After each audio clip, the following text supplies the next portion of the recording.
group that left Arlington 11 days ago. It'll be a tremendous boost to welcome back Ian Kinsler and to welcome back Nelson Cruz, both big producers here at home. And tonight's starter, C.J. Wilson, is as good of a home park pitcher as there is in baseball. You throw in the pending return of Cliff Lee. He's scheduled to start on Sunday. This weekend has the makings of a nice, warm homecoming. Oh, and by the way, their opponent is the Yankees. It is a battle of division leaders coming up tonight. Friday Night Baseball right now on TXA 21.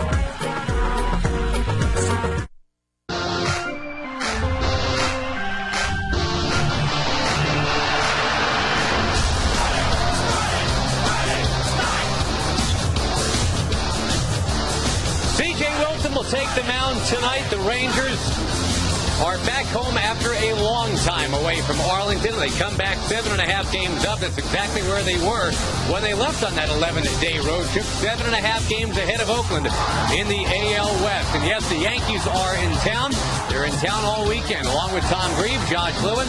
Welcome to Texas Ranger Baseball. The Rangers at home, obviously, are usually in a better place. They got some hitters that really do settle in here and kind of, make themselves at home. Yeah, Nelly and Ian are certainly two of the guys you're talking about. It's nice to have them, number one, back in the lineup and healthy. They've each gotten some at-bats under their belt on the road trip. Now they're coming home, and they've loved hitting at home. Nelly hitting close to 360. Ian with an on-base percentage of 434. Both of these guys love to hit in our ballpark. They're coming home, big road trip starting out with the Yankees. Nice to have them back in the lineup. The best home hitter in the majors, in fact, the best hitter in the majors, still not available. That's Josh Hamilton, but Elvis Andrus is back to lend a hand tonight as the Rangers and the Yankees begin a 3-game set at the ballpark. We have the first pitch for you coming up right after this on TXA 21.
Texas Ford dealers. Ford is the best in Texas.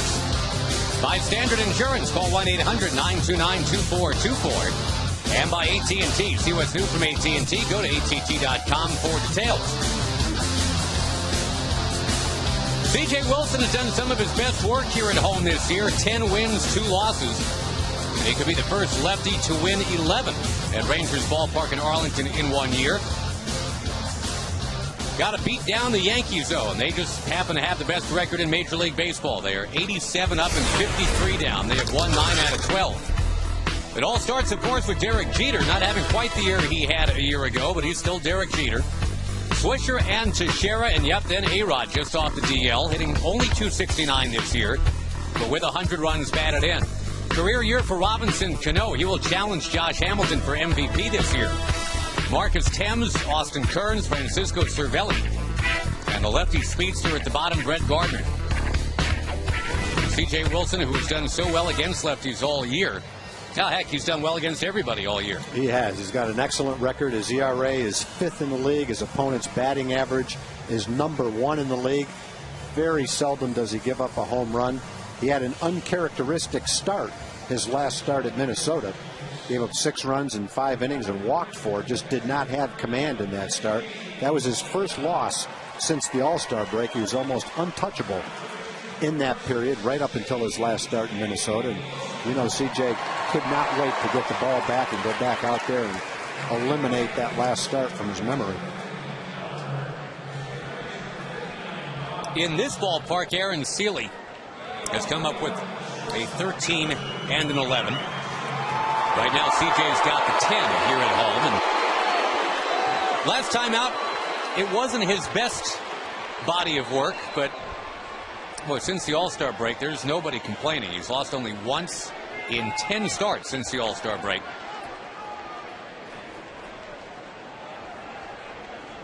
And of course, there's a conjecture. This could be a first-round playoff preview, possibly. There's a strike to Derek Jeter.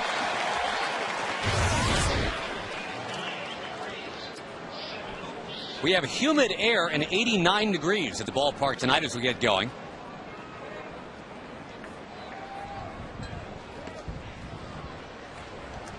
Now, if indeed this was, let's say October 6th and not September 10th, Josh Hamilton would probably, hopefully, be in the lineup for the Rangers. He's going to be out for another at least 5 days, it looks like right now.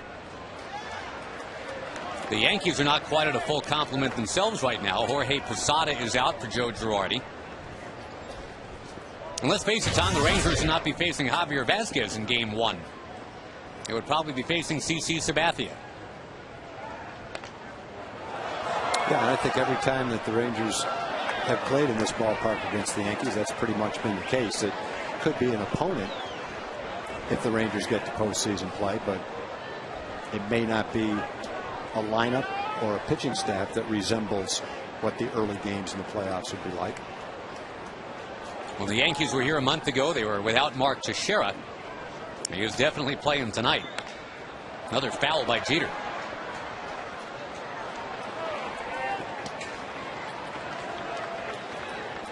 Well, you figure with a decent walk-up crowd tonight, this has got a shot to be a sellout.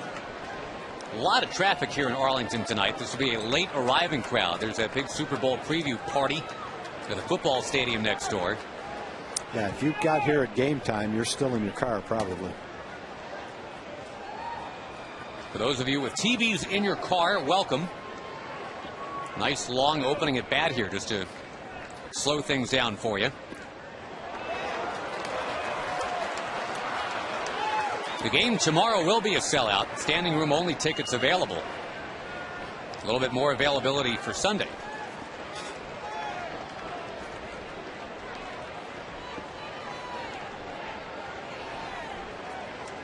Now CJ taking his sweet time right here.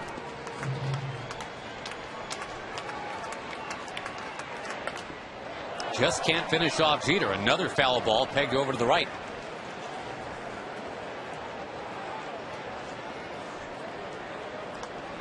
The Rangers flew CJ back early ahead of the team.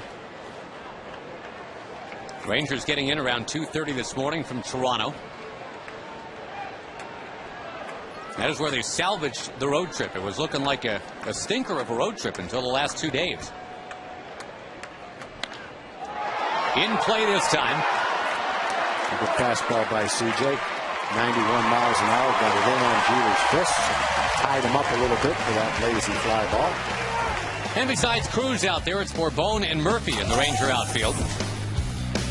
Take around the horn in the infield. Young Andrews, Kinsler, and Moreland tonight. Then Benji Molina behind the plate.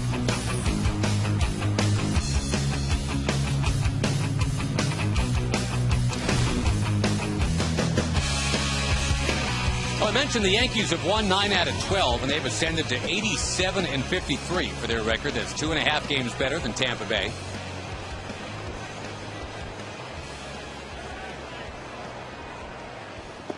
There's some real good division races out there right now. That AL East is one of them.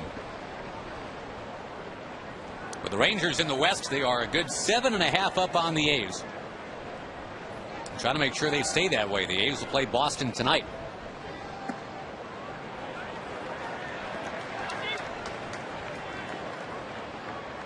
I guess that's so when you know, Tag, that things are going pretty well. When you can go 4-6 on a long road trip and not lose a single game off your lead.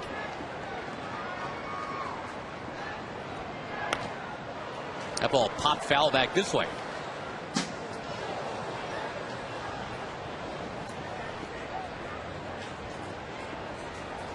The A's are indeed the closest team to the Rangers, but they're a game under 500, 69-70. The Angels are 67-73. Called a strike by Dale Scott. Well, CJ has been trying to get that changeup for a strike. He's thrown 4 or 5 of them tonight. Most of them have been out of the strike zone. This one, though, right on that outside corner. Nice pitch.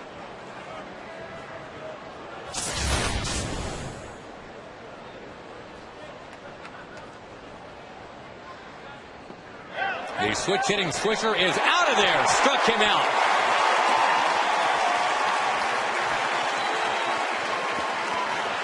And Mark Teixeira will come up next. I don't think the Yankees liked that call very much. It doesn't really matter. Hard breaking ball from CJ. Slider down. Didn't look like Swisher swung at it from that angle. Let's see from this one. Well, that's borderline. That can go either way. Didn't look like he went that far. But when you see the replay, it's tough to argue with it. I guess you can if you're Nick Swisher. But it was close enough to be a strike from the Rangers' point of view anyway. And CJ's feeling it now. Another strike called here to Mark Teixeira.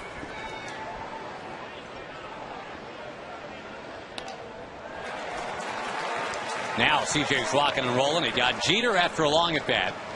Got Swisher on a strikeout. Let's see if he can polish off the former Ranger Mark Teixeira.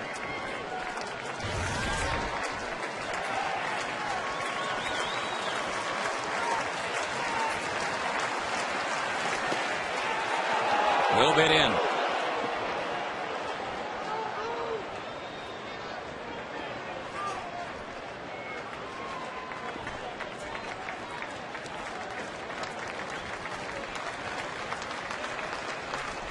Got him.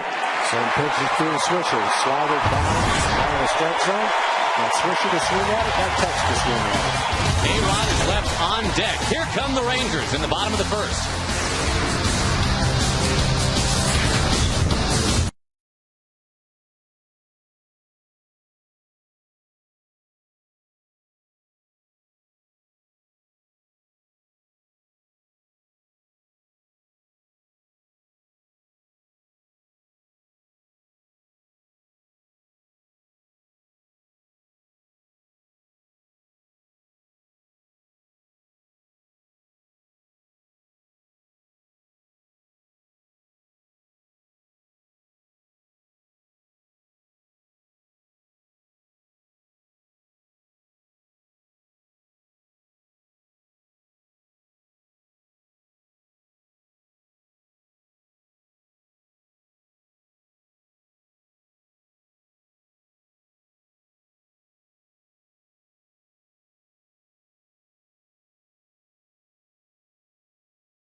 And very happy to be home for 5 games against the Yankees and then the Tigers. As the Rangers come to bat tonight against Javier Vazquez, the lineup submitted by Ron Washington is this: Andrews, Young, and Murphy. Still no Josh Hamilton, but Murphy doing a pretty good hand-bone imitation over the last week and a half. Vlad Guerrero's got the batting average back above 300. Then it's Cruz and Kinsler, Moreland and Molina, Julio Bourbon batting ninth. And the 34-year-old righty Javier Vazquez. Not a great year for Vazquez. The Yankees score a lot of runs, and they've scored some for him. He's 10-9, nice record, but ERA over 5. Good thing about his ERA is a lot of that took place in the first 5 starts of the season. First 5 starts of the season, his ERA was somewhere around 10. His last 8 starts have not gone well. I guess in between it's been pretty good. And one thing that the Rangers will look for is some pretty good pitches to hit tonight. He's given up 29 home runs. Yeah, CJ's only given up 8. Vazquez has given up 29. Cornermen are in for Elvis Andrews, who hasn't played in 5 games. With those tight hamstrings, he'll take a strike. Vazquez last year was 15-10 with a 2.87 ERA. Not approaching those kind of numbers so far this year. Nope, a lot better for Atlanta than in this his second turn for New York. I think the most compelling thing, Tom, is since August the 6th, basically 5 weeks ago, he has failed the last 5 innings every single time. That includes a 4 1/3 inning stint here back in mid-August. Gave up 6 runs in that one. Elvis pops it up. Well, one thing he doesn't do, he's 34 years old. He doesn't go on the disabled list. He's never been on the disabled list. And doesn't throw quite as hard now as he used to. He used to have the same kind of stuff. Only tune it up there 93, 94 miles an hour. Occasionally, you'll see those kind of numbers from him. At this stage of his career, he still has good stuff, but not quite the same velocity. That home run that Michael Young hit against Vazquez was exactly a month ago in the first inning in this ballpark.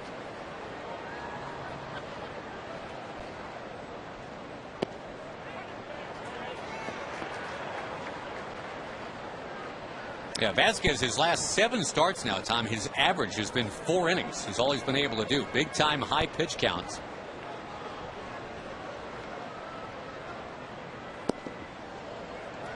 But you're right about the durability. At least he makes every start. That's pretty good to pitch as long as he's pitched in today's game and never have spent a day on the disabled list. Not many pitchers can say that.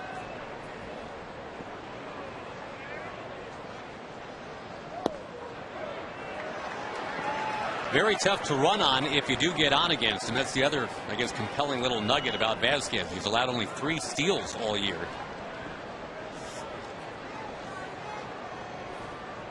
He's got Young pinned down at 1 and 2.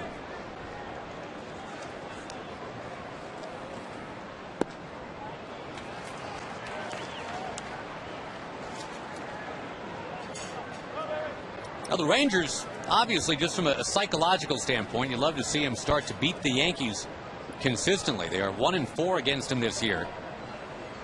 Had a tough time with him in this ballpark over the last several years. The Yankees have won 16 of the last 21 games here in Arlington. And again, there is a possibility that in October at some point the Yankees will be coming.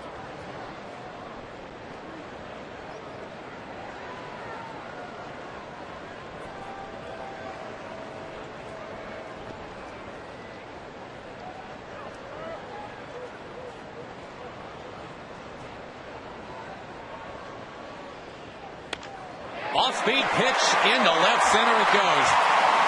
I think the off-speed pitch fooled Michael a little bit, but it hung up there high in the strike zone, and Michael was able to make a little adjustment, line it softly over short into left field.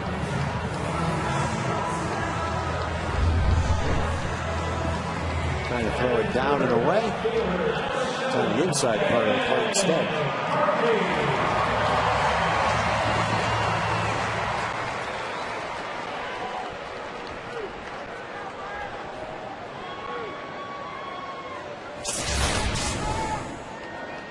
David Murphy with an 8-game hitting streak. Outfield a step back against him. This has been a pretty good power month or so for David Murphy. Of his 9 home runs this year, Tag, 4 of the 9 have been to dead center field. And a couple of those have been long ones, especially that one in Detroit.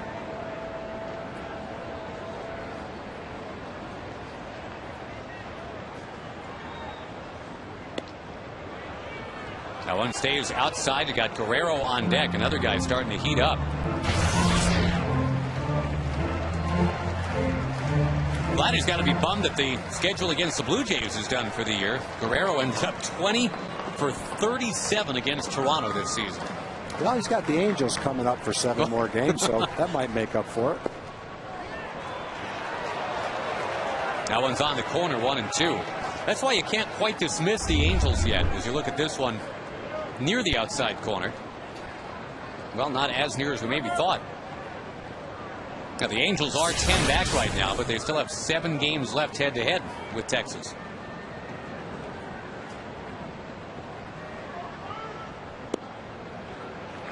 You win even 1 or 2 of those, and that's pretty much hasta la vista, baby.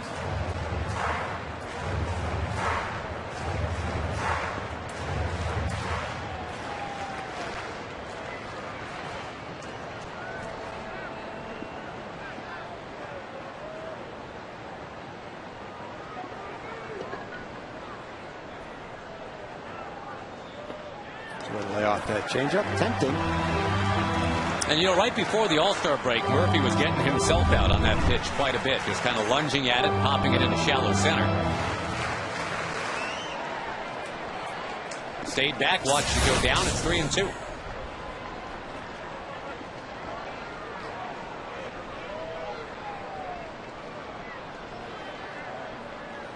Michael Young goes, and Murphy will sail it into the crowd.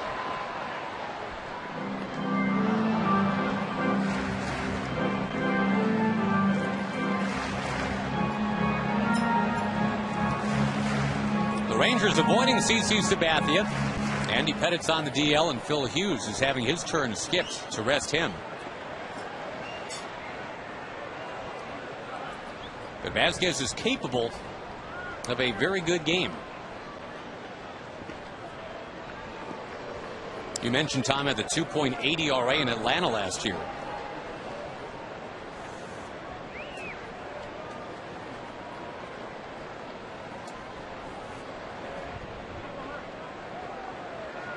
Another good-sized lead for Michael. He's going. And another foul will do it again. Keep fouling the tough ones, and maybe he gets one up a little bit more pleasing, and you juice it. Vasquez trying to make a good pitch to David, but at the same time, he doesn't want to walk him ahead of Vladdy.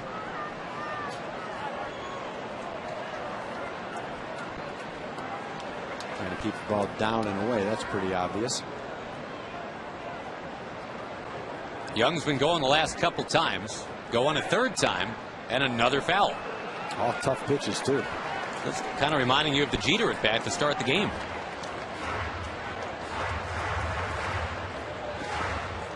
Three batters into the game for Vasquez on this humid, warm September night. He's already had to throw 17 pitches to 3 batters.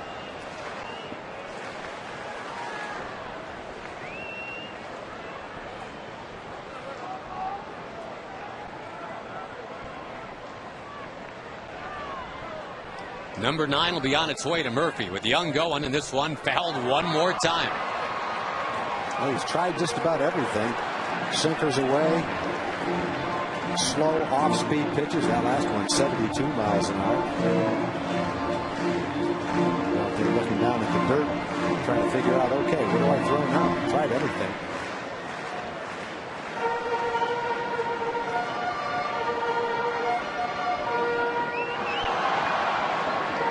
Cervelli, the catcher tonight, who might be catching tomorrow as well. Jorge Posada, the effects of a mild concussion, still being held out.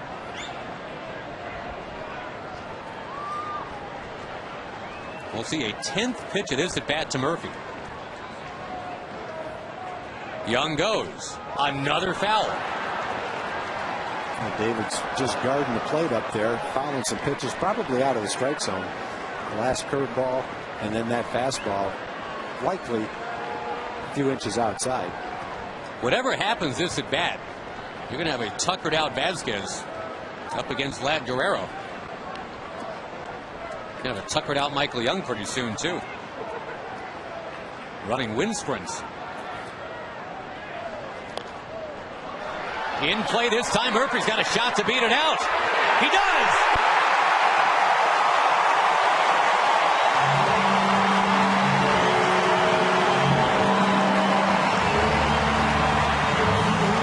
And the Ranger fans reward Murphy strong at bat with a nice ovation. Well, he fouled off some tough pitches. He hit a tough pitch right there. Just kind of reached out, slapped it, made a little contact. Rodriguez had to go toward the line and tried to get rid of it quickly, but couldn't get enough on it to get David at first base, who runs well. A 9-game hitting streak for Murphy, and here comes Big Bad Vlad.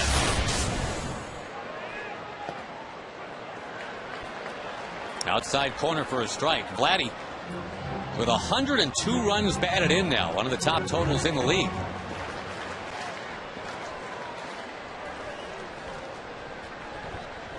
He had 8 hits in his last 3 games up there in Toronto.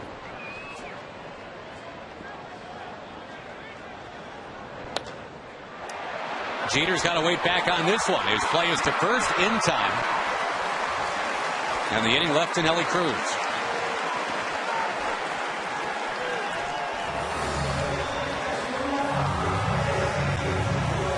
The scoreboard will show that Vasquez has thrown 16 or 17 strikes and 6 or 7 balls. But there's probably been at least 5 or 6 balls well out of the strike zone that have been swung. It's not that he's throwing strikes. He's getting some of the strikes because the Rangers are swinging the pitches that aren't strikes.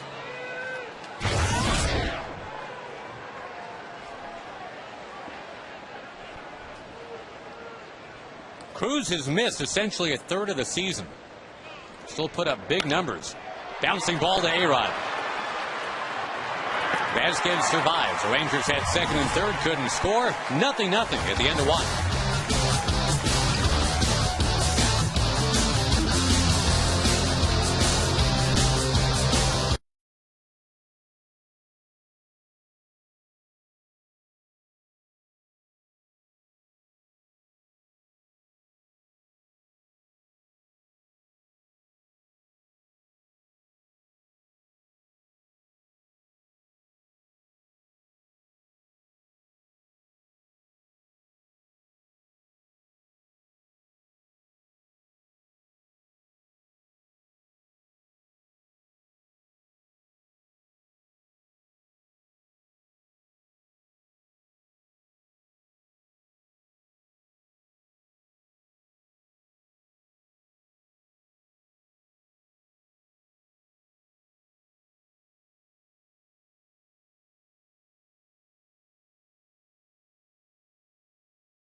I'm here in the TXA 21 and Texas Rangers Foundation Community Corner, and I'm with Megan Pete from the Arc of Dallas.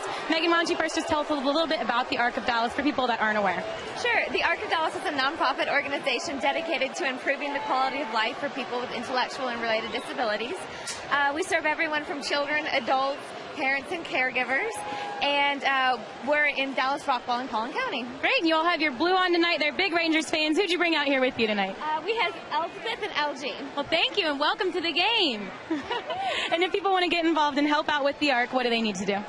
Check out our website at www.arcdallas.org, and we have plenty of volunteer opportunities and internships, and we'd love for everyone to get involved. You can come out to the Rangers game with us, or help out with one of our life skills classes or summer camps. Awesome. Well, thank you so much, Megan. Y'all enjoy your night here at the ballpark. Josh, we'll send it back to you. Alex Rodriguez has never had a hit against C.J. Wilson. He has been up 12 times and has the offer, the most hitless at bats against any pitcher he's ever faced, believe it or not.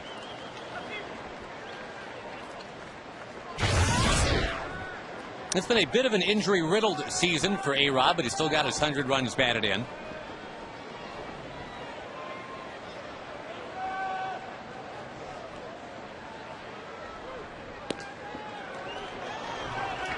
He's hit safely in all 3 games since he's come off the DL. He's got a favorable count here with CJ at 3-1.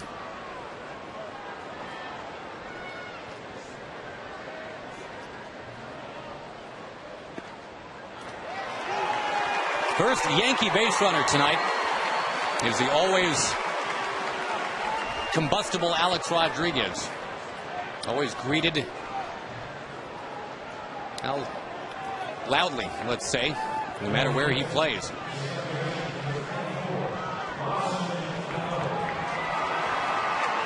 You got a lefty-lefty matchup right here, but Cano is one of the best left-hand hitters in baseball against left-handed pitching. Less than 200 at bats. He's hit 13 home runs against him. The Yankees had that dynamic in play last year. The number 5 hitter was a great lefty versus lefty guy, Hideki Matsui.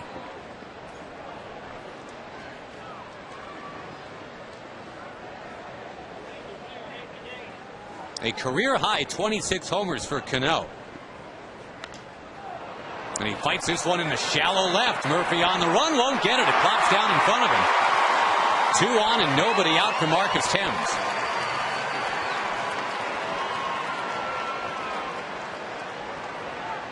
And CJ has only given up 19 hits all year now to left-hand batters. They were hitting 130 against him before that little bloop fell in. That was a good pitch. It jammed Cano. Not much of a hit, but after the walk,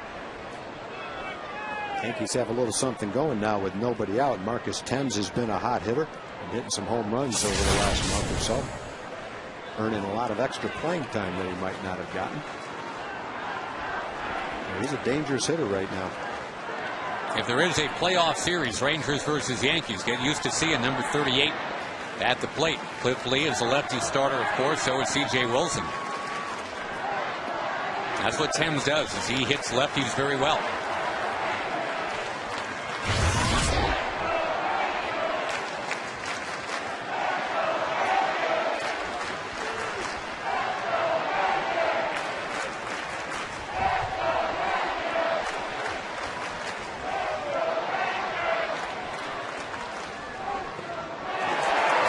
Speed, and Thames, dangerous as he is, wasn't even close on that one. Threw him a sinker for a strike on the outside corner, and then a tempting curveball that broke down and out of the strike zone. Thames had a key 0-2 base hit to win a game for the Yankees here a month ago. That off of Frankie Francisco.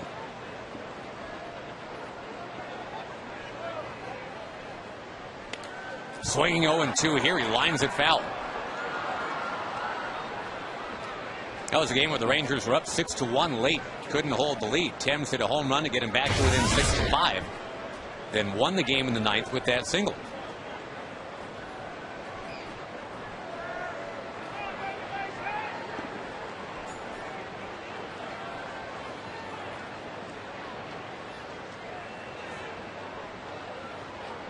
Struck him out. Went to the soft stuff twice. Slow curveballs. Very well located. Down and out of the strike zone, and Thames wasn't able to hold back on him. That's a big out with nobody out and men on first and second. And again, in a possible playoff scenario, you're going to see some C.J. Wilson against Marcus Thames. Certainly gives Thames something to think about. if there is that matchup a month from now. Up comes Austin Kearns with 2 on and now 1 out. Strike 1. And back to the Thames at bat. Here's a slow curveball. Really well located, too. Close to being a strike, but not quite. Change of speeds fooled him. Location made it pretty much impossible for him to even tick it. Foul it off.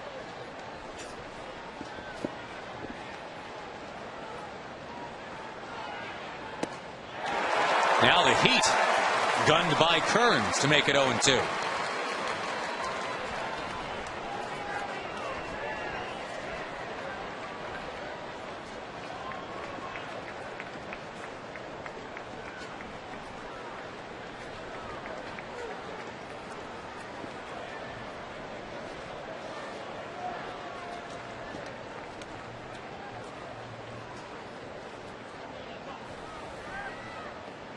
Took him out again. It's the same strikeout pitch that he used to get Swisher and Teixeira in the first inning. The slider down and out of the strike zone to the right-hand hitter who couldn't lay off it.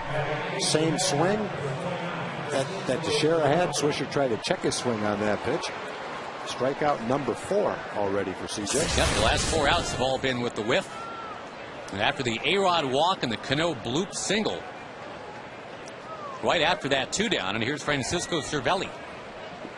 Cervelli's been a tough out for the Rangers. He's not having a superb season. He's a .250 hitter, but he hits well with men in scoring position.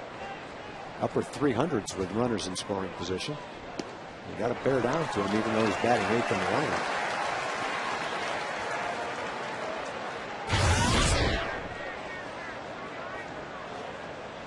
Seven for 15 will catch your attention.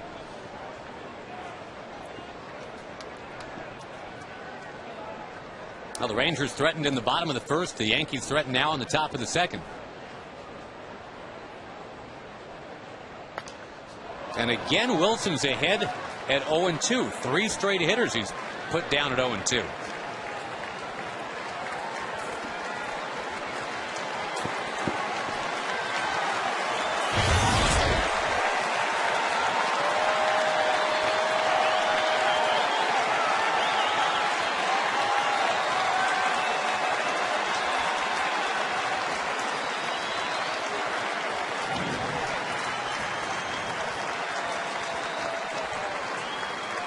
You would think it'd be the slider that the other guys have swung and missed at. Swisher, Teixeira, and Kearns. Maybe the slow curveball that Thames missed. In any event, something that will be down and a little bit out of the strike zone. An attempt to get him to swing at it anyway. It's down. It's blocked by Molina. Not tempting enough. No, that was just a little bit too far down.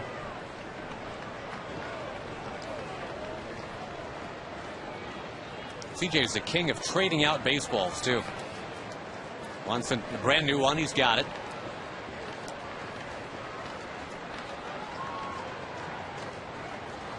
Wearing that red jersey, the starting pitcher gets to pick, and CJ always, when he can, picks red.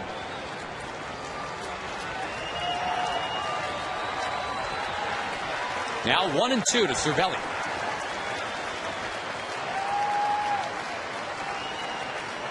And again, a lot of thinking going on out there. Benji Molina keeps giving him ideas, and CJ keeps taking a pass.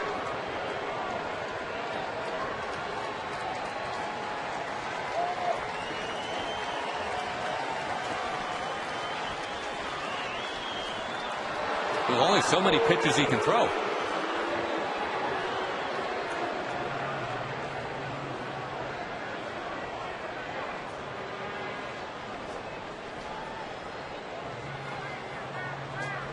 We shall soon see if it's worth the wait. Thames and Kearns having struck out. Now CJ trying to get Cervelli.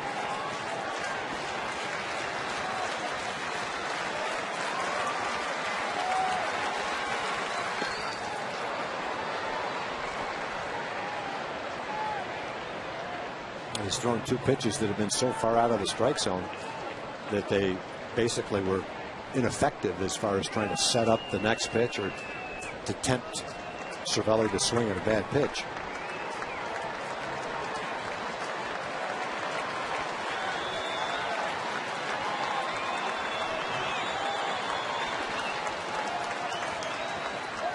All the way back to the screen this time. Those 3 pitches weren't even close. No, I mean, and you got Francisco Cervelli's the hitter, not Alex Rodriguez. He was at 0-2 and just seemed to be rolling along, having just struck out Thames, just struck out Kearns. He gets Cervelli 0-2, and then it's almost like the mad scientist showed up. That pitch is 2 feet outside. That's the 3rd pitch in a row that wasn't within a foot of the strike zone. No, whatever you were doing to to see from CJ no, very often. Going to say, I mean, the Thames and Kearns, the bats were going so well. There they are, barely not in the strike rectangle or square at all.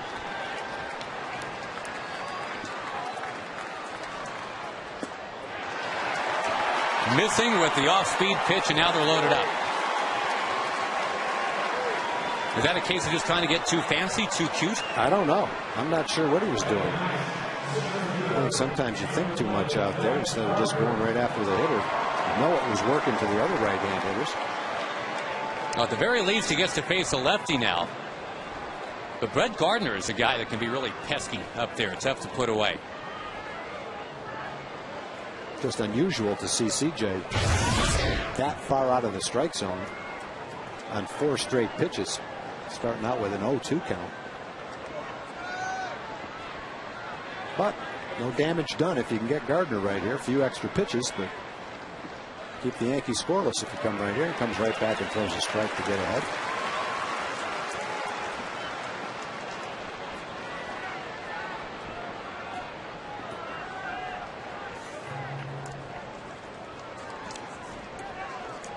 Gardner's having a solid season, batting .284.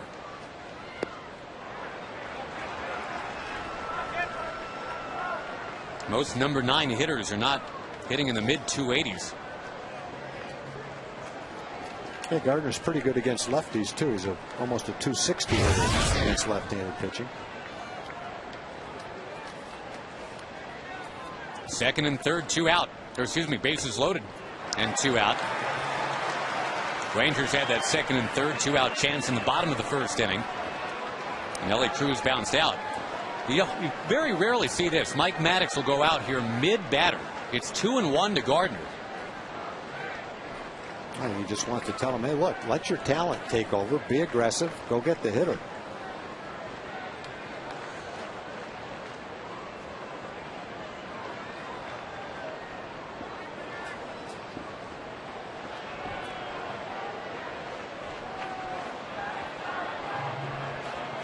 It's almost like it wasn't broke, but he decided to fix it.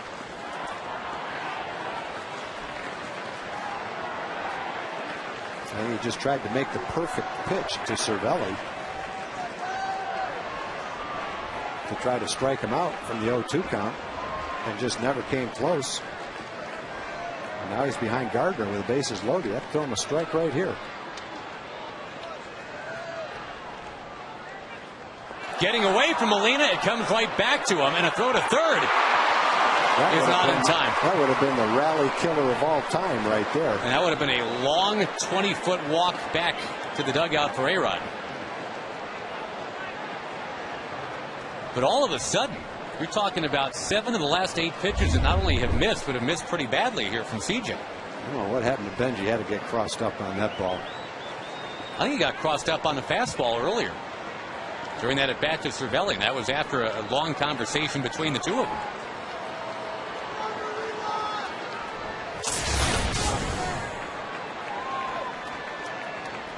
Well, it seemed like pitcher and catcher were in quite the groove and quite the zone. All of a sudden, 3-1 to the 9th place hitter.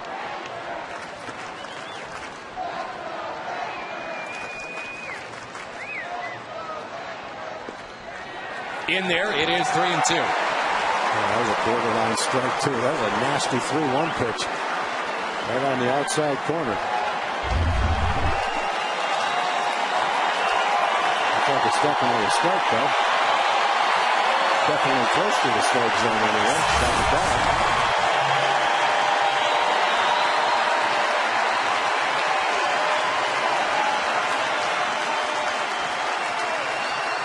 Struck him out.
Moving forward.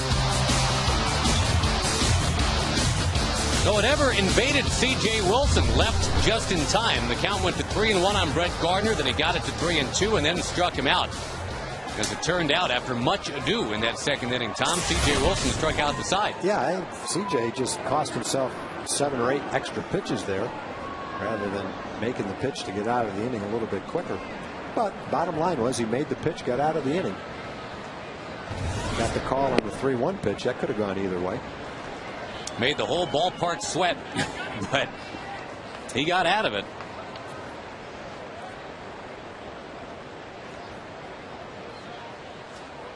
Kinsler, he didn't mean to do that. Swings. Be a tough play for Cano, and he can't make it. 2 more infield hits for the Rangers tonight. 1 for Murphy and 1 for Kinsler.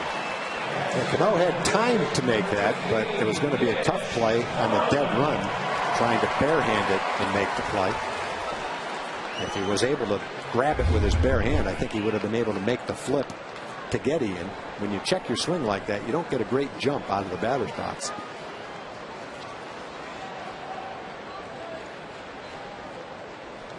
Once it got past Vasquez, who fields his position very well, by the way. With Kinsler's speed, he's able to get there, and it brings up Mitch Moreland. Vasquez hasn't made an error, Tom, since the summer of 2007.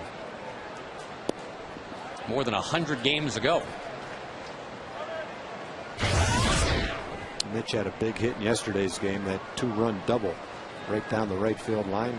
Also had a sacrifice fly in the game.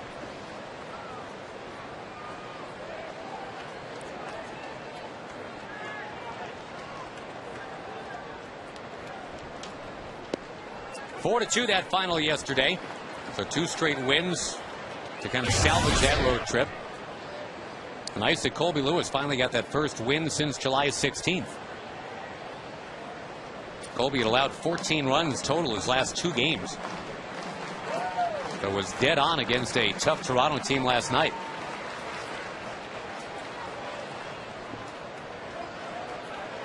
And Feliz came on for another save. That's 35 for Neftali. He was within 2 of a major league record for saves by a rookie. Hopefully he'll get a chance to add to that tonight.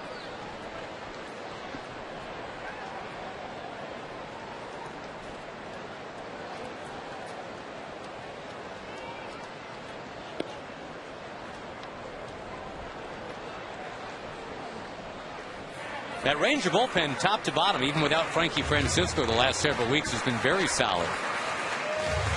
These are the top 2 bullpens statistically in the American League, the Rangers and the Yankees.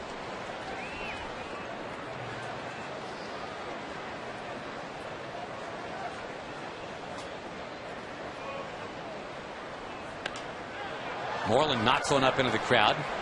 As we mentioned, a late arriving crowd tonight. A lot of traffic in and around Arlington. And starting to fill in quite nicely now.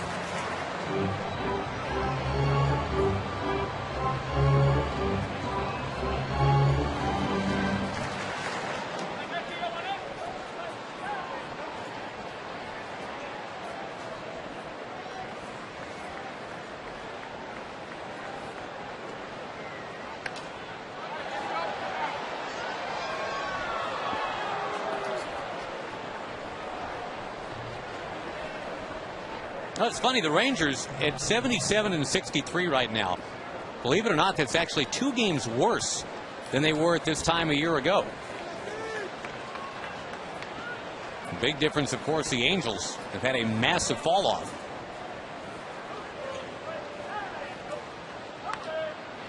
In on Moreland, he pops another one foul. A few people to thank and say hello to. Now's a pretty good time after another foul ball.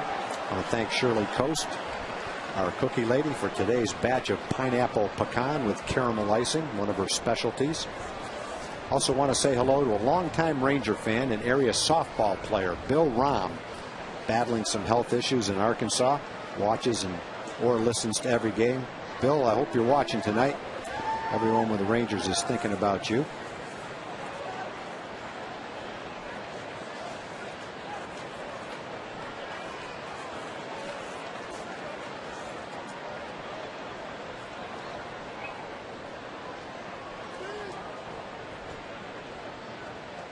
Runner goes. Cervelli throws. It is tough to run on Vasquez, but Kinsler beats that tag from Jeter. I'm not sure if he beat it, but he definitely avoided it. It looked like the throw was there. Look, Jeter thought he called him out. He can't believe that he was out. I don't think Jeter, it registered with Jeter that the second base umpire called him safe. That's Alfonso Marquez, the same guy that called out Michael Young for bumping into Dave Anderson Sunday in Minneapolis, the craziest call of the year that ended the whole game. Joe Girardi was late in getting out there too. He, I think, like the other fielders, assumed that call was out. It's only the 4th steal all year allowed by Vasquez. Yeah, the throw was in time, and I just assumed that Jeter missed the tag. And I think Jeter was so sure he was out, he never even waited to listen for the call. Then about 3 or 4 seconds later, he realized that he called him safe. All right, let's see.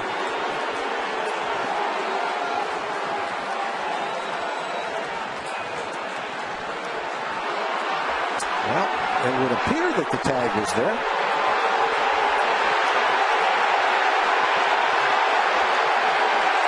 On the chest, it looked like.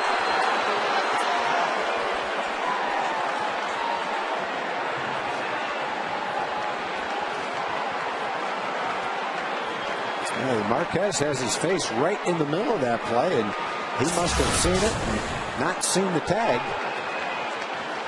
And I guess, even when you look at the replay, it looks like he tagged him, but it's impossible to tell for sure. So we'll go with the call. The Rangers are happy to do that. They've got a runner at second and nobody out. Michael Young was thinking, yeah, you call contact on me for barely brushing up against Dave Anderson. There's a walk to Mitch Moreland after all that.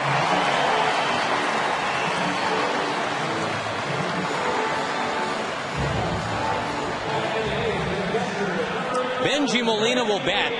The Rangers had 2 on last inning, too, and couldn't score. A good time for Benji to get going again. Just 2 for his last 17. The Rangers had 2 men on and 1 out in the first. Vasquez got Guerrero and Cruz. Yankees had 2 men on and nobody out in the second. They couldn't score. Now the Rangers are going to try it again. 2 men on and now nobody out here in the second inning. Teixeira's playing way in at first base, anticipating a possible bunt. A-Rod's way back at third base, though. The bunt is up towards first. That's a very nice bunt, too. Yes, it is. Benji Molina, who hadn't had a sacrifice bunt since 2007 in San Francisco, being called on to do it a couple times as a Ranger. That'll set it up for a suddenly fairly hot hitter in Julio Bourbon. That's a classic textbook sacrifice bunt. Squared around perfectly, got the head of the bat out, dropped the ball down perfectly. And with Teixeira, a Gold Glove first baseman, playing in, you have to bunt it really well if you bunt it toward him. If you bunt it too hard, he'll pick it up and throw it to third base. Ideally, you bunt it right at the third baseman, make him make the play, and then there's no way to foil the sacrifice. No problem when you bunt it like that, though. Both Teixeira and A-Rod in a little bit, because Bourbon has been known to lay one down for a bunt base hit. Julio has 30 infield hits this year, one of the top totals in baseball. 11 of those have been bunts.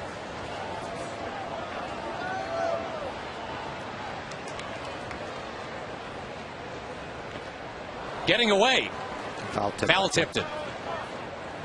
Also want to thank the Pratt family from Highland Village. Big Ranger fans.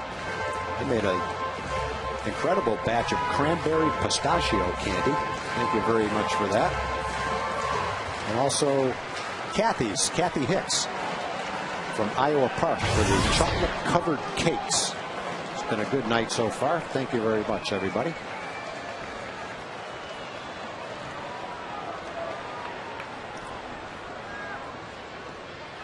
Nice play by Cervelli, saved the run right there. And Vasquez is struggling with his command right now. Wilson needed 42 pitches to get through 2 innings. It's looking like it's going to be at least that many now for Mr. Vasquez. Not a beautiful play by Cervelli, bouncing around back there to block that ball. That would have been a great way to get out of the inning. The ball that went by Benji that he picked up and threw to third, and Alex had to dive to get back to third base. That would have been one for the ages. Picking off A-Rod here, that would have brought some fans up from their seats. Slowly hit. It's going to get a run in. Rangers 1 and the Yankees nothing. Well, with the infield back, there's no difference other than what it counts in the batting average between that and a 390-foot sacrifice fly. You make it out, you get the run in. Now the Rangers have scored without getting the ball out of the infield here in the second. Boy, I'd love to add to it here. You get that big 2-out hit from Elvis Andrus now. The Yankees are going to have the top of the order up in the top of the third. A-Rod playing in towards the grass at third base. And Andrus skies one. Kern settles under it. The Rangers do score. A 1-0 lead for the home team at the end of 2.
able to color coordinate their ballpark attire with the team.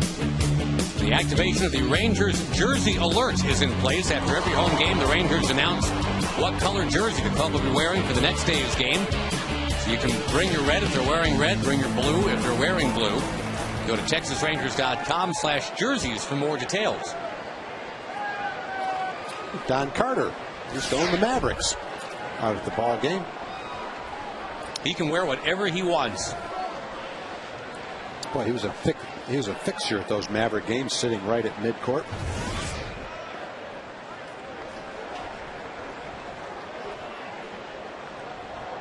You're watching Jeter, Swisher, and Teixeira bat here in the top of the third against C.J. Wilson, who hopefully is over that bout of wildness. You're hoping that it just came and went in that second inning. He did end up striking out the side.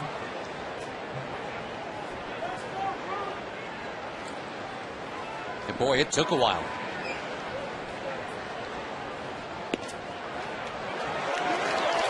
Play a Mitch Williams inning, that second inning for CJ. Yeah, all of a sudden the ball started going all over the place. He had it kind of pinpointed there for 10 or 12 pitches.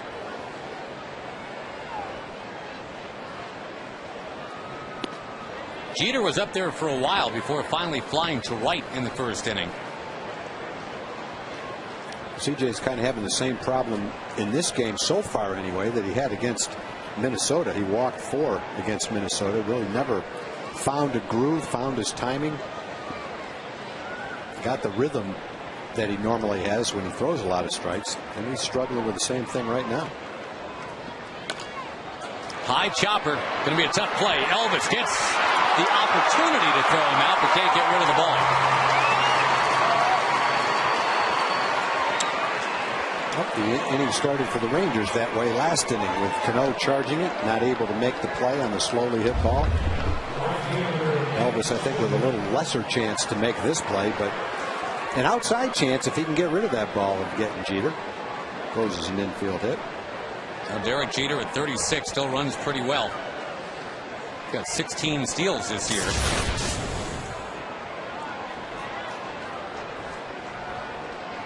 It's a thrill for young Mitch Moreland, just hanging out over there with Derek Jeter for a little while.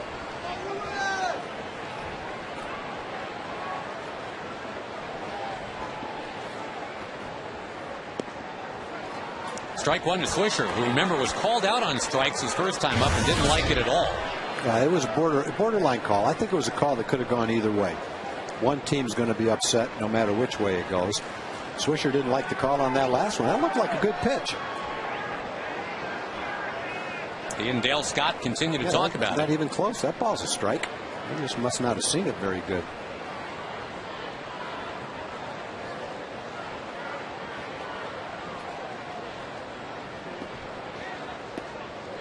Oh, close right there as well.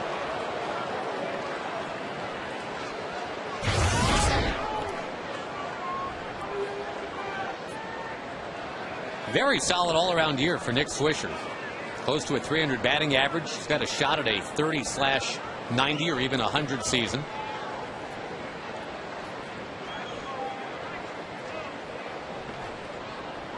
Former Oakland A, former Chicago White Sox. And Joe Girardi made no bones about it. He got Swisher not just for his bat and for his glove, but he wanted some swagger in that clubhouse. And that definitely is brought to this team with Swisher. Those last 2 pitches, Swisher talked his way into those last 2 pitches. Squeaky wheel got the grease. First pitch was a strike, and he complained about it. Where's that one? Both of them could have been strikes. 2 borderline pitches. 3 borderline pitches. One's more in the strike zone than the other 2.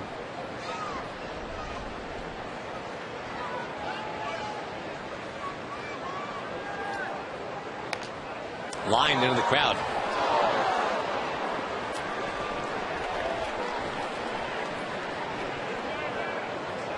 Joe Girardi admitted that when he first got the gig with the Yankees, they were a very quiet, very professional, even sterile bunch. He figured Nick Swisher would liven things up in a hurry. But he hasn't just been comic relief. .291 hitter.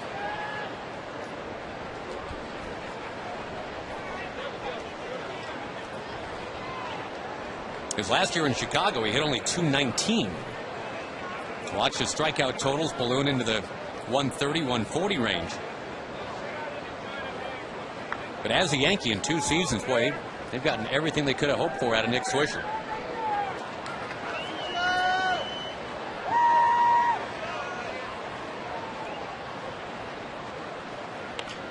Grounded slowly towards third. Gonna get the one there. Quick turn by Kinsler. Save. Well, that was a quick turn and a strong throw. I don't think there's any way there'd even be a throw on that play. And Michael and Ian almost turned that double play on a fairly slowly hit ball. Well, Ian got rid of it lickety split in a very close call for Ted Barrett at first base.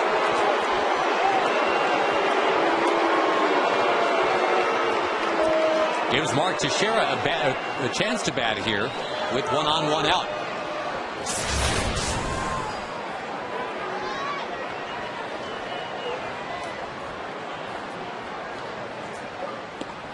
Former teammates here. CJ struck out Teixeira in the first inning. Good call. Slow motion seems to verify it.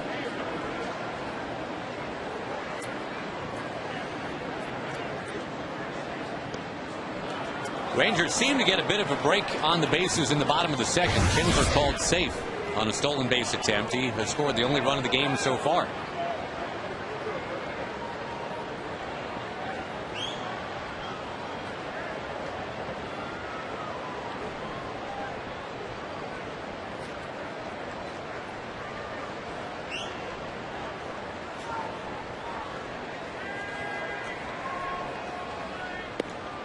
Outside with A-Rod looming on deck.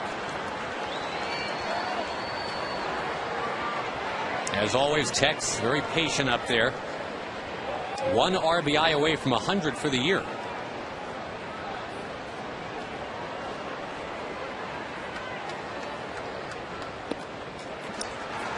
Alex Rodriguez to the plate with 2 on. I think CJ's got better stuff than the way he's pitching right now. He doesn't have to throw the ball 2 inches outside to get these guys out. He can throw a strike and get them out too. Sometimes you underestimate the quality of your pitches to get good hitters out. CJ can get anybody out.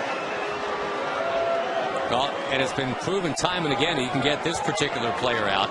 I mentioned earlier, A-Rod lifetime 0 for 12 against CJ.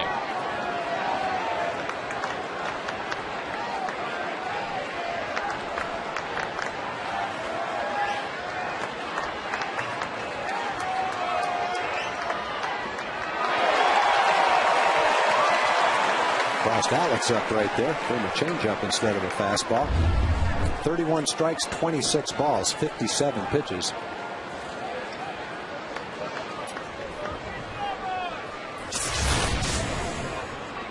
Another 100 RBI season for A-Rod. He's got 14 of those. No one's ever had more than that. Driving this one to the alley in right center. And it splits Barbone and Cruz. 1 run is in. 2 runs are in. The Yankees lead the Rangers.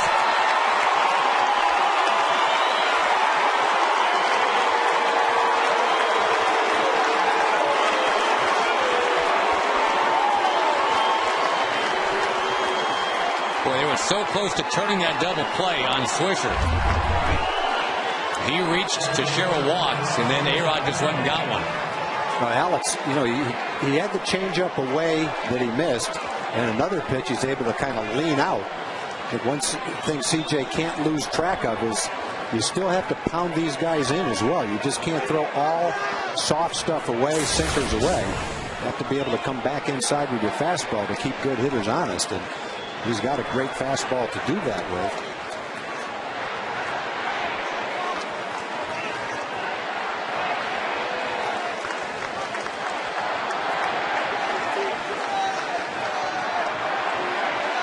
That's the guy with 605 home runs. And that was tacked on a double. Mike Maddox went out to talk to C.J. Wilson. And it's going to be Wilson against Robinson Cano.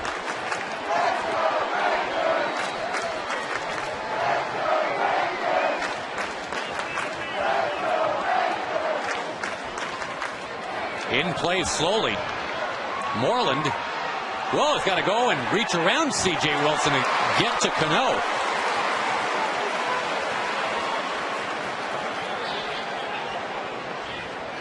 Marcus Thames will come up, and now it's a runner at third.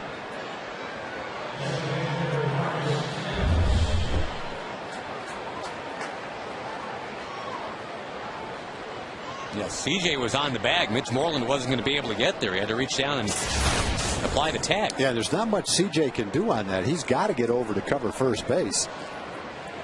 And the only way he can stop is if he's called off. And it was one of those in-between plays. I think Mitch was kind of torn between flipping it as close as C.J. was to him or taking it himself. Fortunately, they didn't bump into each other and allow Cano to get to first base safely. Yeah, looked for a minute like Moreland was going to tag C.J. Wilson.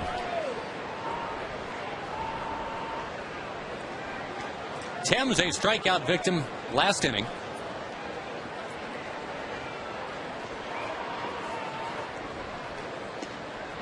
Alex Rodriguez of all the Yankees is the one that has given the Rangers now this deficit they're looking at, 2-1.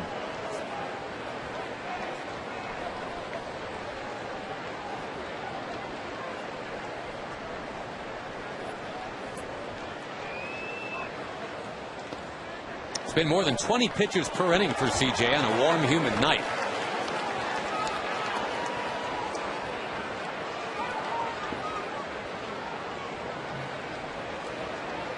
That's a strike. I swear the Yankees are complaining on every pitch that's called a strike. Pitch is a good pitch to Thames. That one's down, 3-1. Remember, CJ's only lost once since the All-Star break. This is his 11th start since the break.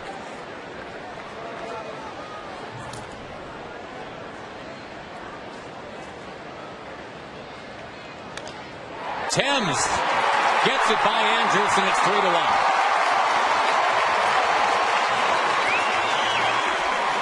Boy, a little infield hit to start all this. The Rangers almost turning the double play right after that. I think the big thing, Tom, is a 4-pitch walk to Teixeira. Kind of bumped the inning along, got that conveyor belt moving.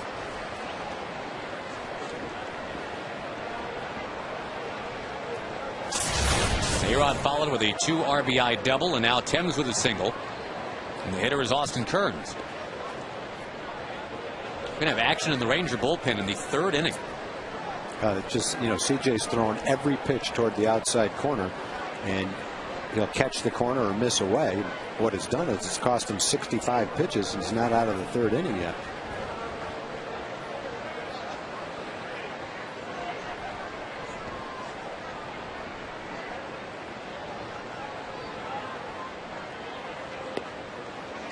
He had struck out 4 of the first 7 batters he faced tonight. And even though he was taking time, a lot of time in between a lot of those pitches, you got the sense that he was able to put the ball where he wanted to actually put it. Not necessarily the case since he got to 0-2 on Cervelli last inning.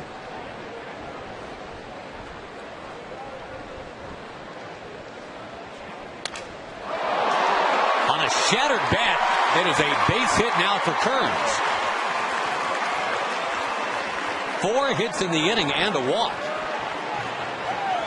Well, they've had 4 hits. Alex hit his ball pretty well to double to right center, but Jeter's was a chopper for an infield hit. Thames hit one off the handle up the middle, and Kearns smashed the bat with that one. So 3 of the 4 hits have been of the soft variety, that's for sure. But in between have been a lot of pitches. So left with about 10% of his bat, Kearns ends up with a hit to prolong the inning, brings up Cervelli. And out of 67 pitches for CJ, Tom, only 37 of those have been strikes.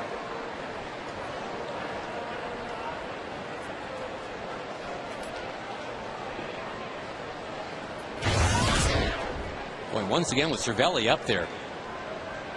Wilson and Molina unable to get same page right away. Hammered in a left. Murphy is up with it, and he'll fire. It's going to be too late. A spinning slide. Marcus Timms tumbles across. It is 4-1.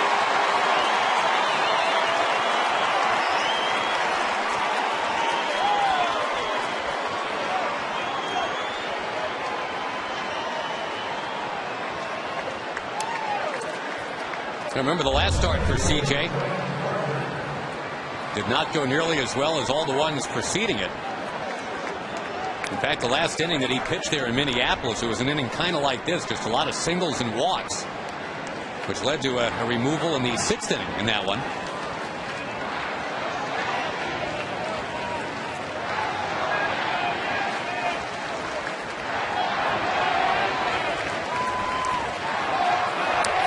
Hits and 10 runs allowed by CJ in his last 8 innings. Breaking ball missing in.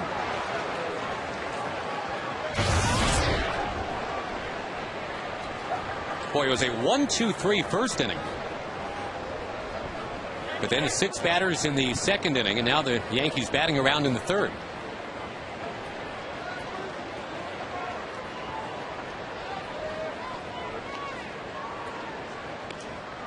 Trying to stem the tide here with Gardner.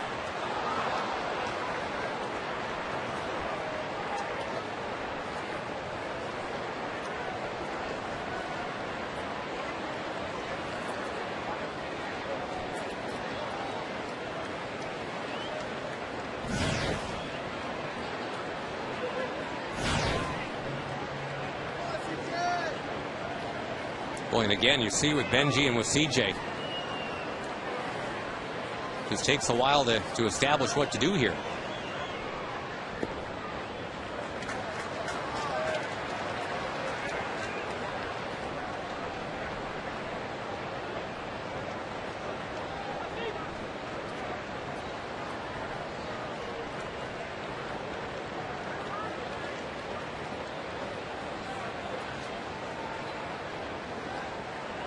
Three balls, one strike, and this might be the last batter for CJ if he can't get Gardner. Oh, he has jammed a lot of pitches into 3 innings. This will be his 73rd pitch. And I think if he walks Gardner right here, it will be off. Just so far, it's just a game he just doesn't have command. Just does not have the control of his pitches that he needs to be successful.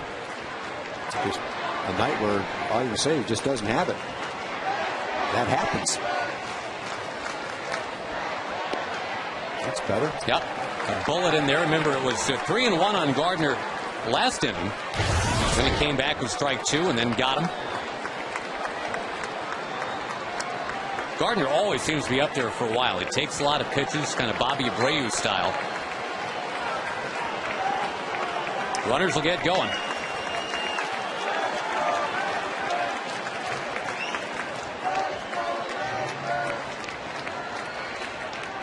Line to foul.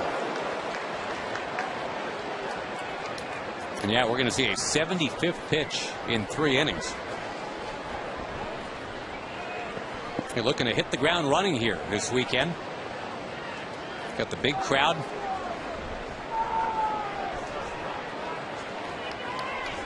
There's been a tooth pull so far. Still plenty of time to straighten things out, but 4-1 New York.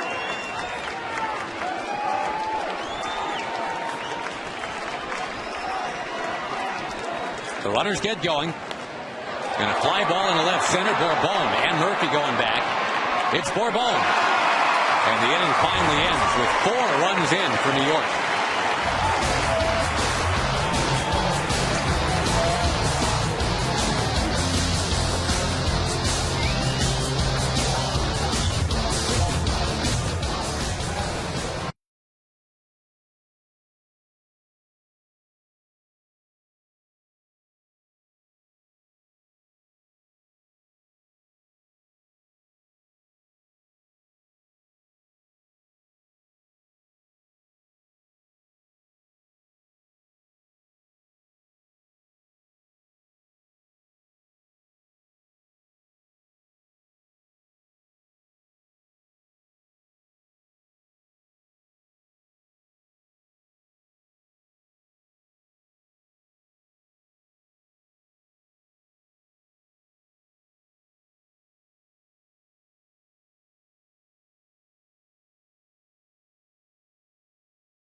Budweiser with full flavor and a crisp, clean finish. It's what we do.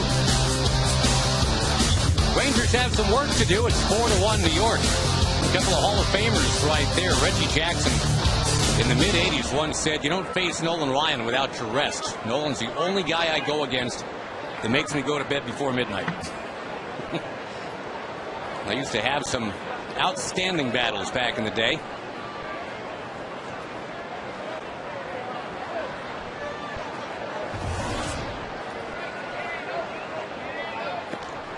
This is a game that has featured only one extra base hit so far, but plenty of action. A little too much action for C.J. Wilson. Pitch count in the mid-70s already, and a 4-1 top of the third for New York. Michael Young, ground ball. Alex Rodriguez sets his feet. The one thing Alex does, Alex plays probably farther off the line than most other third basemen. He's way over toward shortstop. And that gives you a little bit to shoot at down the line, but on that kind of a ball, it'll take a base hit away. You can see where he's playing, back, a little over toward shortstop. Not a lot. Shading him toward short a little bit, which allows him to make an easy play on that ball. And for CJ, it's just been one of those games where it's just not, there's been a couple of close pitches that could have gone either way. There's been a couple of broken bad hits, but through it all, there's been too many pitches. A couple of balls hit hard, just been a little bit of everything. But the bottom line is it's 75 pitches or so through 3 innings. Matt Harrison is still throwing out there in the Ranger bullpen. Leads you to believe that CJ is done for the night. There's a last at bat for Murphy. Remember, up there 11 pitches.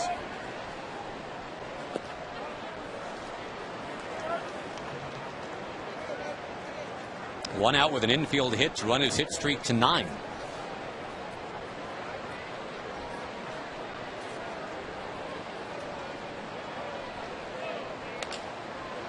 In play to Cano. Your Toyota on the road AL scoreboard. Toyota moving forward. Baltimore playing some real good ball of late. Tied up with Detroit tonight. Minnesota's been hot, but Cleveland shut them down tonight. Tampa Bay leading Toronto 8-6. Trying to close in on the Yankees if they can. We'll keep an eye out late for Boston at Oakland tonight. Buchholz for Boston. Cahill for Oakland. 2 of the top ERAs in the league going head to head.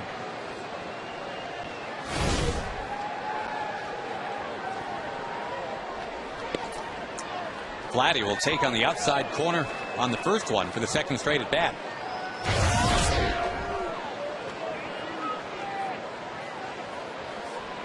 Get a lot of young pitchers like Trevor Cahill right now enjoying pretty amazing seasons.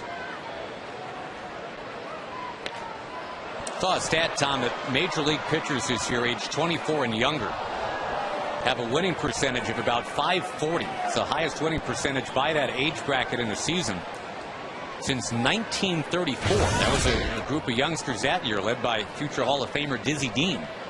Well, I think if you talk to scouts throughout baseball, managers throughout baseball people in general, they will say that it's a time in baseball where there are more and more good young pitchers, and the stat you just quoted certainly would bear that out. Some decent pitching right there from Vasquez in the third, going through the 2-3-4 part of the Ranger order, and it stays 4-1.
I'm here with Karen Morris, and she is the director of the Texas Rangers Foundation.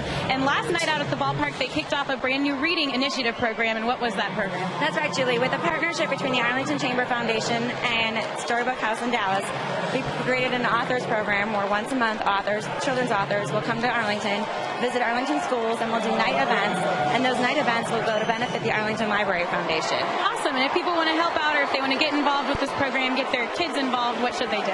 Well, our next event is coming up October 21st, and information will be posted shortly on the Arlington Library site, as well as the Texas Rangers site, or they, of course, can call the Rangers office. Awesome. Great. Getting kids reading around here in the DFW Metroplex. Josh, we'll send it back to you. Thank you, Julie. Thank you, Karen. Derek Jeter will lead it off in the top of the fourth. He has led off 3 different innings, but this time he's going to be leading off against Matt Harrison. There have been a lot of infield hits in this game. That was almost another. But one pitch is all it takes to get Derek Jeter. C.J. Wilson was really working hard to get the likes of Jeter and Teixeira and A-Rod tonight. Harrison getting on there for his 30th game. Sometimes the ball just doesn't bounce your way. Jeter started the last inning off with a ball just like that he beat out at first base. Elvis couldn't quite make the play, trying to get rid of it quickly. Same kind of a ball to Michael on the run, had a little bit more time and made the play. And sometimes it's one of those nights where the ball just doesn't bounce your way. And you'd have to say it was that kind of night for CJ tonight. He struck out 5 all within the first 2 innings. But he also walked 3, gave up 6 hits. And as you mentioned, Tom, not a lot of those hits were scorched or anything like that. I'd say 4 of the 6 hits were really either off the handle or broken bat hits or infield choppers. So it wasn't a case where the Yankees sprayed the ball with authority all over the ballpark by any stretch of the imagination.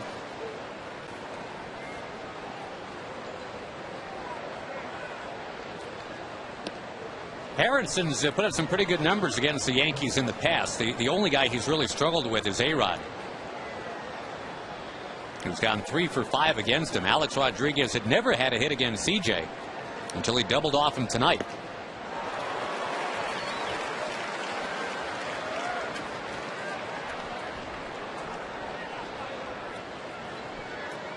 That really was the 1-ball hit legit. 2 RBI double after the walk to Teixeira.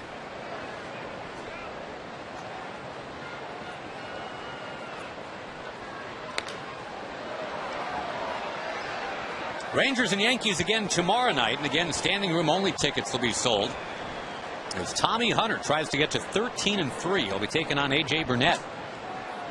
A 7:05 first pitch tomorrow.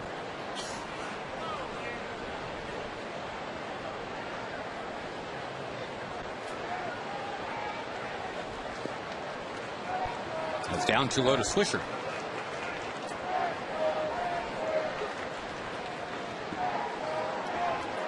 Sunday is the return of Cliff Lee. I think a lot of Ranger fans very anxious to see how Cliff will pitch.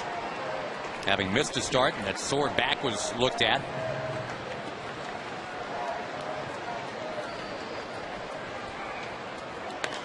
Swisher hits it high and hits it well. Borbone to the track, Borbone to the wall, he got it!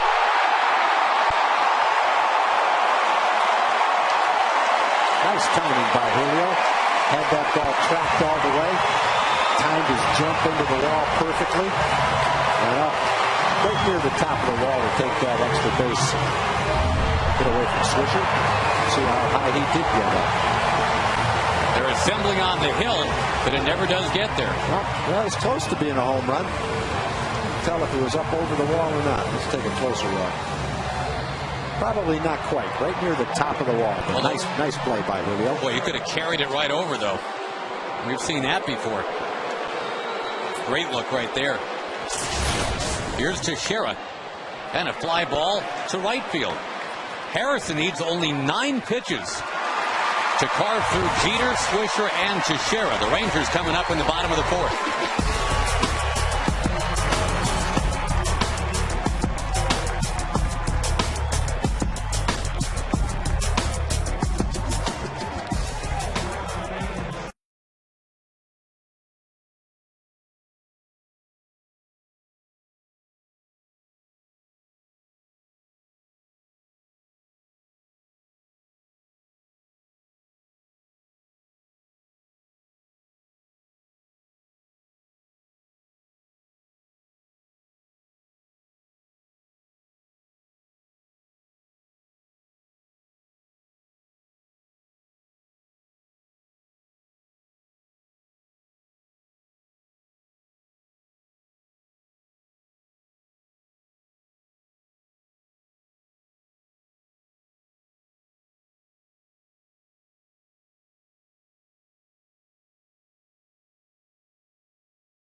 you by Toyota. Visit buyatoyota.com. Toyota moving forward.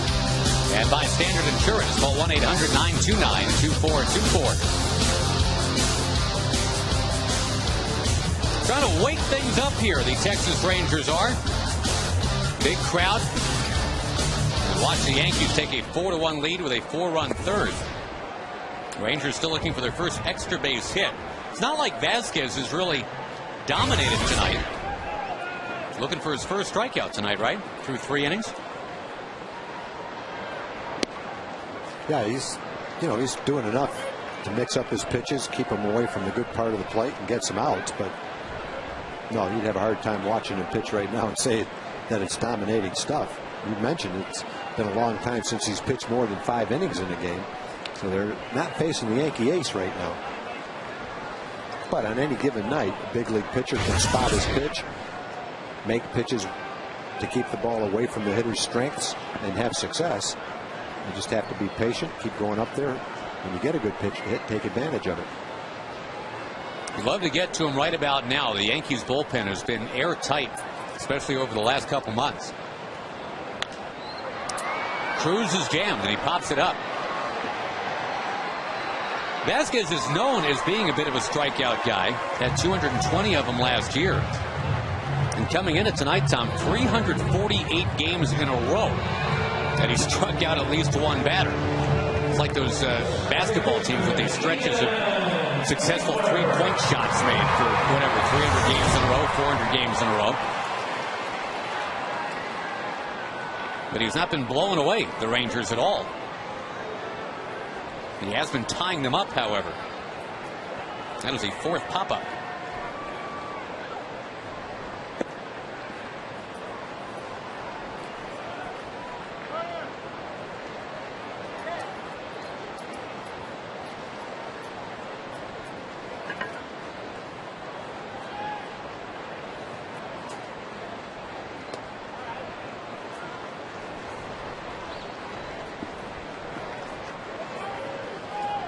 Kinsler reaching on that infield hit in the second. And that disputed stolen base that set him up to score the only Ranger run.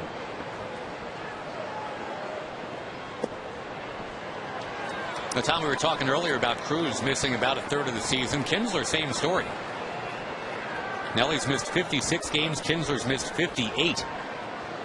And still the Rangers are where they are. Inside. Close. Well, get some base runners. And what you have to hope right here is maybe he makes a bad pitch. Mitch gets one up in the air, and all of a sudden what feels like a game that's not going your way comes right back into order.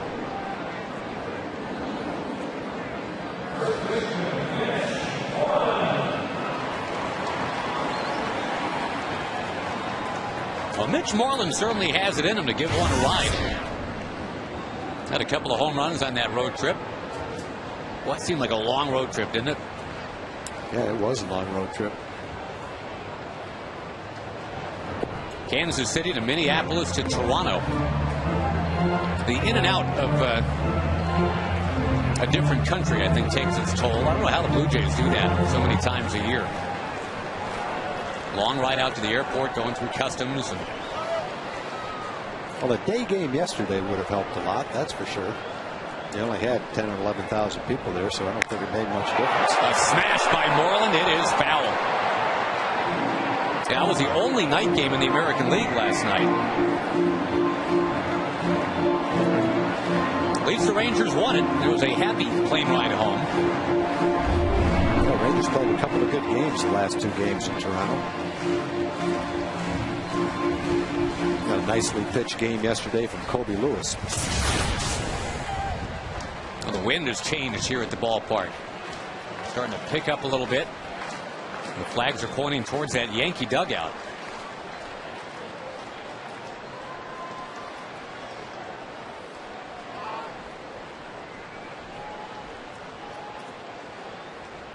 Moreland in the air to right field. That ball taken off the top of the wall. Moreland's got a screech on the brakes. That's the longest single he'll hit all year. You know, Jorge Cantu had some really strong numbers against Vasquez, but Ron Washington deciding to play Moreland instead of Cantu tonight. Moreland's been on base twice. It'd be impossible not to play Mitch after last night's game, the way he's swinging the bat. They're trying to pitch him in. Watch the catcher set up way inside. Never got it in there quite far enough. And all Mitch needed to do to put 2 runs on the board was just get that ball up in the air a little bit. He just hit a line shot about 2/3 of the way up the wall. Swisher plays it in nicely. Mitch played it safe at first base. I think he could have made it to second, but down by 3 runs, you didn't want to take a chance right there.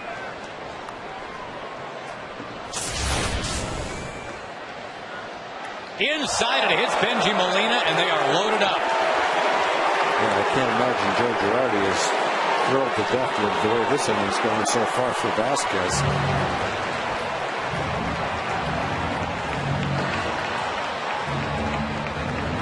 From the Rangers' perspective, you just need to take advantage of a walk and a hit batter. Down by 3 runs right here. Bases loaded, 1 out. Bravos got away from Vasquez.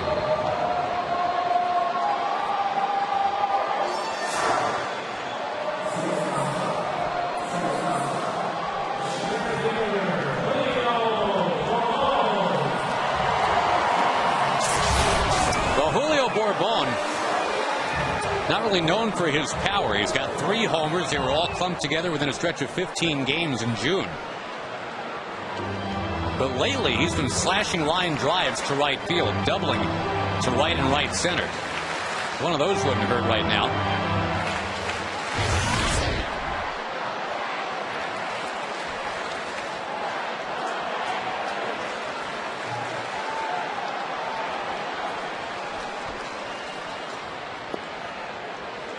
Again, Vasquez, a noted strikeout guy, has not struck out anyone yet.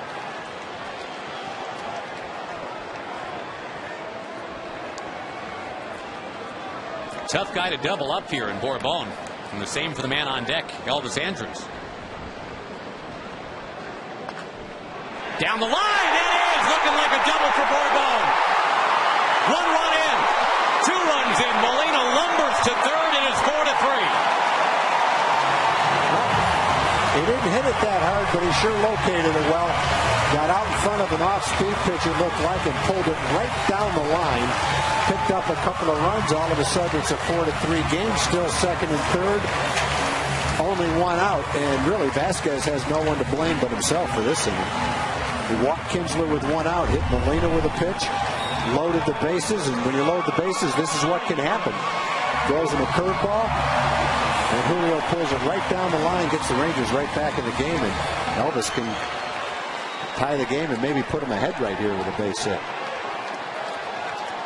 Elvis is second in the league with runners in scoring position. If he can't do it, you got Michael Young next. Boy, you love the Rangers' chances here. You really love the shutdown top of the 4th from Matt Harrison, too. The Yankee bullpen will get going, and that long string of consecutive games with a strikeout is in peril here for Vasquez. Yeah, he really doesn't have a pitch right now that looks like a strikeout pitch. He's really laboring.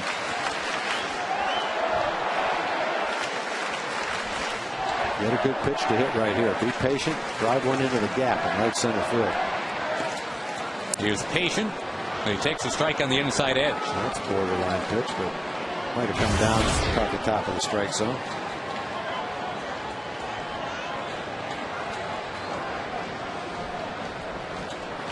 Close. Chad Godin is a man in the bullpen for New York.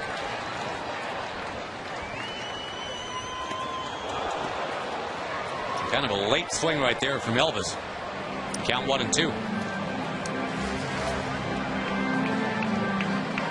You got the infield back, but at the same time with Benji at third, if it's a fairly hard hit ball, there's no guarantee that you can't make a long throw and still cut the run off at the plate. Well, ideally, I'd like to see Elvis right now with 1 out, get the ball up in the air and hit it deep enough to get a sacrifice fly, or maybe drive it for a base hit and knock in 2 runs.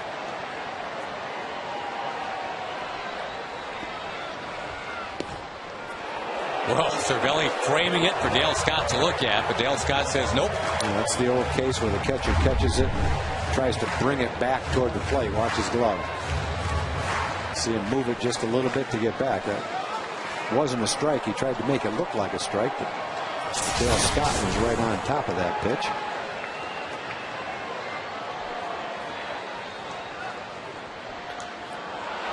Popped up, Cervelli wanders over and makes the catch. It'll be left to Michael Young.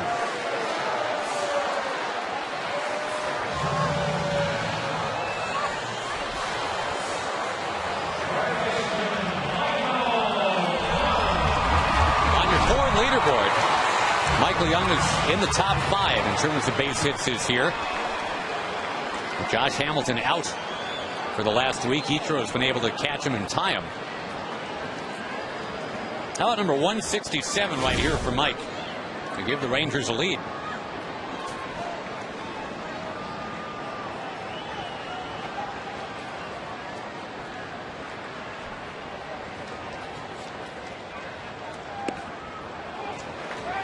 Michael had himself a solid road trip, had 15 hits in the 10 games.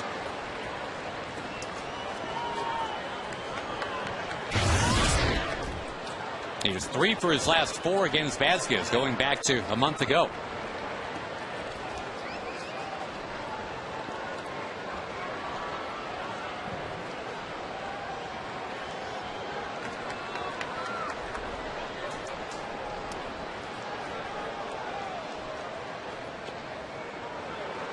Got it in there.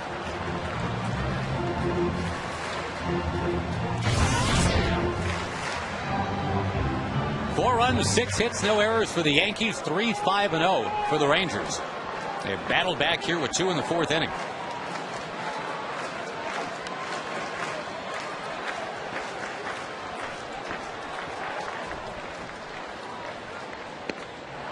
One and 2. Best fastball by Vasquez all night. Got a little extra velocity, and he threw it right where he wanted it.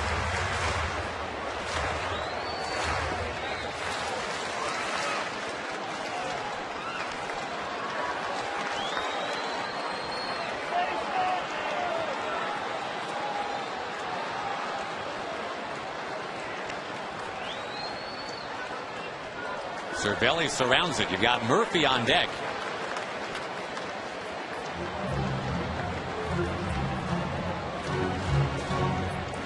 Vasquez, one thing he has not done tonight is give up the long ball. You talked about it right off the top, Tom. He's already allowed 29 homers this year.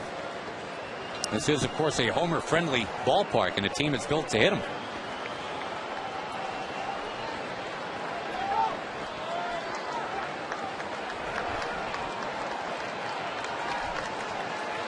With 2 on, 2 out. The 2-2 pitch. We will do it again.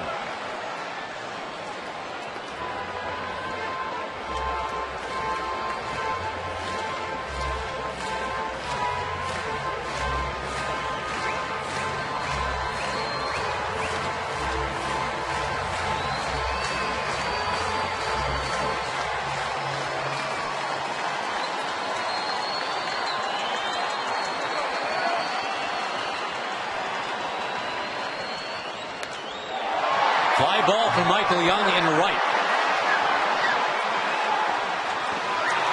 Taken care of to end the inning. Rangers get closer. 4-3 ball game here in Arlington.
So tonight appearing in Arlington, by the way.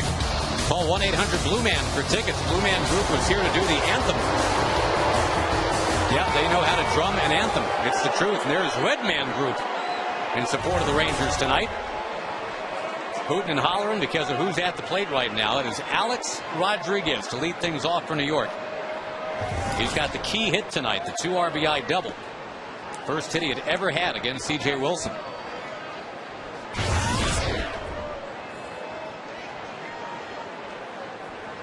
.102 runs batted in now for A-Rod, and what has not been his strongest season. But many would suggest 102 runs batted in, that's plenty.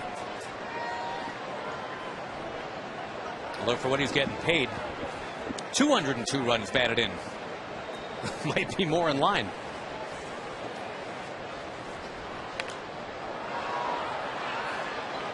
Alex Rodriguez pretty much carried the Yankees to that World Series title last year, and that dimmed the talk of him not being a clutch performer.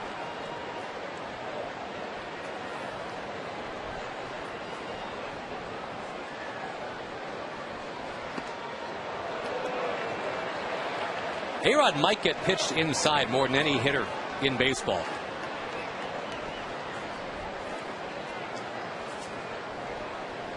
Steers that count to 3-1. And now grounds to short, where Alex Rodriguez used to pick it on this field. Now it is Elvis Andrus.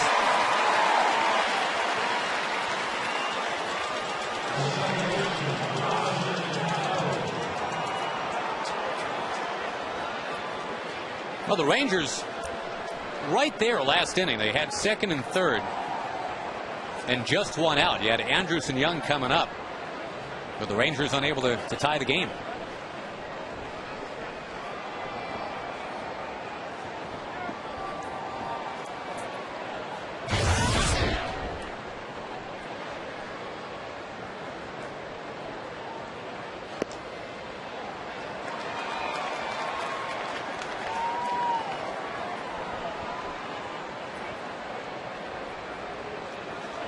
I like the way Matt's come in and gotten 4 outs. 4 up, 4 down. Throwing his fastball for strikes.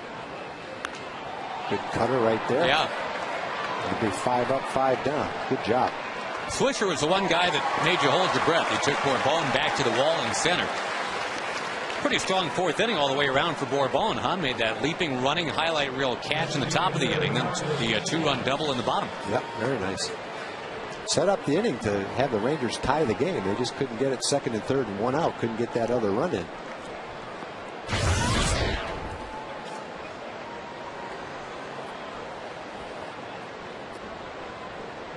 Ranger bullpen in reasonably good shape.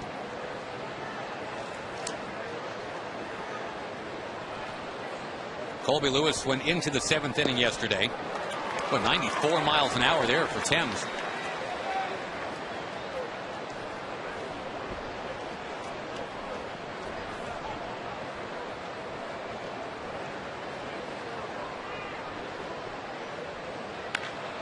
Line to foul, got into the seats very quickly.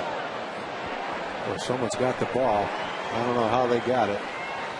Whew. If he caught that ball, that's some kind of play. Caught it right underneath his arm. That was a rocket too. He either got a bad bruise or somehow it was slowed down before it got to him.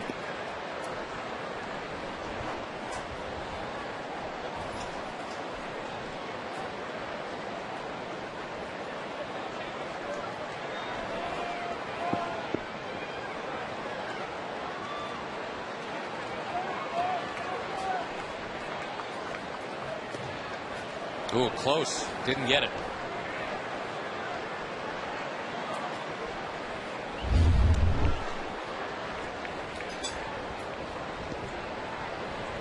That could have been. Yeah, that could easily have been. That was. That's a good pitch down and away. 6 up, 6 down. Matt Harrison picking up C.J. Wilson a bit tonight. The Rangers now with 3, 4, 5 in the order coming up. Down 4-3.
Ball brought to you by your Texas Ford dealers. Ford is the best in Texas. Rangers happy to be back home after surviving the road trip. Going 4-6 on a 3-city journey. Matt Harrison being called on tonight after C.J. Wilson lasted only 3 innings. And so far so good. 6 up, 6 down, keeping the Rangers in it. David Murphy, who had that 11-pitch at bat back in the first inning, ultimately extending his hitting streak to 9 games.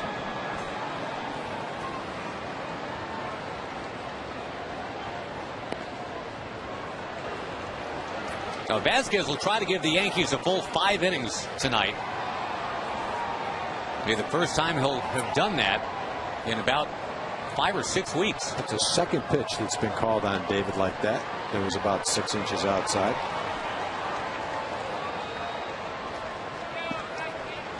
Inconsistent night for a guy who's usually very solid back there behind the plate, Dale Scott.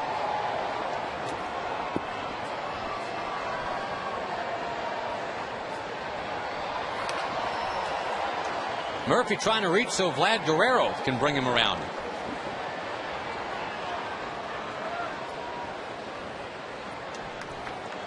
Both Murphy and Guerrero very strong as that road trip finished up.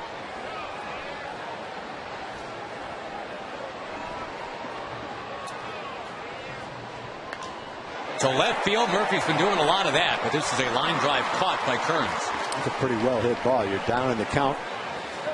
Makes a good pitch on the outside part of the plate. David reached for it and lined it sharply right at the left fielder. A little bit one way or the other. You're in business. Pretty good at bat when you get down in the count like that.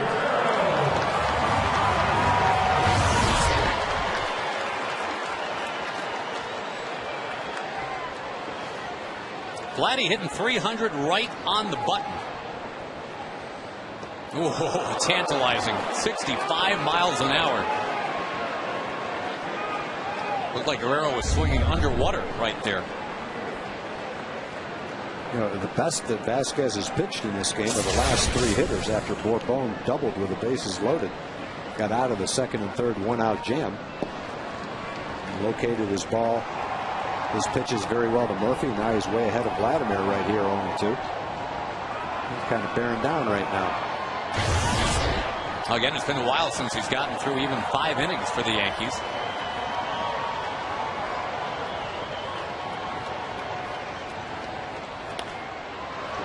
Another one dialed down to 65 miles an hour. You don't even get pulled over for that. Vladimir grounds out and brings up Nelson Cruz.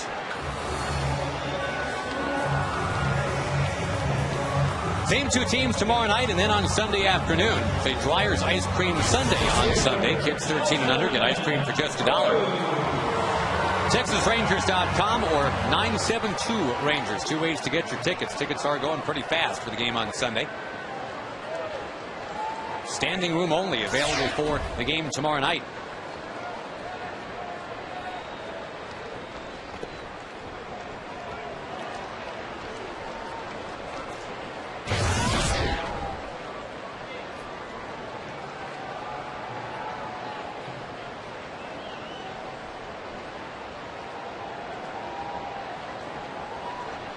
Oh, this is it for Vasquez. This might be the last opportunity now to keep that strikeout streak alive. It's been more than 10 years since he's pitched in a game where he doesn't have a strikeout. And his pitch count's decent. It's 82, so he may have another inning depending how it goes for him.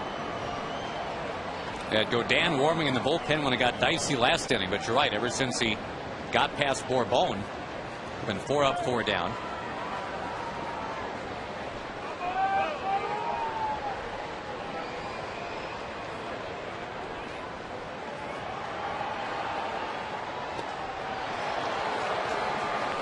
And that's a pitch that usually does get him a strikeout or 2 or 7. A fastball that kind of runs away on you.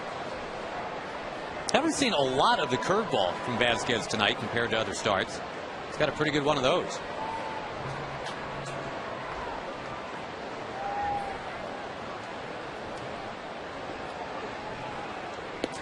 There's the strikeout. Had to be coming at some point, right? Rangers down in order, and on we go to the 6th. Yankees by a run.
Hot dog night of the year. It's a Dr. Pepper autograph Wednesday as well.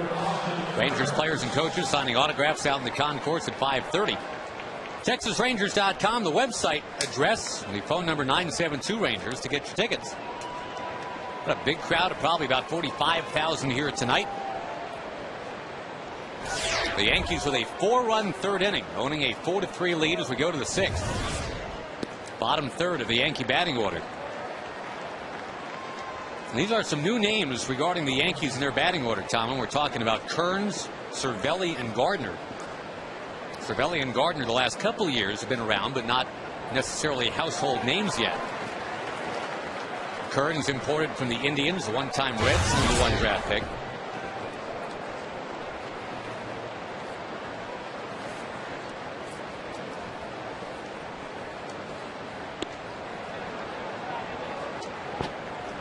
Gardner's the one guy that I guess every baseball fan ought to get used to hanging around for a while. He's got 40 stolen bases and hitting a very clean .282. Ground ball. There's Elvis Andrus. Boy, the fruits of the Mark Teixeira trade paying off tonight. Elvis Andrus, Matt Harrison. That was a good pitch right there. He had pounded Kearns in with a fastball, then turned the changeup over, down and away, got it right off the end of the bat. Pretty much exactly what that sequence of pitches was designed to accomplish. If you miss and don't strike him out with a fastball in, you come back with a changeup away. Then you count on him being a little bit out in front of it, hitting it off the end of the bat. That's what he did. 7 up and 7 down for Matt. Cervelli's been on base twice.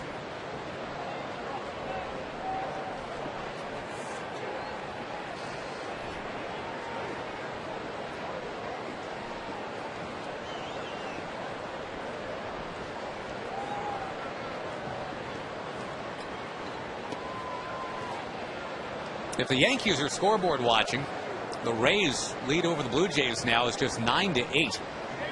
They're in the 9th inning. Jose Bautista, 2 more home runs. Numbers 45 and 46 for Toronto. Amazing.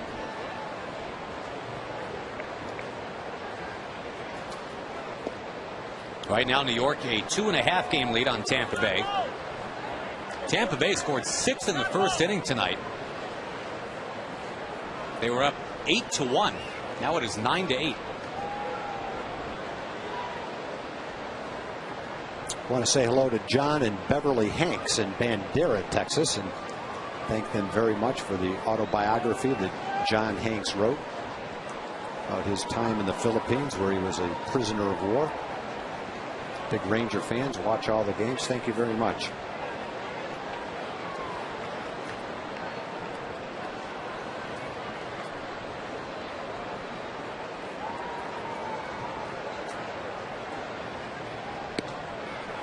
Back with a strike to make it 3-1 on Cervelli.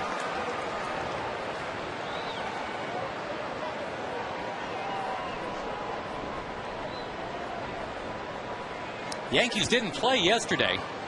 They have won 9 out of 12 coming in tonight.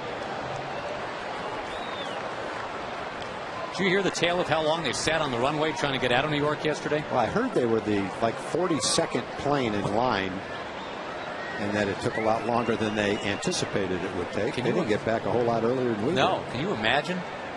Pilot comes on. Folks, we're at number 42 for takeoff. Ooh, barely missed. Cervelli is on. Gardner coming up. We go to Gina Miller. Hello, Josh and Tom. You know, with the Rangers leading the AL West by 7.5 games, playoff and postseason talk is absolutely inevitable right now. But Rangers manager Ron Washington channeled former Indianapolis Colts head coach Jim Mora today when asked about the postseason. You know what he said? Playoffs. We're definitely not talking playoffs, but we are talking Blue Men. The Blue Man Group is here. You know they performed the national anthem. And who better than to give me not just postseason talk, but peanuts, the gentleman of the Blue Man Group. So on that note, Ron Washington said he's not talking playoffs until there's an X by their name. I've got peanuts and Blue Man that I'll take care of now. Guys, we'll send it back up to you. Looks like flypaper they're wearing. Wow. Thank you, Gina.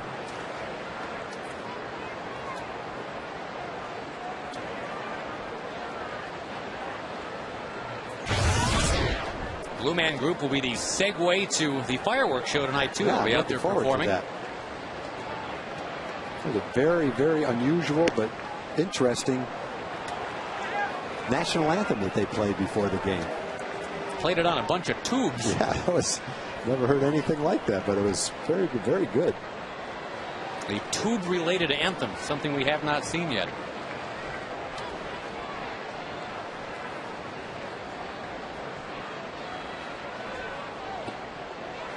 That's a strike on the outside corner to Gardner.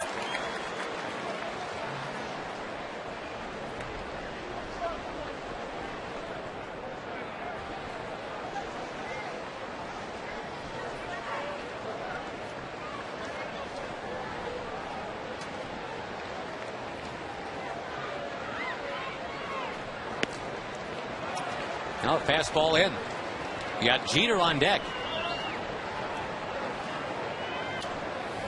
All the Yankee runs bunching together in that third inning. Rangers getting 1 in the second, 2 in the fourth. And Bourbon with all 3 runs batted in tonight. Number 9 hitter. This number 9 hitter is going to walk. Oh, he retired 7 straight and then walked Cervelli. Cervelli's walked twice tonight. Also has a single and an RBI. 7 up, 7 down, and now 2 walks. Harrison's got to face Jeter, only after some fatherly counsel from Mike Maddox.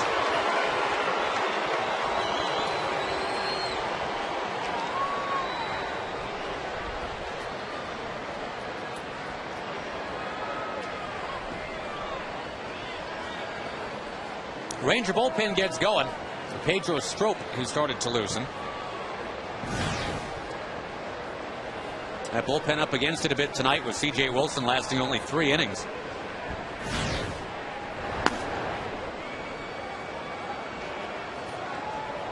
Trying to get C.J. a no decision out of this one. Keep that record at 14-6.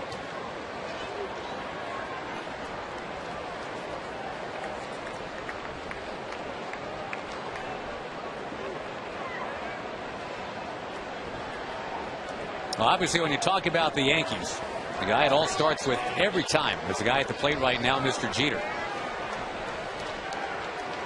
He was past Lou Gehrig for most all-time hits as a Yankee.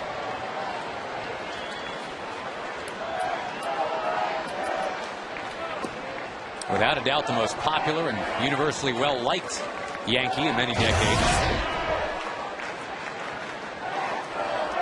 He was Rookie of the Year back in '96.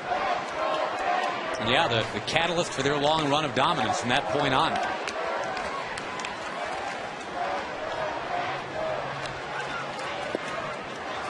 In for a strike. Well, what you're looking for right here is what Jeter's done 20 times this year, and that's hit into a double play. Leads the Yankees in double play balls.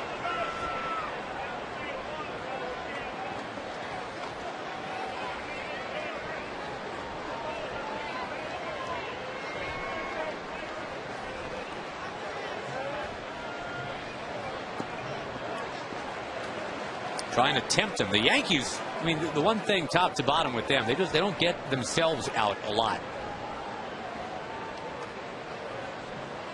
And tonight they've already walked 5 times. They hit a bunch of foul balls.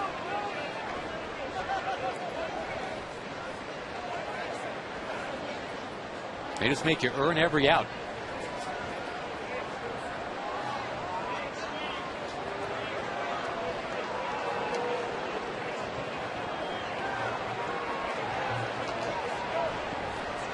Good year defensively for Jeter, too. He's made only 6 errors.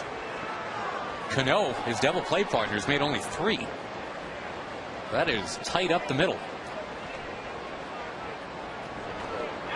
Yes, he did. Throwing a changeup behind in the count, 2-1. Got Jeter to offer at it. Good pitch from Matt. Jeter looking for a fastball, obviously. Definitely swung at it.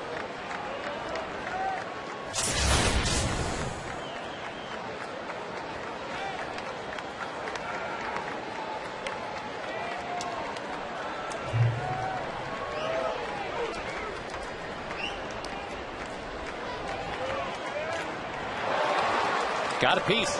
Mike and B. George are here from Lawton, Oklahoma. They're celebrating their 41st wedding anniversary at the ballpark tonight. Happy anniversary, Mike and B. Got a happy birthday, too, for a great Ranger fan. Gerald Sklar is here tonight. Happy birthday. I believe celebrating the anniversary of number 39. 2-2 the count with 2 on, 1 out. Swisher waits on deck, and after that it would be Teixeira. Off speed, fouled. Boy, there have been so many foul balls from Jeter alone tonight.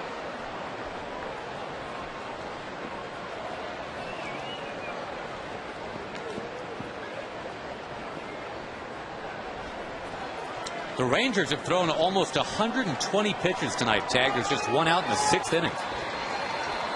Well, the good thing is Yankees have only scored 4 runs. It's a 1-run game. If you get a ground ball double play right here, you're right back at bat, a chance to tie the game. You ask and maybe you get. Kinsler, Andrews, nice takeout slide and no throw to first. Yeah, unfortunately, the wrong guy was on first. You had Gardner at first base, who can really run. It was a slowly hit ball, and with his speed, he was able to get down there and disrupt the play at second base and keep it from being a double play. Good pitch from Harrison, though, really jammed Jeter, and Elvis just didn't have time to get the ball off. And credit Gardner with a very nice play, and his speed allowed him to do it.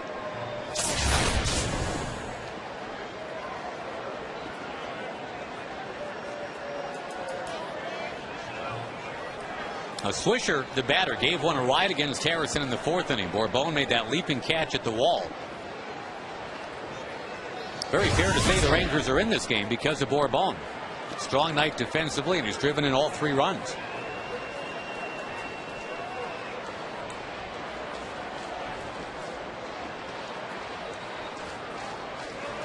Inside it to hit him. That tends to happen a lot to Swisher. Every year gets hit by a bunch of pitches.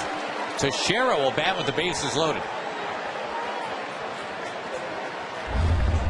The Yankees have not hit a ball out of the infield here in the 6th inning, but they have the bases loaded. Well, Swisher wears the pad on his left elbow, and it's probably a good thing because that's where it hit.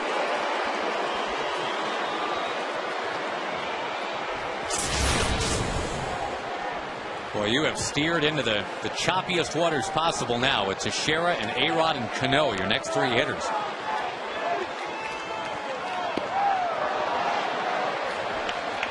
Only the Yankees could spend $48 million a season just on their corner infielders. That's what they've got with Teixeira and A-Rod. Here's Ron Washington with the count 1-0 going out there. Boy, this is something you very rarely see. If you've got this move being made for Strop, you're going to have Teixeira facing a guy that throws from the different side, right in the middle of the at-bat. We've seen a couple of odd things tonight.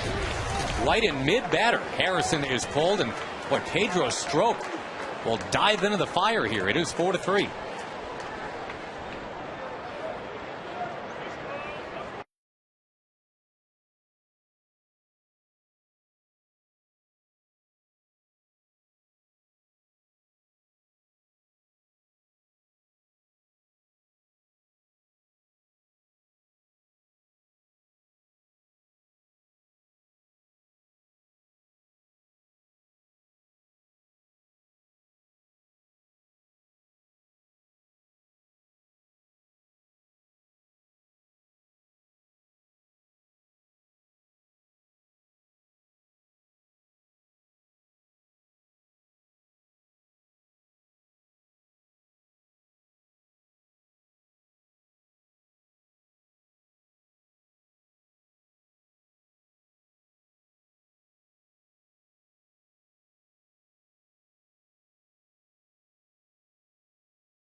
But he's going to be counted on right now to come on with a count of 1-0 on Mark Teixeira, and the bases loaded in a 4-3 game. He in that ERA of 10.29. Out there on the mound to take on a now left-handed swinging Mark Teixeira. He had to go in and get the new batting helmet.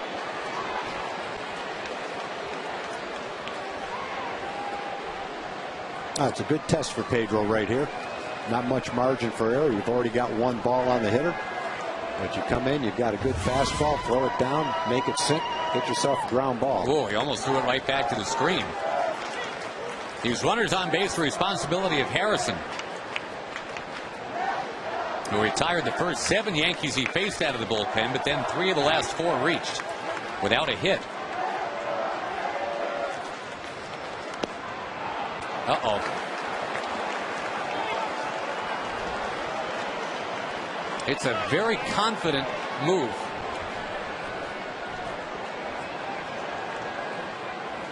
Not paying off quite yet.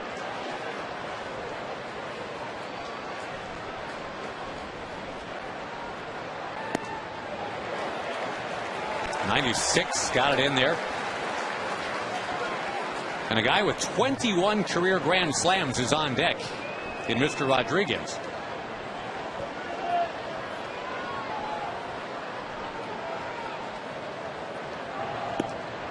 Walked him. The move does not pay off, not even a little.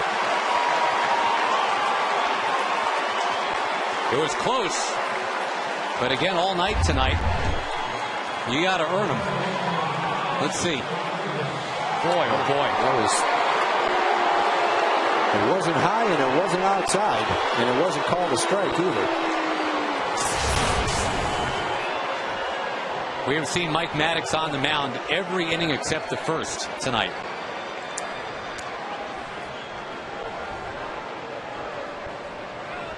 Now A-Rod with the bases loaded.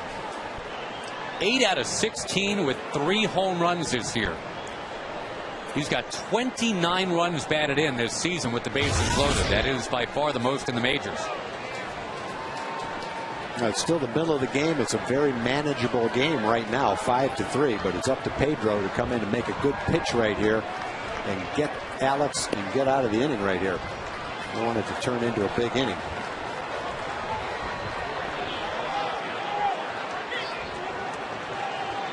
Mark Teixeira's 100th RBI of the year off a walk has made it 5-3.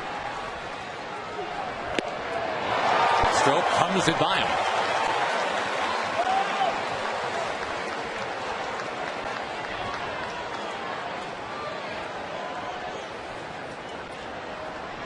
Well, it dropped head first into some tense September baseball is young Pedro Strop. Shaves that corner. Again, the 3-1 pitch that walked to Shera was a close pitch. It could have been a strike. Turned out to be a walk, but you can come right back here and turn it into the third out and keep it a 5-3 ball game.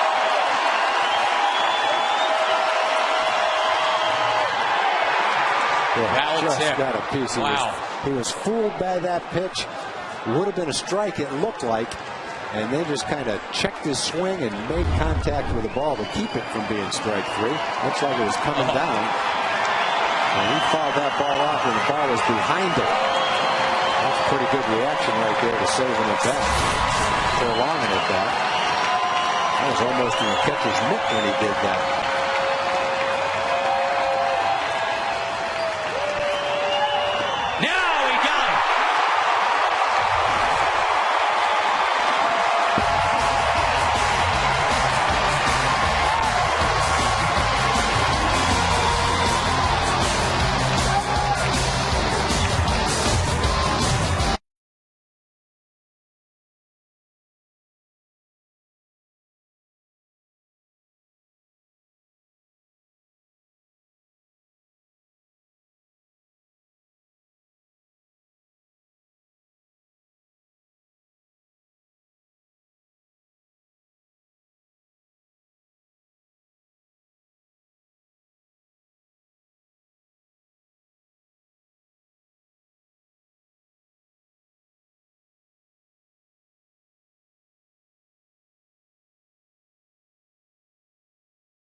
$100 in dinner for 2 at Sonic. Good luck to Jennifer Cornell from Little Elm. If a Ranger hits the grand slam this inning, we're giving away $25,000. It's been the Julio Borbon show offensively. The Rangers have patched together some bullpen work to keep the Yankees down to 5 runs. Boy, how about Pedro Strop? Pedro came in and threw the ball well. He threw the ball hard. Had a pitch that could have gone either way that walked to Shera and came back and got Alex with the bases loaded. Threw a couple of fastballs, threw one by him, and then got him with an off-speed pitch way out in front of it with the bases loaded and keeps the game a 2-run game. That was a great job by Pedro coming in and throwing the ball like that. Kinsler knocking one towards the crowd, into the crowd.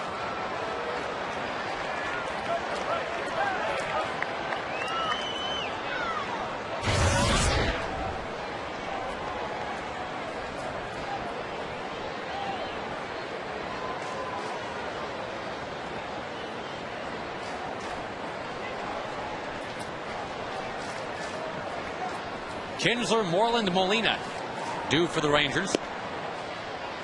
The Yankees have their bullpen going. We mentioned earlier, Tom, it has been a really good bullpen for the Yankees pretty much all year, but specifically the last 6 weeks. Got an ERA of about 1.5. A-Rod kicks it. It is into left field. And you always seem to talk about this. You're so right. He plays nearer to the shortstop than any other third baseman. That's the ball that a lot of times Jeter's just going to go and get. But A-Rod just happens to be over there. He tips it away from Jeter. Yeah, so he'll take some base hits away to his left, but he opens up the opportunity to hit one down the line and get a double.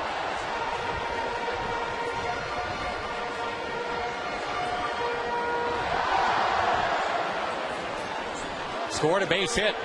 And that's going to do it for Vasquez. You got the lefty coming up in Mitch Moreland. And a lefty up after Molina as well. So they're going to go and get Boone Logan right now. A 5-3 game. And the tying man coming up. Come back to Arlington and tell you about that new pitcher for the Yankees in just a moment.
Tonight, but he's been on base 3 times. He's already scored twice.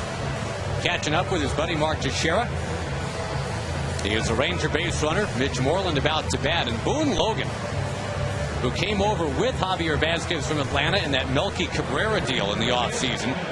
And boy, would the Braves like to have this back right about now. Boone Logan's been unscored on, Tom, his last 22 outings. All that ERA, anything that was of substance, was done pretty much back in April, May, and early June.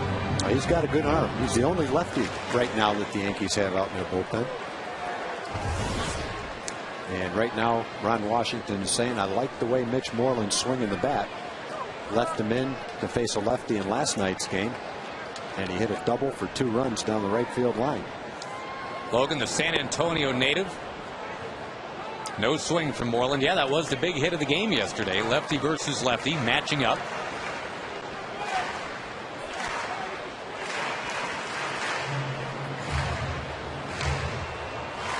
Sure seems like the Yankees have had more opportunities tonight. In fact, they have. They have stranded 8. The Rangers are right in this thing. A good hitter's count right here. They're ahead 2 balls and no strikes. The Yankees have a 2-run lead. Logan's probably going to throw you a fastball right here. It's a good opportunity to do what he did last night. Hit one hard.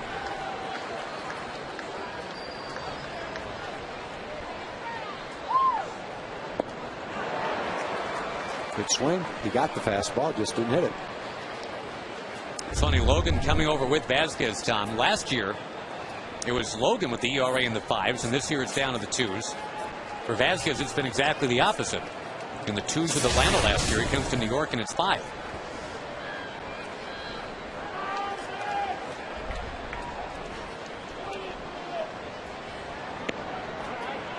Close, but no, it's nice to see a Ranger get that benefit.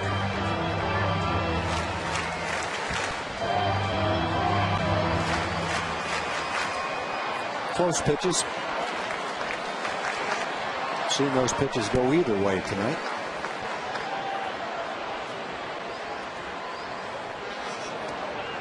Getting away, and that's ball 4 anyway. The Rangers have 2 on and nobody out. Could this set up for another bunt now from Benji Molina? Yeah, and then I guess what you say is, okay, if Benji gets the bunt down, then you've got Bourbon, the next hitter. Will you bunt the runners over for Bourbon hitting against a lefty? Or will you pinch hit for Bourbon if you bunt, or will you let Benji hit. We'll see if Girardi's going to make a pitching change or whether he's going to stay with a left-hander right here. Looks like he's going to make a change. Yeah, David Robertson, the right-hander who's been so solid. He'll be called on. The Rangers looking to rally here, bottom 6.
Individual game tickets for that possible American League Division Series be going on sale at 9 a.m. next Saturday, September the 18th.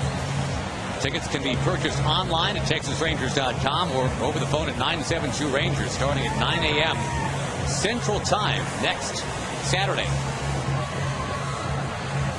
David Robertson out of Tommy Hunter's University of choice, Alabama. In fact, Robertson from Bear Bryant High School before he got to campus in Tuscaloosa. Honest. He's having a good year, too. 50 innings. He struck out 61 batters. This is what Ron Washington has in mind right here. Benji has bunted in the game. And a sacrifice bunt back in the 2nd inning. Yankees are playing for the bunt. They've seen it once. They anticipate they'll see it again. Teixeira, A-Rod in at first, in at third. Now, for a guy who's only had 2 sack bunts in the last 4 years, and this at bat, Benji bunted very well last time. Well, Benji bunted it toward first. This is a situation, generally you bunt the ball to the third baseman, which guarantees you a sacrifice bunt. Benji bunted it to first. And he bunted it perfectly. There's nothing Teixeira could do except throw to first. But if you do bunt it a little bit too hard, then Teixeira could field it and throw to third to get the force out. A-Rod still in on the grass. Benji squares and pops it up foul. If he can get the bunt down, it sets up to be a career night for Bourbon at that point. He's already got 3 runs batted in.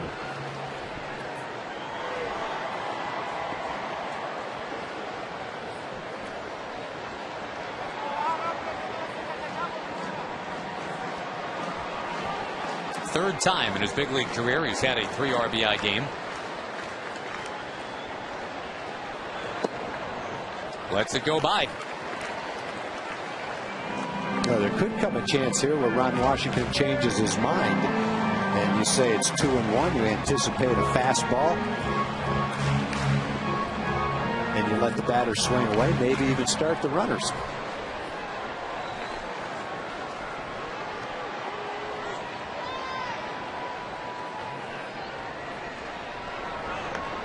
The bunt. Well, that's 2 carbon copies of each other.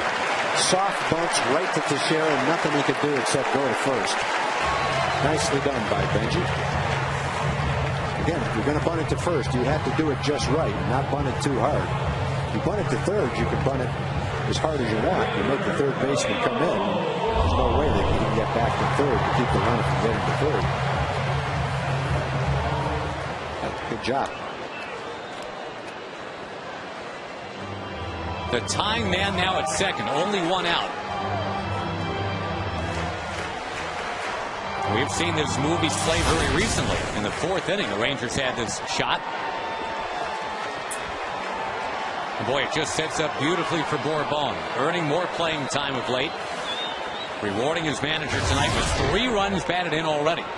So Bourbon's been up with second and third. He's been up with the bases loaded. Now second and third again. All with less than 2 outs.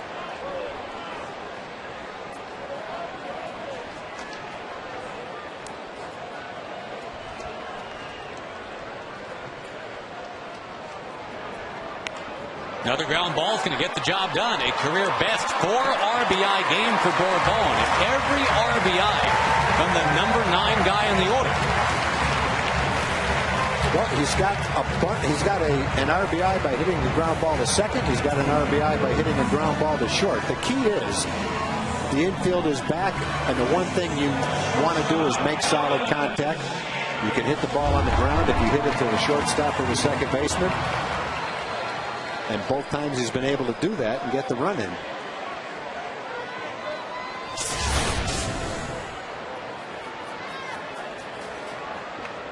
Andrews a chance to tie the game. Or a wild pitch or a balk or something of that nature could tie this thing up. Well, Kinsler has scored 3 runs. He's singled twice. He's walked once. And Bourbon has driven him in 3 times.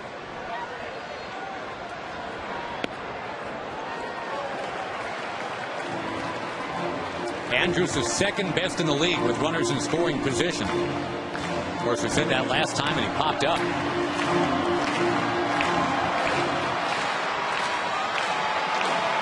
Oh, for 2 lifetime against Robertson.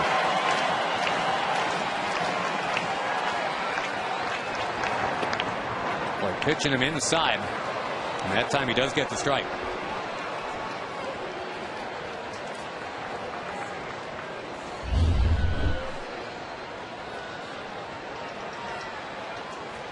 Yeah, that was not a strike, and that's not where he was trying to throw the ball either. He's trying to throw that curveball down and away.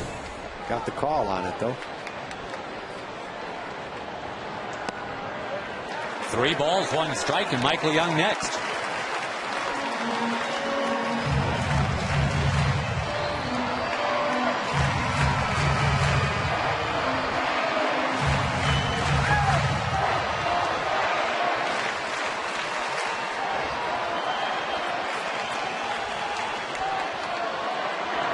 Taken. Strike.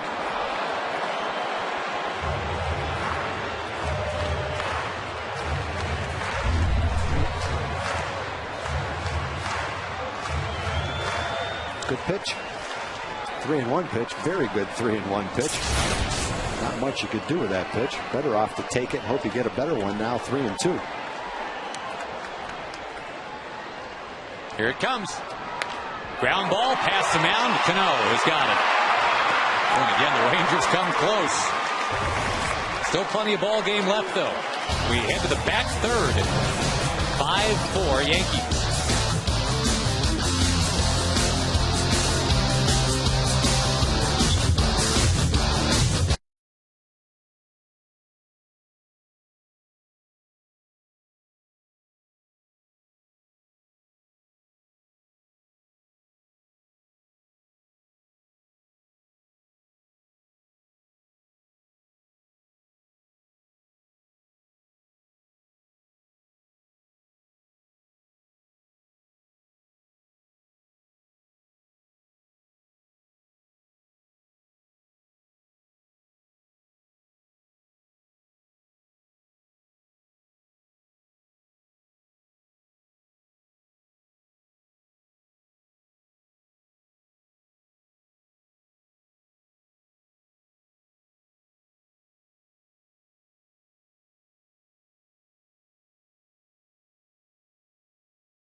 new from AT&T. Visit AT&T for details. Crowd of 46,179 to watch the Yankees and the Rangers play some epic, back and forth, tense September baseball tonight. Rangers about to use their fourth pitcher of the night. It's Alexei Ogando. And the Rangers now will go with back-to-back pitchers here, Strop and Ogando, who started out doing something else professionally besides pitching. Both these guys were fashioning themselves as hitters. The pitching thing has worked out pretty well, especially for Ogando. ERA in the ones.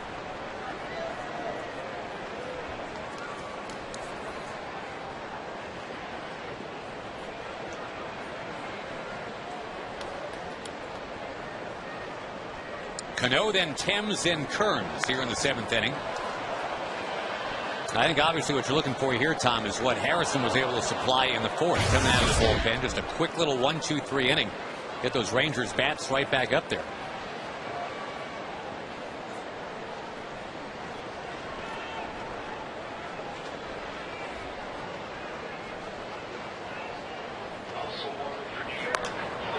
Fly ball well struck by Cano. But again, this is Bourbone's night tonight.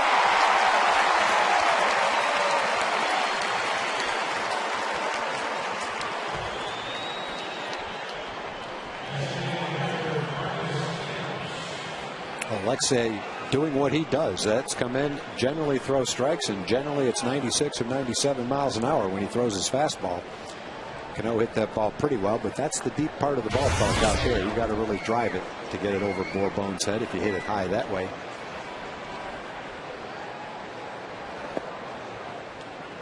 Marcus Thames, when he gets in a groove, boy, he's tough, and he is pretty much in one of those grooves right now. 7 homers in his last 13 games.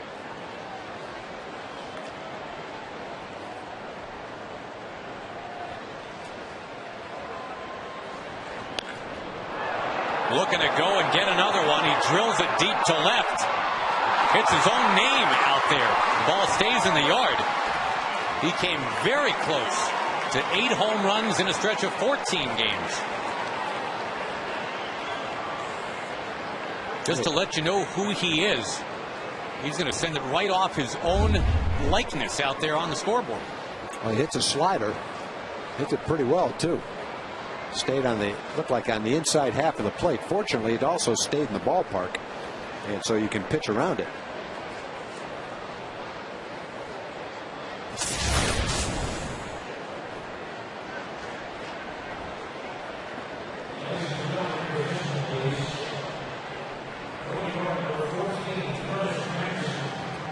Curtis Granderson will grab a bat, and he's going to be announced as a pinch hitter now for Kearns.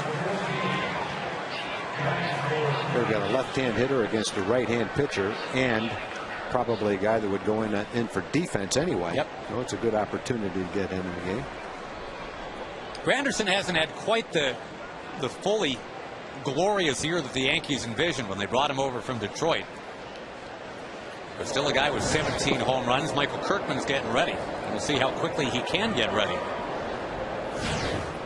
Boy, this again just has that feel of a playoff game tonight. The mixing and matching, managerial chess moves. Yeah, the Yankees traded Austin Jackson in that trade, a young rookie center fielder, for the more veteran Granderson. And actually, Jackson had a better year than Granderson has for the Tigers as a rookie center fielder. They got younger, they got cheaper, and for this year anyway, they got better. Now Ron Washington comes out. He took it right down to 1 on the shot clock, so to speak. Now he will slowly head on out there. Buy Kirkman a couple more warm-up tosses. Boy, this is every bit what everybody's preparing for come October. Kirkman will come on. It stays 5-4 for now. We'll be right back here in Arlington.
Rangers 4.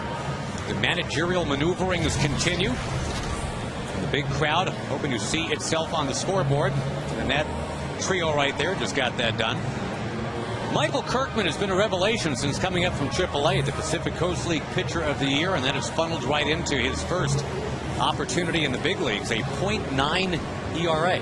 Well, the one thing that all the young guys have gotten since they've been called up is opportunities to pitch late in close games in a pennant race. Stroke got the opportunity today. Ogando's gotten it all season long.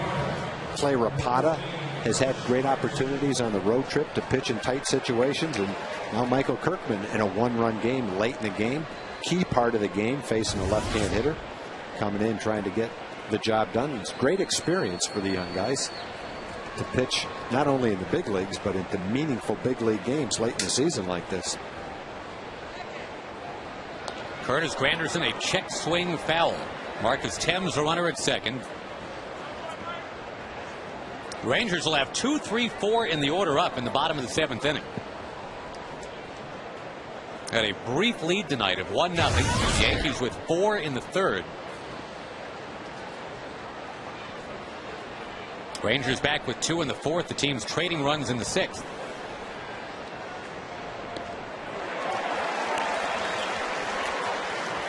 Harrison, a lefty out of the bullpen, came out, was very effective. Now looking for Kirkman to do the same. Well, Granderson's a .246 hitter. He's a .246 hitter against lefties and righties. Sprays this one into the crowd.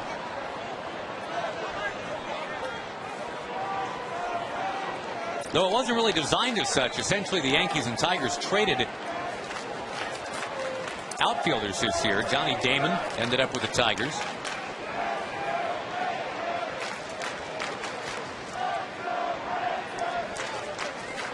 Another 0-2 is powered into center. Corbone is drifting back. He's got another one.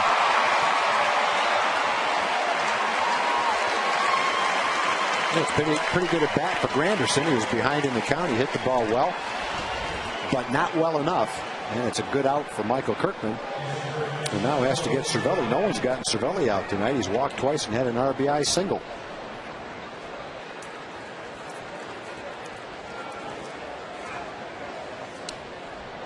Busiest man in the whole place tonight has been Mike Maddox. And yes, Cervelli, I mean, on a night where you're dealing with Teixeira and A-Rod and Jeter, etc. The guy that's been toughest to keep off base has been Francisco Cervelli.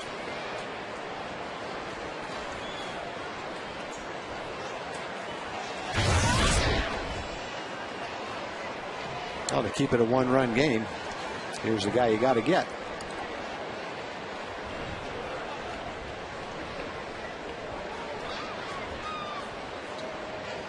Cervelli's got a lot of playing time this year, probably more than the Yankees anticipated when the season started, but he's been in 82 games. He's had 245 at-bats this year.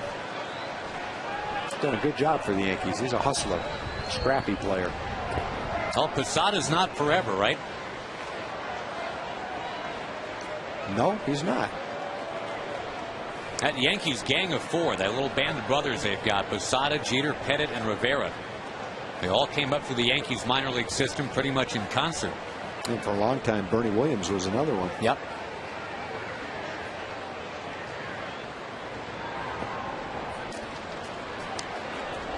That foursome, though, of Posada, Jeter, Pettit, Rivera, they played in 6 World Series together. The record for one group of 4, by the way, is 8 World Series. Mickey Mantle, Elston Howard, Whitey Ford. And you might know the 4th one in that quartet, Yogi Berra. 8 World Series all together in lockstep.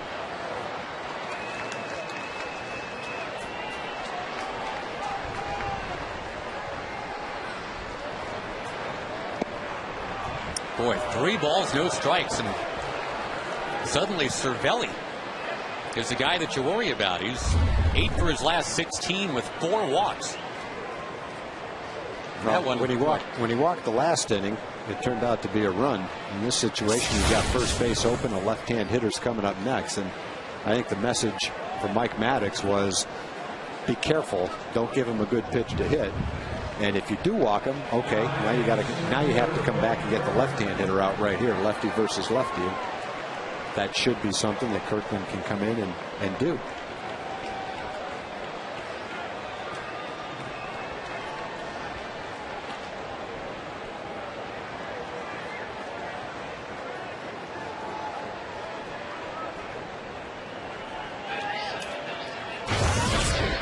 More action in the Ranger bullpen. Dustin Nippert.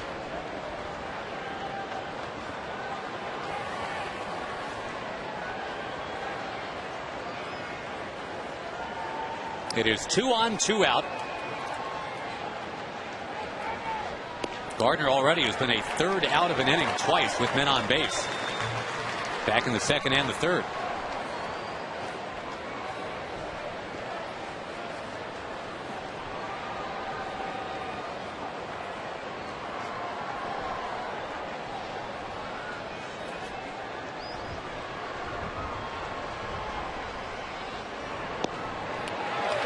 Quickly 0-2. You'd love to not worry about Jeter quite yet. He's on deck.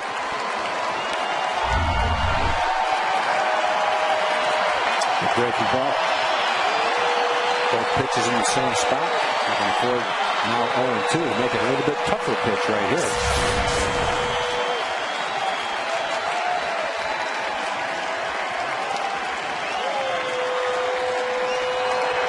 Struck him out. Nice pitch. Seventh inning stretch in Arlington. That's why they pitch carefully to Cervelli. The Rangers down just one. They've got Young, Murphy, and Guerrero coming up.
Ranger Baseball brought to you by Toyota. Visit buyatoyota.com. Toyota, moving forward.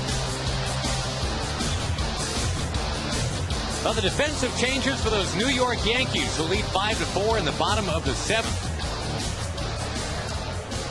You've had Gardner move over to left. Granderson stays in the game to play center. And out there on the mound now, out of Grand Prairie High School. Hard to believe that was 15 years ago. Kerry Wood, who went on to do some spectacular things as a starter for the Chicago Cubs. First round pick of the Cubs. And he's been, boy, on and off the DL numerous times. How about 13 times on the DL in his career? Yeah, compared to Vasquez, who started the game, who's never been on the DL. Back in the Metroplex, Kerry Wood missing into Michael Young. Well, Kerry Wood has done a nice job for the Yankees. He's been in 15 games, 16 2/3, 20 strikeouts, a 172 opponent's batting average. It was a good acquisition. He's come over and done a good job.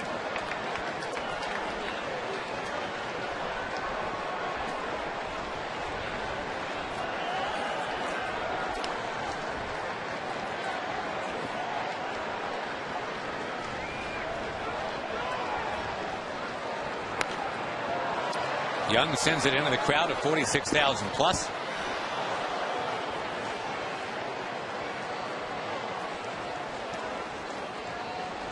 The only Ranger with 2 hits tonight is Ian Kinsler. Those were 2 infield hits. You got a Ranger with 4 runs batted in. That's your number 9 guy, Bourbon, off of only 1 hit.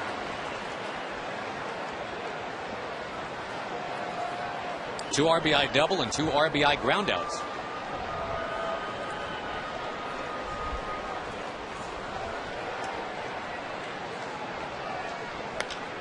Tapper off the back of the mound, and that back of the mound slows it down. Jeter gets Young by a step.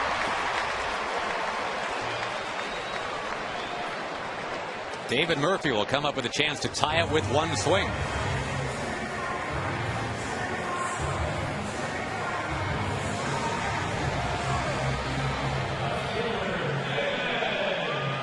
Don't mess with the Murph, it's true.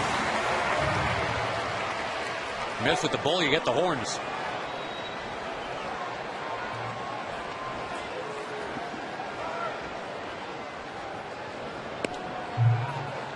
A strike in the outside corner.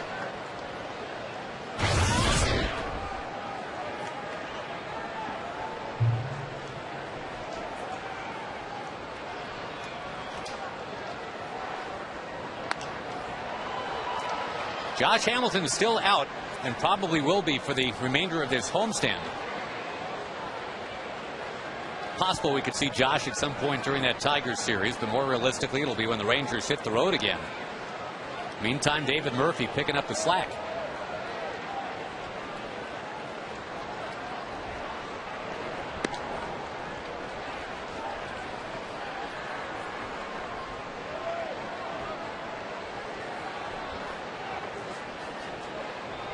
The bruised ribs suffered in Minneapolis about a week ago. That one sporting outside. A couple of first-round draft picks out of Texas. Murphy down in the Houston area, and again Wood from right here in DFW.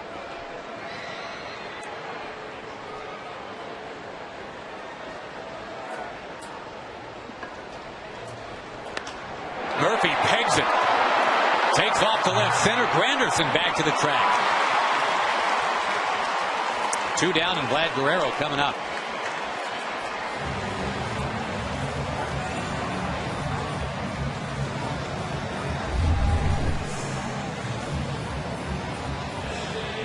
A solidly hit ball, not David's best shot, but he hit it pretty well. Last couple of times up, he's hit the ball well to left field. Had a line drive that Kearns caught in left field back in the 5th inning as well. But Vladdy is due. He hasn't hit the ball out of the infield yet.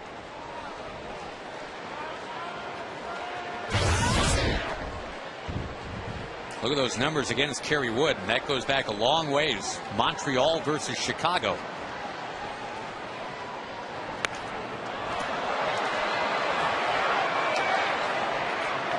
One of Kerry Wood's first starts, actually.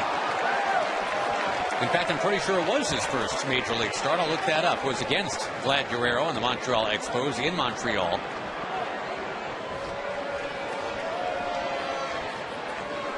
They figured that was a nice way to ease Kerry Wood into what was going to be a very promising career on the road. Small crowd. Vladdy, line drive, right field to the track, and Swisher's got it. End of 7. 5-4.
of the game with Nick Swisher batting and styling up there. He thought he had one, but no.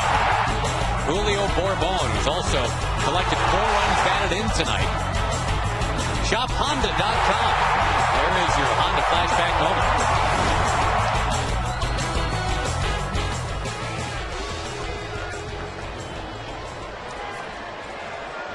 The face of this Yankees franchise, Derek Jeter. A 1-for-4 night for him. And Michael Kirkman, for the first time in his brief major league career, will get a chance to stare down Derek Jeter. Dustin Nippert continues to throw in that Ranger bullpen. You got switch hitters coming up with Swisher and Teixeira.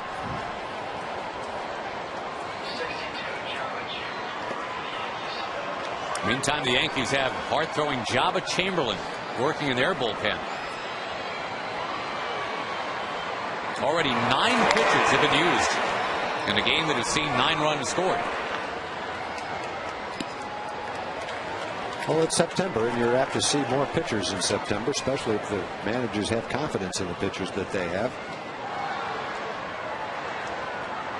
Rangers have 10 bullpen guys.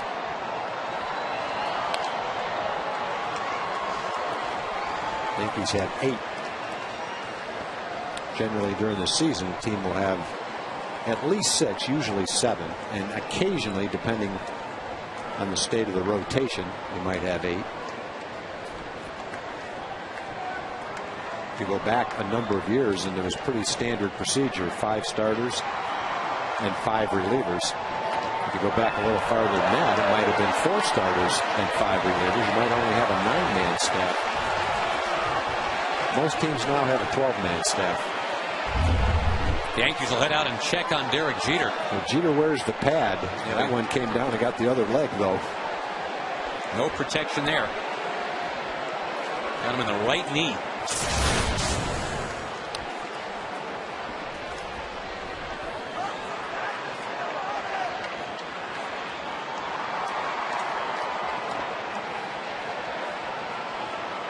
Well, Jeter's another guy who's emerged, obviously, throughout his career as a guy that just doesn't miss games.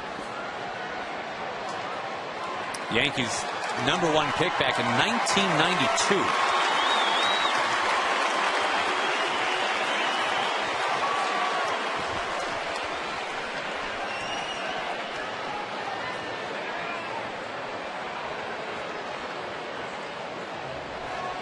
Originally, he had signed a letter of intent in Michigan. Reported to the Yankees rookie league team in Tampa instead in '92. His first go around, Tom, 47 games, he hit 200. He says he cried in his room every night. Thought he'd made the wrong choice. Well, he hasn't been crying much since then, that's for sure. Nope, some opponents have. Jeter limping as he goes down the line. Well, Kirkman came back after falling behind in the count. Got Jeter to ground out.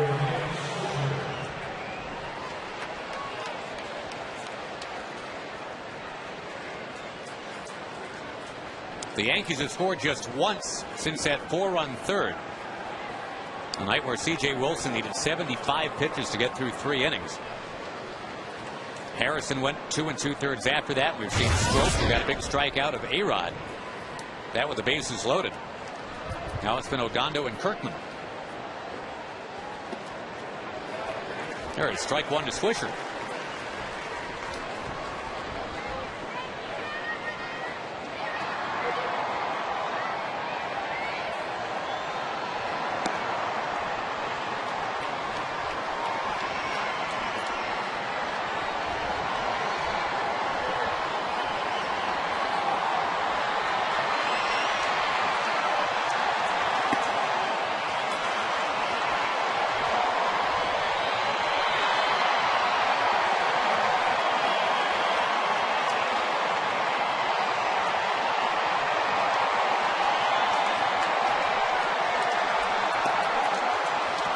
Michael Kirkman, only 23 years old. And with 46,000 people yelling in the 8th inning of a 5-4 game, working out a Swisher. Gets him to pop it into that big crowd. And again, even a bigger crowd expected tomorrow. Standing room only seats will be sold.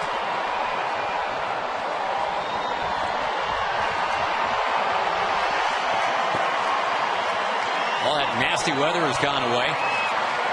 Rangers pretty fortunate, I guess, Tag, to be on the road this next week. Yeah, it really was. Remember how the season all fell to tatters last year with the back-to-back rainouts against Seattle. Way outside, he lost him. Now to Shera.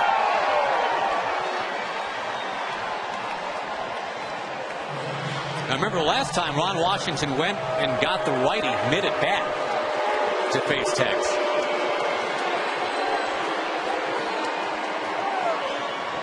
Greg Golson is going to pinch run for Switcher. Former Ranger prospect.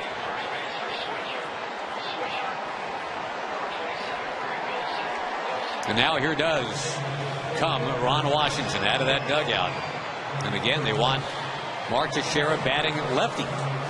Wasn't too long ago that worked the other way around, where opposing managers would make Mark Teixeira swing the bat right-handed. Well, it worked the last time. Actually, didn't really work with Teixeira. They walked Teixeira, then it worked with A-Rod to have the righty out there. Here comes Nippert in a 5-4 game.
One and trying to keep it that way. Just one out in the top of the 8th. And Dustin Nippert will be asked to face Mark Teixeira, who walked with the bases loaded last time up for RBI number 100.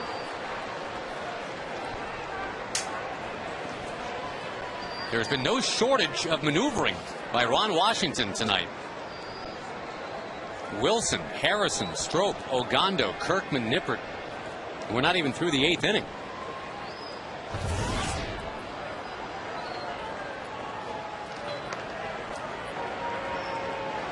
Golson, remember, the pinch runner.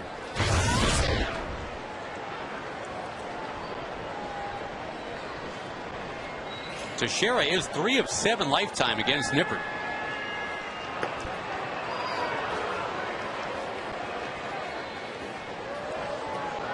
Boy, you'd love that double play so you don't have to worry about facing Alex Rodriguez.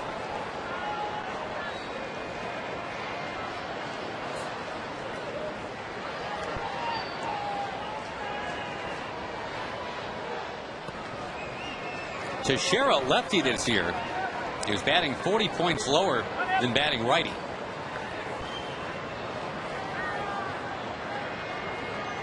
That seems to kind of fluctuate year to year with Tex. It's not like you can say definitively for his career he's better from one side than the other. Yeah, I've talked to Tex about that before, and a lot of switch hitters, and they say the same thing, that you can be in a groove one side and be in a slump on the other side. And he'll get a lot more at bats left-handed than he will right-handed. So I think his average will fluctuate more right-handed than it will left-handed. But I guess you could go through a prolonged time in a season where you're just not feeling comfortable on one side, whereas on the other side you do feel comfortable.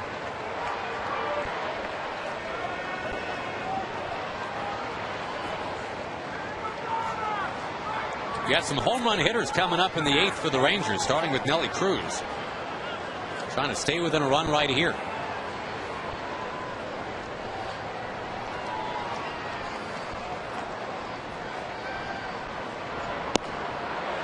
Got it in there, 1-2.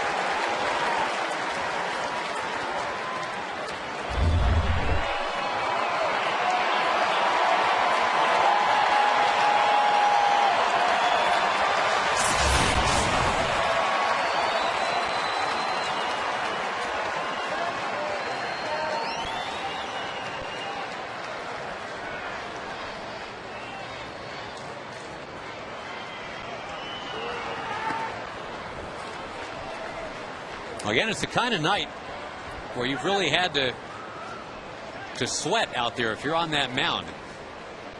Some long at bats. Look at Harden and Rapata getting ready out there now. Kind of night where everybody might pitch. Yeah, if you use Harden and Rapata and this game goes to extra innings, you got a chance to use them 10 pitchers. O'Day has pitched 2 or 3 straight days up in Toronto. Felice has pitched a couple of straight days. And then you've got Darren Oliver, who's not really a long man. Harden would be the one guy out there that you could kind of leave in there and throw as much as you want him to. The Rangers have thrown 170 pitches tonight to get through 7 1/3. CJ throwing 75 of those in 3 innings.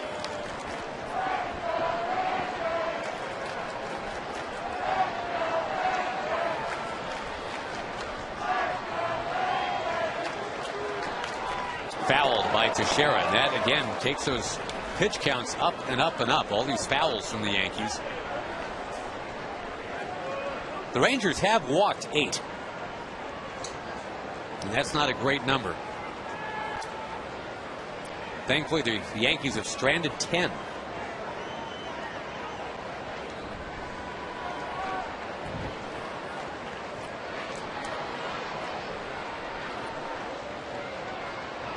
And the Rangers have thrown about 65 more pitches than the Yankees have tonight.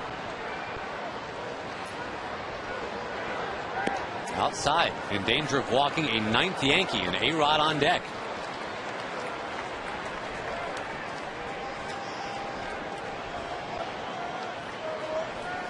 To be honest, just not a great tempo right from the beginning tonight. C.J. Wilson kind of puttering around a little bit tonight. Didn't have that get the ball and go Cliff Lee style thing happening. Runner goes, and a high fly ball from Teixeira to the track, and that's it. He had a good swing at it. He hit it on the good part of the bat. It looked like he just got underneath it. Ball went to the track. Nelly made the catch. Dustin comes in and gets his man. Now he's got to get another one right here. And a tough one. You'll know from the booing who it is we're talking about.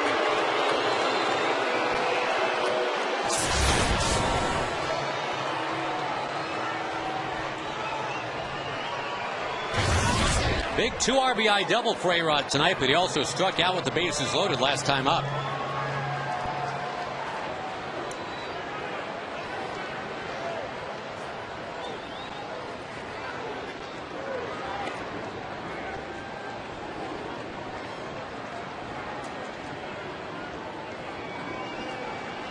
Already 13 seasons of 30 home runs and 100 runs batted in. That's a major league record.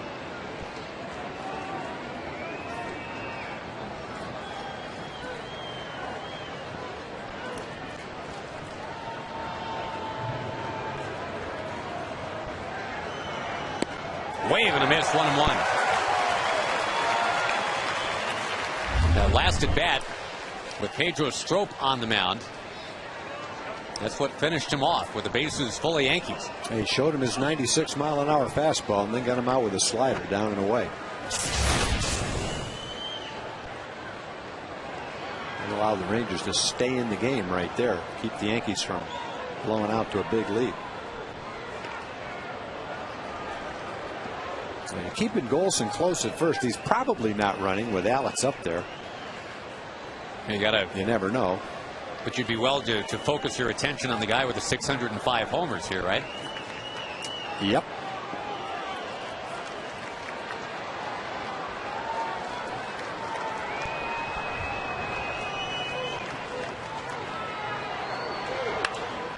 Stroked in a left base hit, Alex Rodriguez. Golson takes a wide turn and goes on back to second. Robinson Cano will be the batter. And here comes Ron Washington again. This is something. We're going to see a 7th Ranger pitcher of the night. There are still games to be played tomorrow and Sunday as well. Well, fortunately, most of them are pitching kind of in short stints, and they'll be available again. The Rangers now have themselves a matchup lefty. That is Clay Rapata. That's the guy they want to go and get. Rapata, the former Tiger, against Robinson Cano. And a 5-4 game in the 8th. And again, we'll be right back.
That have been caffeinated, not really affected. And no doubt this is a playoff feel tonight, late into the night. The Rangers and the Yankees, and Clay Rapata is summoned. He has been the lefty to face a tough lefty since coming up from AAA. Well, the one benefit for the fans that don't get a chance to come to many games, they may see every pitcher the Rangers have tonight. Well, Ron's got a big bullpen. He's going to use them all tonight, boy. 7 Ranger pitchers to get to this point. And this is a very tough lefty. This is Robinson Cano, who's got a career high 26 home runs. But, you know, if you've got confidence in all the guys in the bullpen, and it's pretty obvious that Ron does, all the kids that have been called up toward the end of the season are all pitching in important games.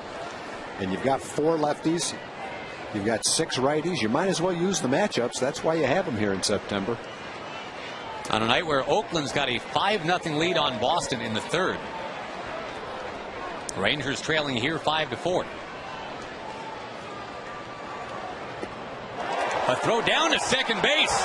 Boy, is that close. Boy, you talk about everything coming together right at the same time. Everybody got there at the same time. The runner, the shortstop, and the ball. Accurate throw, too. But no doubt that he got back.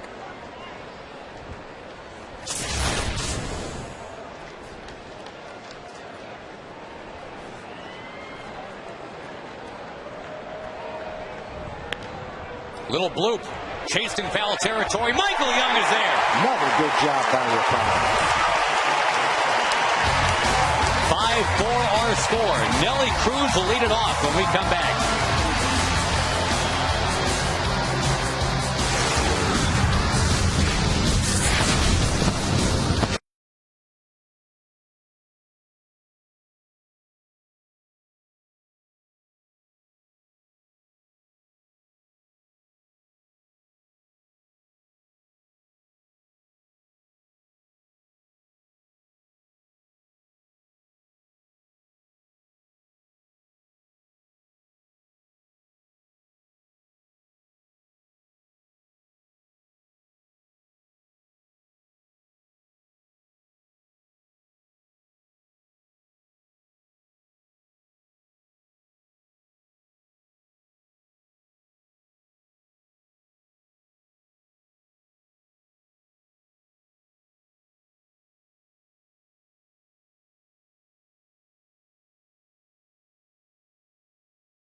Honda dealer of the game, Luke Riley Honda of Richardson.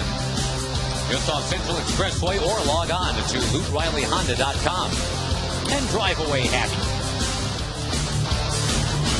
Changes for the Yankees as we get to the bottom of the 8th. Greg Golson stays in the game in right, forming a 3G outfield now. It's Gardner, Granderson, and Golson. Jabba Chamberlain is on the mound. The guy with a rocket ship fastball. Guy built like a soft drink machine. Big, stocky, hard-throwing Nebraskan. He's going to get Nelson Cruz to open the bottom of the 8th in a 5-4 game.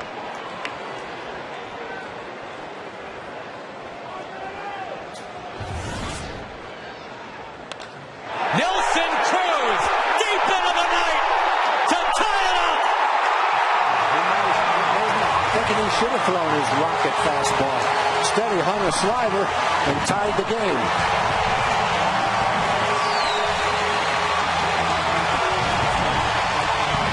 It was a rocket ship going the other way. Long line drive home run. This game's tied at 5.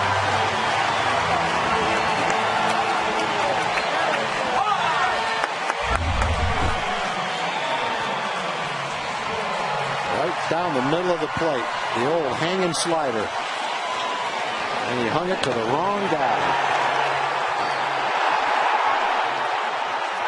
The legendary boomstick of Nelson Cruz, and now Ian Kinsler to follow. Boy, again, you wonder what this year could have been for Nelly Cruz if he hadn't missed 56 games. Home run number 18. And just like the one he hit in Toronto the other night, a no doubt about it shot.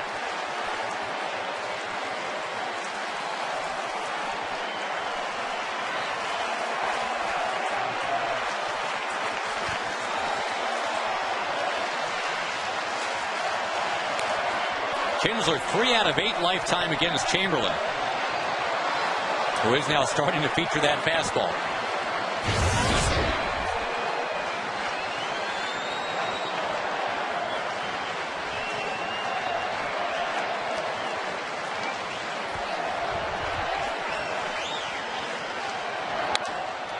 Got Kinsler to pop it up.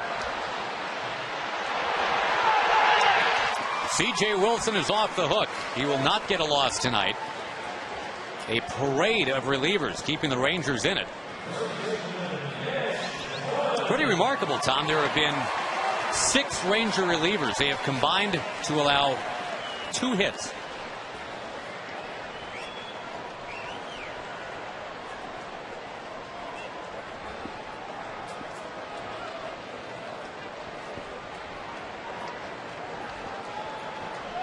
Yeah, the only run they've given up came in on that walk to Teixeira in the 6th inning on a pitch that could have been called a strike, really.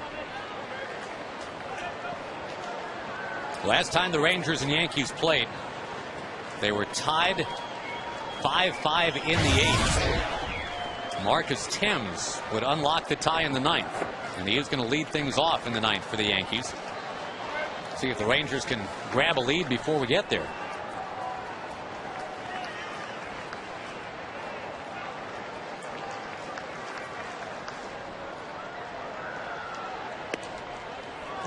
Boy, Moreland continues to have veteran style at bats. This is a guy that's only been in the big leagues a month and a half. 2 walks and a single tonight.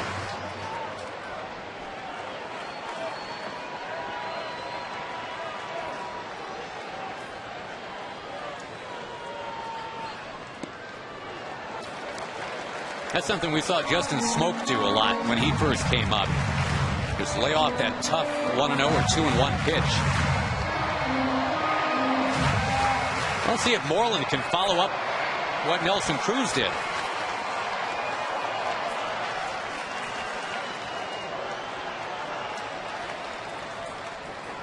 Oh, he was trying to. Got the heat. Yep, power versus power right there. Here's my best fastball. See what you can do with it. And that time Chamberlain got the ball by him. Trying to throw it down and away. Threw it up and in, but got it by Mitch. Missed his target by a considerable margin, but still got away with the pitch. Ended up in a pretty good spot anyway.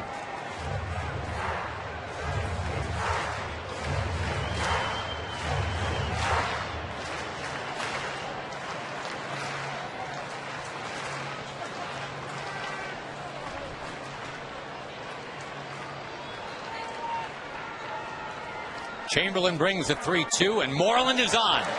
Oh, he threw a 95-mile-an-hour fastball right by him, then tried to trick him with a 3-2 slider. No, he's just untrickable. A 17th round pick. And a guy that was looked at as a pitcher first before he was looked at as a hitter. He's had a pretty good game tonight. 3 walks and a single. Been on base all 4 times. The Francisco Cervelli plan. Yeah. All right, Benji Molina with 2 sacrifices and a hit by pitch tonight. Think Fenway Park, Benji. You want to triple the center right now? I'll take it. I'll take it. Even if he doesn't get to third. Yep. Long before that, Moreland will score.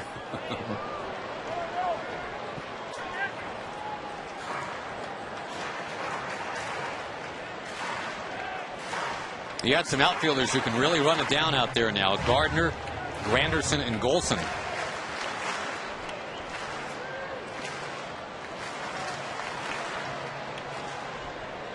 Boy, you got some beef in this matchup here. Chamberlain against Molina.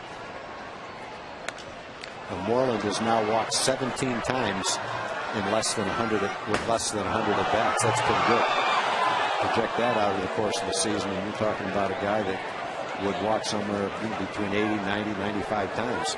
You can't project that out, but let's just say for a young player with less than 100 at bats to walk 17 times, that's pretty good.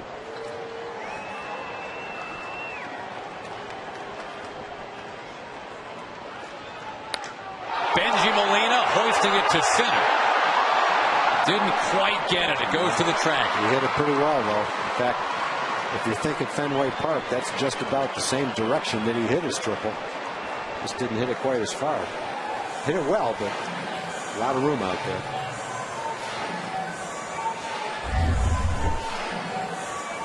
Trying to throw it down and away. Right in the middle of the plate. And Chamberlain's rearing back and firing it, but not really hitting the spot he's trying to throw it to.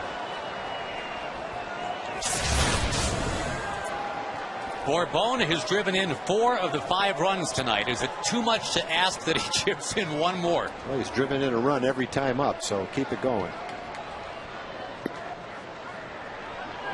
That one rolling in for strike one.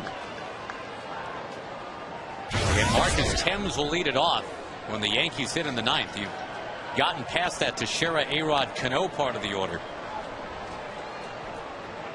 Felice is warmed up. I don't know if he'll come into a tie game, but he's warmed up and ready to come into the game. Oh, if Julio can hit his first home run since June right now, he will definitely be in.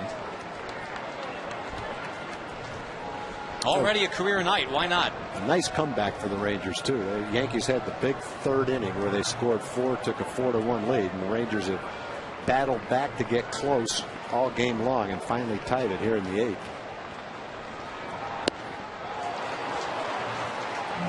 The gas from Chamberlain, 1-2.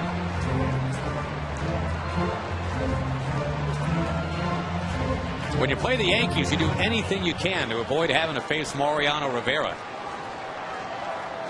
To grab a lead right here would be clutch. Last time in, the Yankees brought Rivera into a tie game and the Rangers beat him.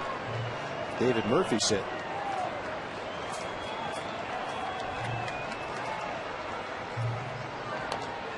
Staying alive.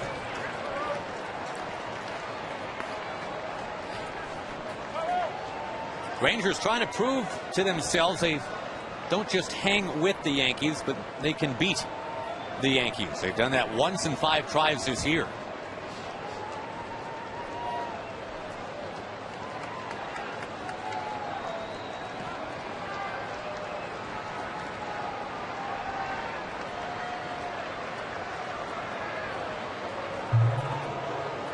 Obviously, it has helped big time that the Yankees have stranded a dozen tonight.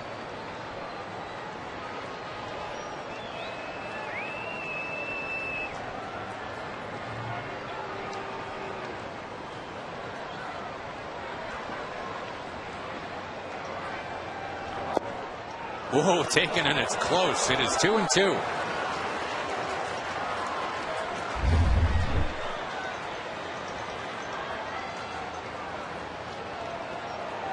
Close. Boy, everyone's just lumped right in that low away spot. Some of them around the plate, some of them are close to it.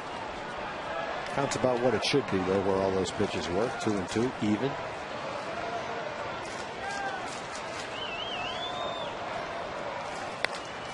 Bourboin takes a swat at it.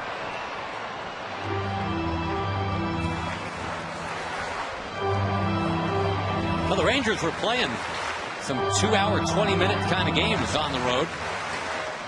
This is not one of them tonight. And the fans are all hanging around. It's a great game. Fireworks after. Nowhere to go on a Friday night. This is where you want to be. And the concessionaire is glad you're here. The 2-2, 2-out pitch. Well, the Rangers now starting to fight off some tough pitches like the Yankees have been doing all night.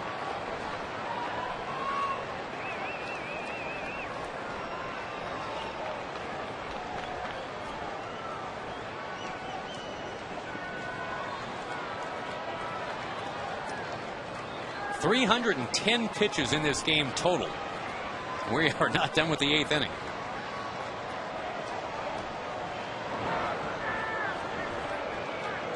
Rangers at one point trailing 4-1. You like their spunk tonight. Fighting back. It's now 5-5.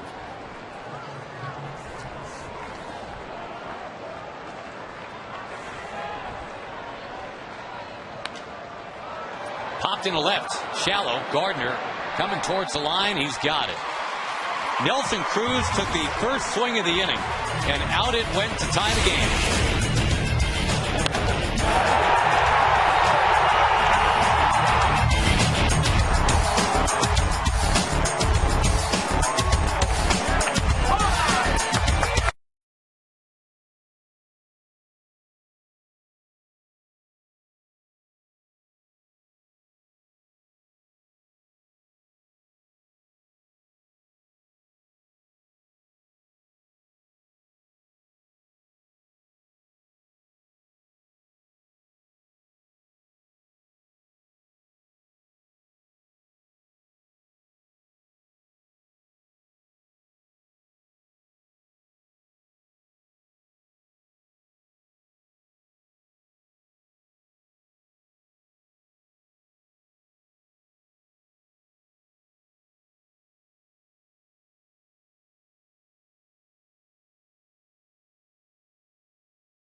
Texas. Also by Standard Insurance. Call 1-800-929-2424. And by AT&T. See what's new from AT&T. Go to att.com for details.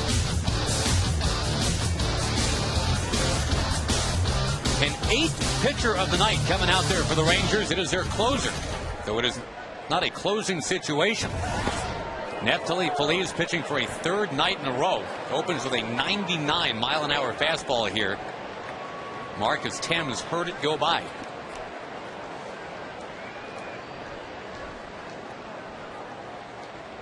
Thames, Granderson, and Cervelli for Joe Girardi's team. Michael Young very close to that line at 3rd.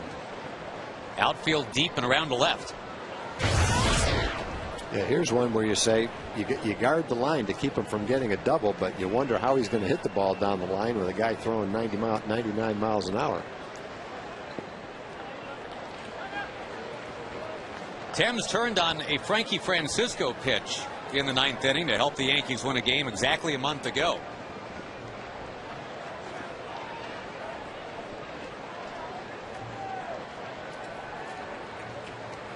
Tonight, Thames with 2 base hits to left, a single and a double. The double was off the wall.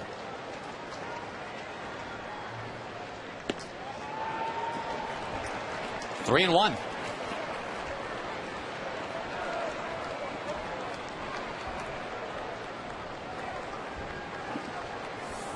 Eight walks and 8 strikeouts for Ranger pitchers tonight.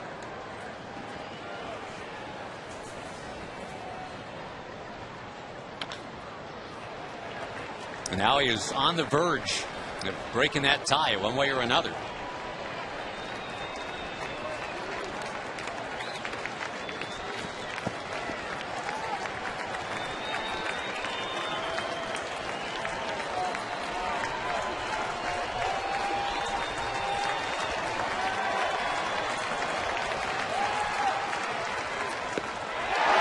Feliz strikes out Thames.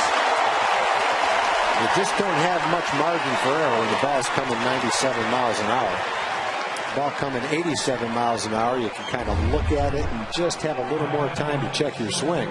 97, you got to get the bat started, and he got it started, but he couldn't stop it in time. And he knew it. Granderson can be tough in this kind of situation. The guy with 17 home runs, not an everyday player for the Yankees. He dropped the breaking ball in there for a strike. Nice job. Pretty tough to look for that on the first pitch. When you see the scoreboard printing 9s and 7s and 9s. Check swing foul. Lance Berkman's on deck. Almost got hit by that one. The former Astros star has been relegated to part-time duty in New York. Man, how can they pinch hit for Cervelli? I know. Been on base every time up. Might be looking for the long ball, though. Cervelli has not gone deep this year. 100. Wow.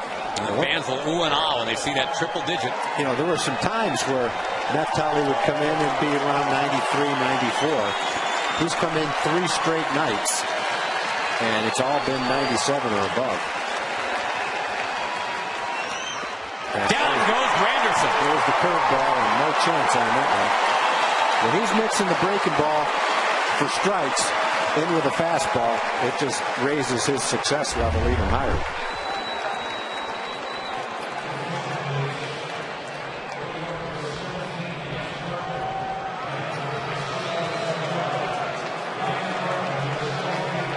So now Berkman to pinch hit.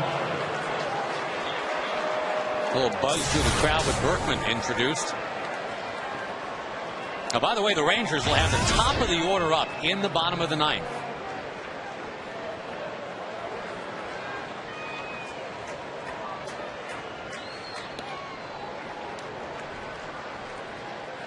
Well, we've seen some impressive Yankee relief pitching tonight. Just the names alone. Kerry Wood, Java Chamberlain. They still have Mariano Rivera to get to at some point if they go that way.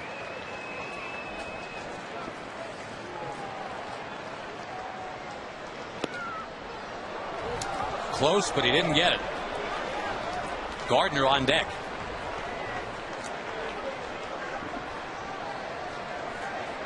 And Philip Hughes, whose spot in the rotation was skips. They tried to get him a little bit of extra rest. He is available for an inning tonight.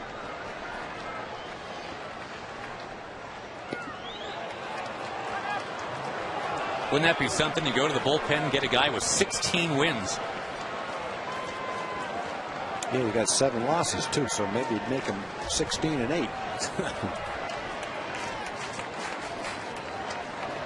Got to watch out for Berkman swinging 3-0. He will take a strike instead at 99.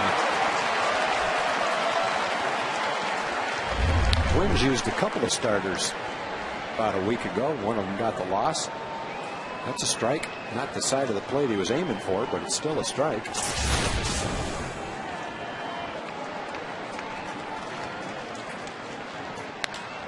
In to right it goes. A pinch hit for Lance Berkman. Well, he's still got a quick bat. Turned that 98-mile-an-hour fastball around. Fortunately, hit it on the ground.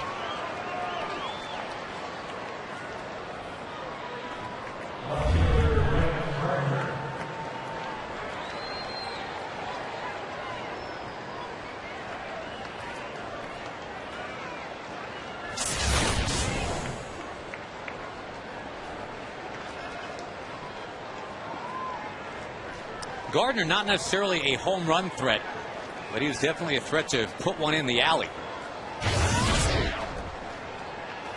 That would get the big Puma running around off of first.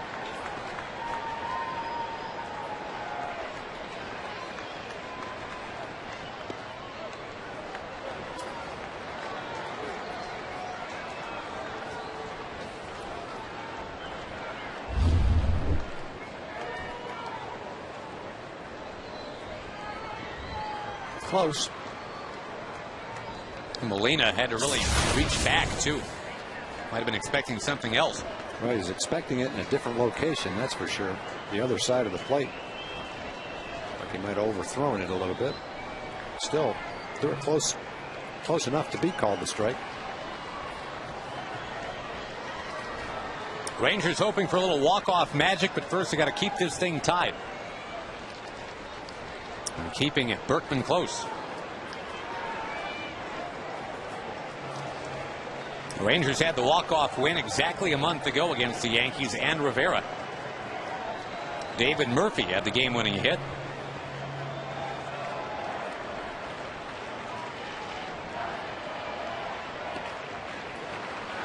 Another one that seemed to fool Molina.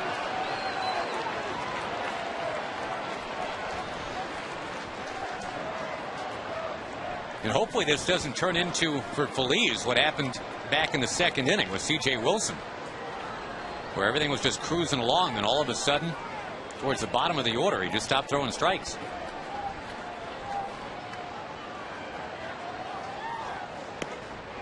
Needed that, and he got it.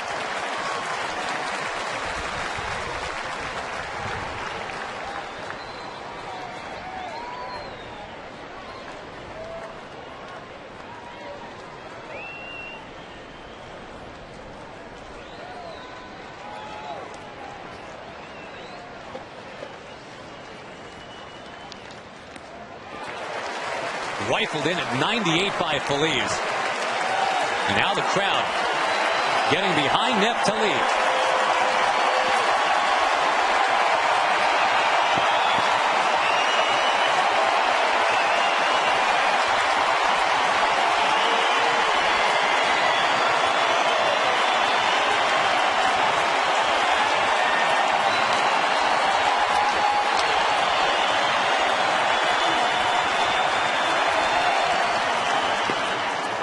High 3-2. Derek Jeter on deck.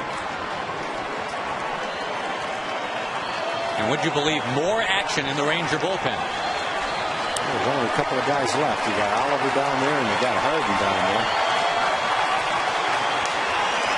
Prefer to see Feliz get this pitch over the plate. Get out of this inning right now. Wind picking up. Runner goes. And a bloop. Michael Young is there. Here come the Rangers in the bottom of the ninth. Tied up 5-5 with the New York Yankees.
This game is 5-5 in the bottom of the ninth, and for the first time all year, Phil Hughes will be used out of the bullpen. Hey, you don't see it a lot, but I can remember back to a few years ago, the Rangers won a game in Toronto when A.J. Burnett came in late in the game. That's right. To relieve. Saw the game Minnesota lost a while back, about a week ago. Starter came in, lost the game. It's not a role they're accustomed to, let's put it that way. Feliz, the 8th Ranger pitcher of the night. A 21 pitch, top of the ninth, weaving out of it with a strikeout. Or actually a pop out to Michael Young. Chad Moeller takes over as the catcher. Darren O'Day is now in the bullpen if there is a 10th inning. But already nearing the 4-hour mark of this game. Rangers would love to just decide this right now. It is now Hughes and Moeller as your battery. And the top of the Ranger batting order, here is Elvis Andrus, and he's due 0 for 4 in his return tonight.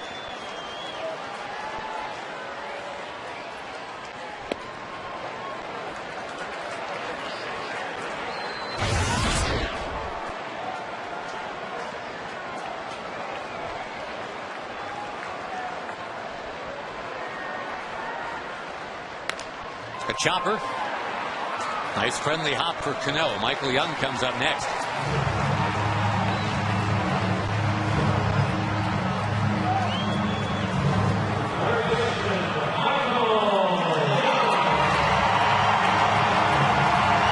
More hits than anyone in the history of this franchise, Michael Young. We talked about it during the road trip, Tom. When that calendar flips to September, that traditionally is when Michael Young does his best work.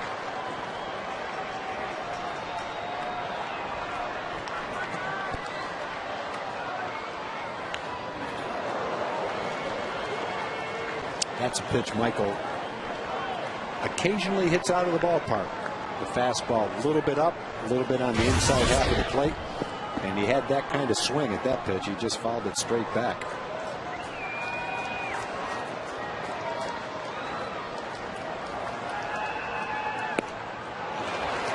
Good cut at a good fastball. The Yankees have stranded 13 tonight. The Rangers have left 7. Oakland winning tonight against Boston 5-0. A little bit outside.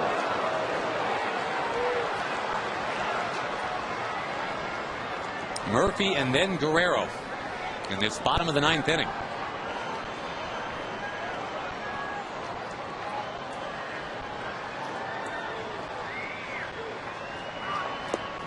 Taken. It's been a long game, close to a 4-hour ball game. But you have to think that Dale Scott's feeling it as much as anybody. He's been out there behind home plate for a lot of pitches, squatting down for 4 hours tonight.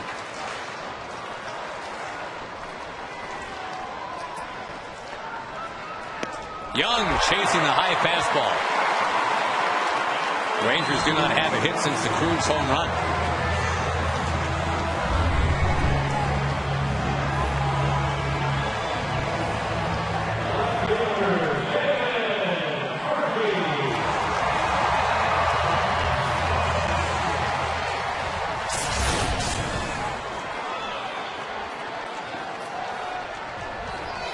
Lady in front of us is making the call. She's got her sign. I hope she's right. She is. We'll put her on the post-game show. She said, I'm making the call. It's time. She's got the claw and antlers T-shirt, too. She's got it all covered there. Fully accessorized. She's got the slogan. She's got the call. She's got the T-shirt. Now she's just got to have the wisdom to be right here. One Ranger homer tonight. That was Nelly Cruz last inning.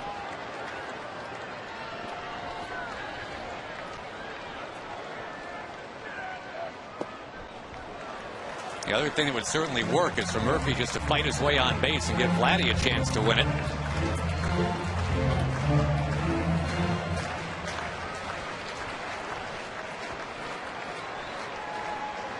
First time that Murphy has faced Hughes. And he hits it in the air to left. It takes off, going to the track, to the wall, and it's caught. She He gave it a good try. Boy, so credit for that. So close and yet so far. On we go to the 10th on a night that would not end. 5-5.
Will go and get their 9th pitcher of the night. C.J. Wilson lasting only 3 innings tonight, and that kind of started that ball rolling. Here is Darren O'Day, and he's got to face the top of this Yankee order. He's got to deal with Jeter, and not Swisher anymore. It's Golson for Swisher, but then Teixeira and A-Rod.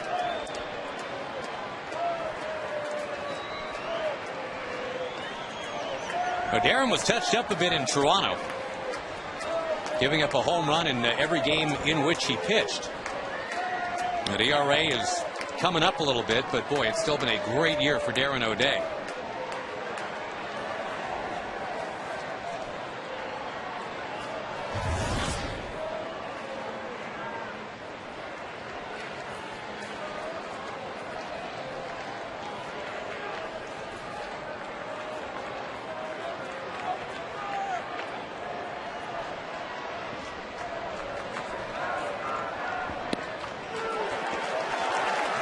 First one's a strike to Jeter, who was 1 out of 5 tonight. He's grounded out the last 3 times.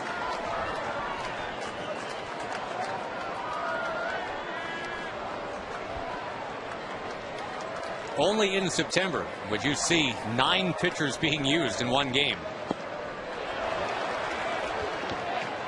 That's something you might expect in like a 16-inning game or something like that, but a game that is just now getting to the 10th, that is highly unusual. Well, you've seen Stroke for a third, Ogando for a third, Nippert for a third, Rapata for a third. There have been a lot of short outings. Oh, good slider right there for Jeter.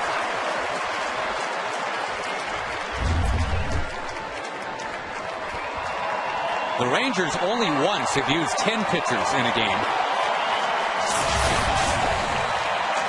Had to be in September, doesn't it? Yeah, September 1st, 1993 against Boston.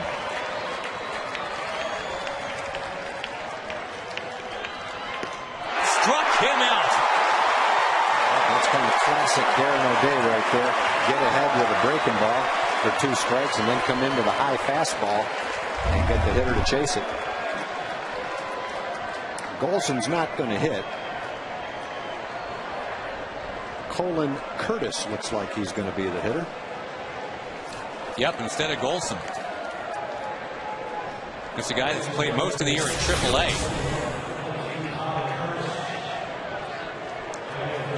He had an interesting first major league home run, too. He entered the game as a pinch hitter with an 0-2 count after Gardner had been ejected. How about that? You come on 0-2, and then you drill a 3-run home run. That's the only home run he's got. 4th-round pick of the Yankees back in '06. I guess if you come in with 2 strikes, you just go up there and take a hard swing, because if you miss it, the strikeout counts for the other guy anyway. So if you're going to take a swing, you might as well try to do some damage.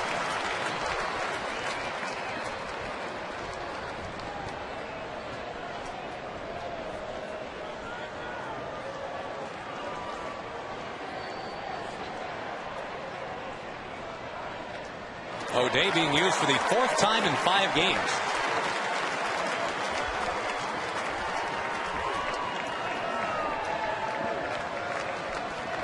So Mariano Rivera playing out in the Yankee bullpen. Yep. He came into a tie game again the last time the Yankees were here. I don't know how long they're going to let Philip Hughes pitch. You would think only 1 inning, but you never know. Well, as you said, it's why you have these roster reinforcements here. The game changes so much. There's no other sport where this happens, where you play with one set of rules for 5/6 of the season. Everybody's only got 25 players total. And then bang, it turns to September 1st, and all of a sudden you could have 37. And you get these kind of games, which you just don't have before those rosters expand. In basketball, you can't all of a sudden have 18 players on your team at any point. In baseball, for some reason, September 1st, everything changes. It's funny, the Rangers have used all the bullpen guys. The Yankees have only used 5. Rangers now have used 8 guys out of the bullpen, but the Yankees have used 5 extra men. The Rangers haven't used any. Getting away from Molina. Everybody's telling him to run, and boy, it was way too late. He just stood there moping. They gave Molina a chance to go and rescue the baseball. Well, you know, he swung at a pitch that was very catchable and just assumed that Molina caught the ball. I thought it was a foul tip the way it went by Molina. He just missed it. Curtis assumes that he's out. Fortunately, he didn't run, and now he is out. What a break.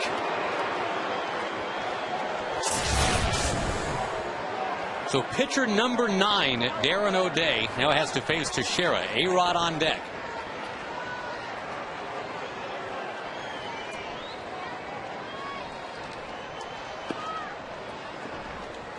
Again, once the Rangers have used 10 pitchers in a game. The game that Roger Pavlik started at Fenway. Bohannon, Whiteside, Lefferts, Carpenter, Patterson, Henke, Schooler, Bronke, and the guy we might see for number 10 tonight. Well, if the Yankees don't score in this inning, you'll see 10 tonight. A high fly ball right center field by Teixeira. Bourbon right at the wall again. Well, Murphy hit one to the wall last inning, and Tex does it this inning, but they're both out. Everybody in the bullpen was trying to blow it back. Bourbon got it right in front of the Snapple sign, and we go to the bottom of the 10th.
Ball by Julio Borbon.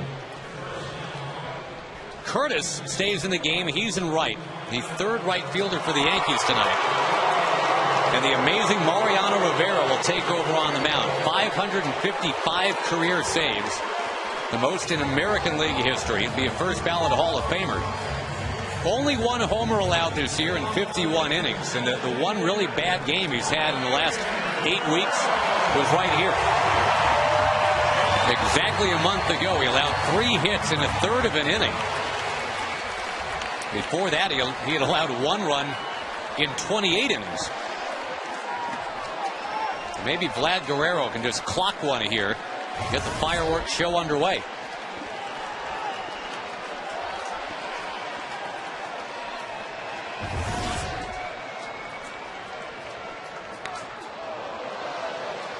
There's been about 20 pounds of baseball flour in a 10-pound bag tonight. With 20 men left on base, 16 pitchers used. And both teams got in at about 2 o'clock in the morning last night.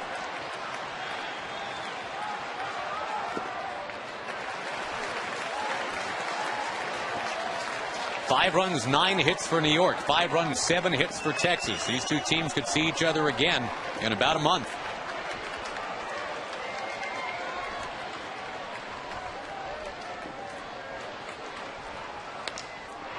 Base hit to right for Big Bad Vlad. How many guys hit that pitch?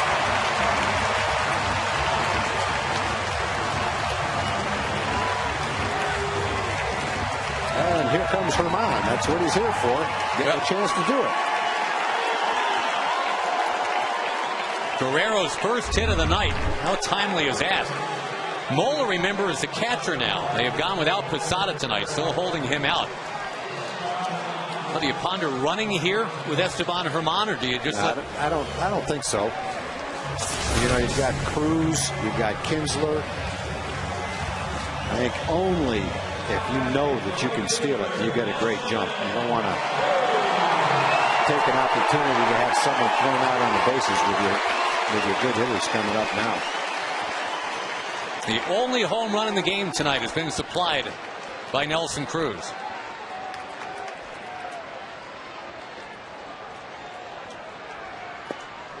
He was trying for number 2. Rivera is not exceptionally quick to the plate unless he uses a slide step, but that last delivery to the plate is relatively slow. Haven't seen Moeller play in a long time, so I'm not sure how he's throwing right now. I know he did hit for the cycle one time, though. Probably stayed at a Holiday Inn Express along the way, too. Well, you know what? The way this game is going, even though Moeller just got into it, he might have time to hit for the cycle again tonight.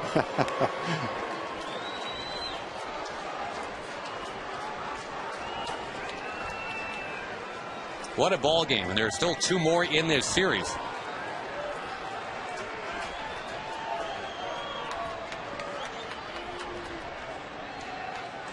The ageless Mariano Rivera will deliver a little low to Nelly. That was a little more of a slide step there than the more deliberate delivery. One more pitcher enters this game, and it'll be a tie for the record for most used by both teams in one game, as far as the Rangers are concerned. In a game that went 18 innings. Oh, Nelly had a good cut.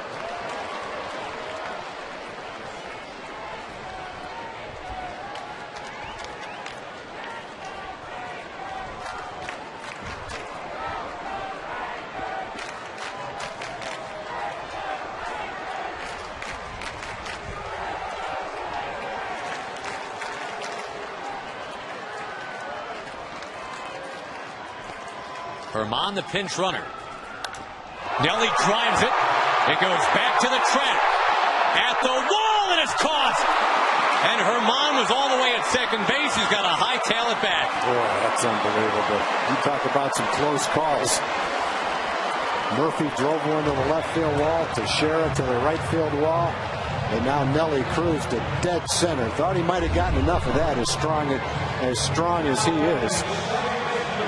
He just was out in front of it. Didn't really have everything behind that, but still, he's so strong. He drives it 400 feet right to the wall in center field. That's two pretty good at bats against the great Rivera. A line shot to right and a line shot caught to center.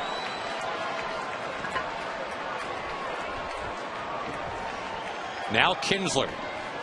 That last one didn't cut. No, that was close to just his second home run allowed all year.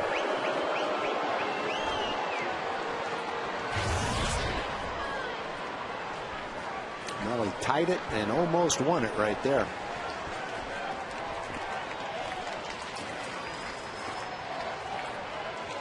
Kinsler's been on base 3 times. There goes Herman.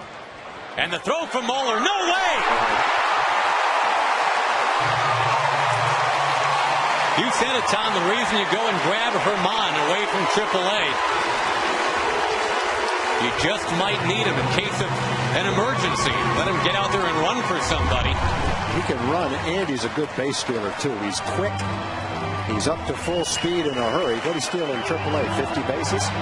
He's had a season where he's stolen as many as 80. You know he can run and steal a base, and that's exactly what he did right there. Now it doesn't take an extra base hit to score him.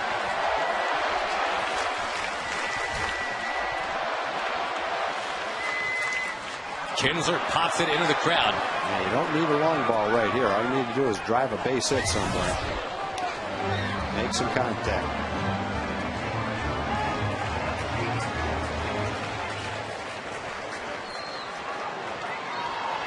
A homer off of R.A. Dickey, who could be the exact opposite of Mariano Rivera for a game-ending home run for Ian.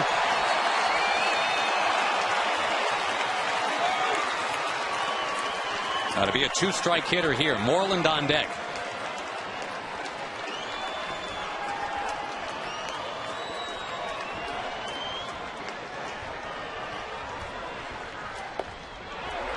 Taken on the inside corner, and Kinsler. A parting comment for Dale Scott. Be careful. He's tossed. Just tossed him. Yeah, you can't do that in this game. Staying in the game is more important.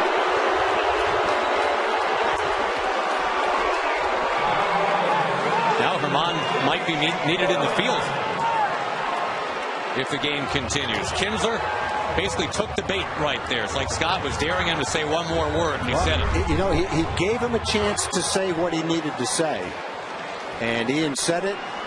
You know, I don't blame him for being upset. The ball's not a strike. But then when he turned around again, that's when he threw him out. You know, and fortunately the Rangers have Blanco to go in and play second base, but I'd love to see Ian be able to stay in the game. I don't blame him for being mad, though. Did not look like a good call. I think that last part is what got him. In fact, I know it. Now, Mitch Moreland, for the first time, is going to get to stare into the eyes of what's become a Hall of Fame pitch for Mariano Rivera.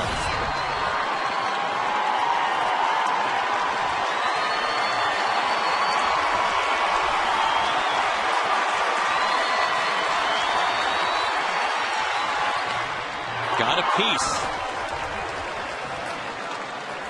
I always remember Brandon Boggs, the first time he faced Rivera, shaking his head coming on the team bus after that, saying, boy, I made contact twice and it hurt like heck. And then the third time I was almost glad I didn't hit it.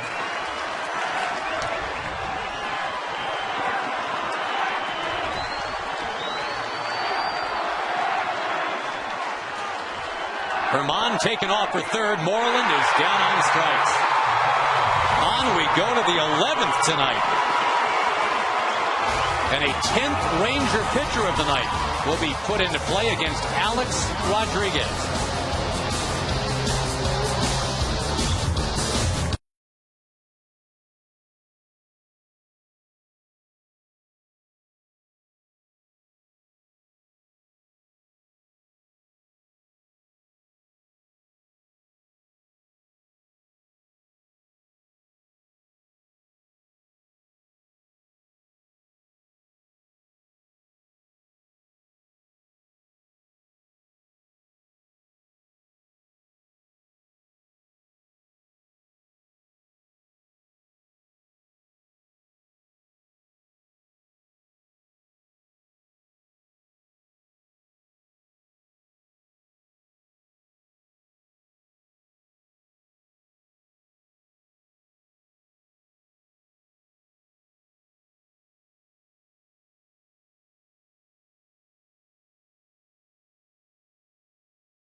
Before they get Darren Oliver into the game for Robinson to know.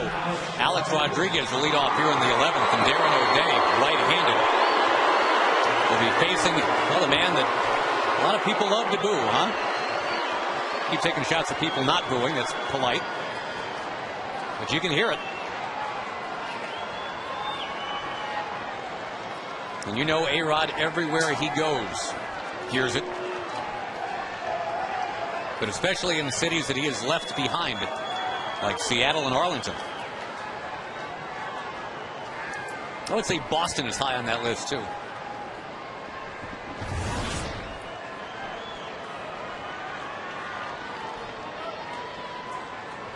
If indeed Darren Oliver comes in, the Rangers will tie a franchise record with a 10th pitcher used.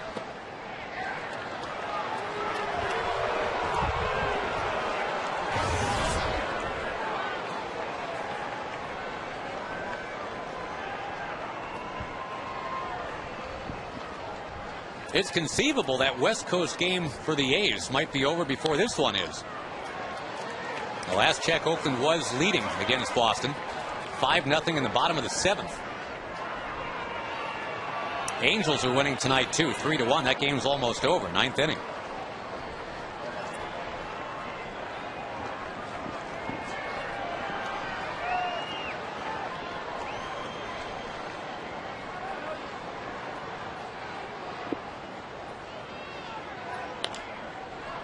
A-Rod chops another one foul. Now with Kinsler out of the game, the defensive replacement is Blanco, who of course has been a super sub all year. Yeah, in that situation, I thought that Scott gave Ian a chance to get what he had to say out. And then Ian said one more thing and he threw him out. You'd love to see Ian stay in the game. But after watching the replay, you can't blame Ian for being upset. Ball definitely looked like it was inside. No swing, says Ted Barrett.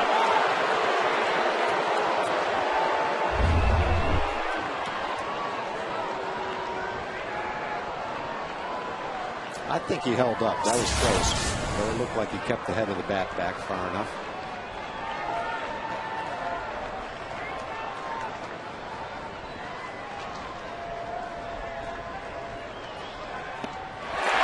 Rodriguez offered at it. Down he goes again.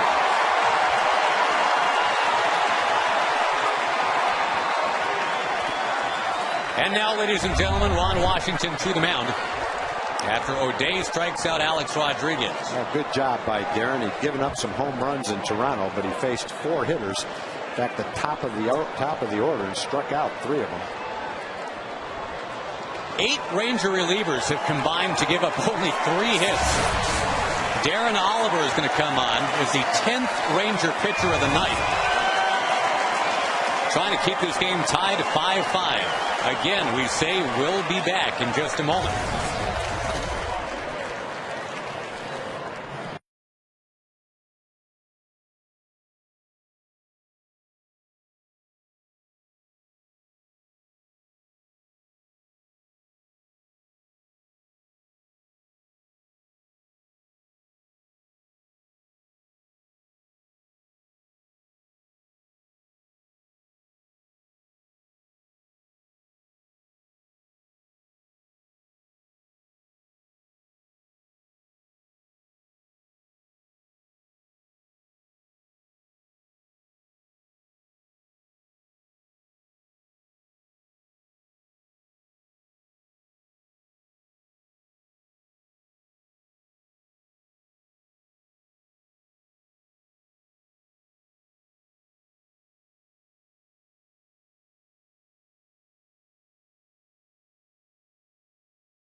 6,000 plus tonight.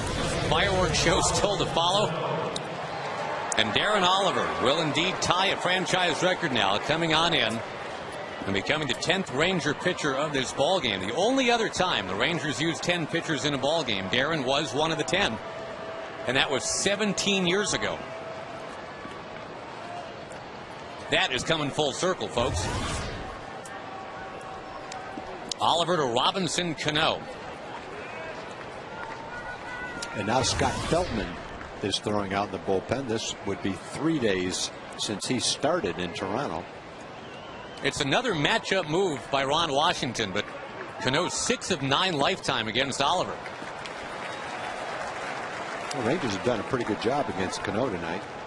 He had that bloop single his first time up. He's 0 for 4 since then.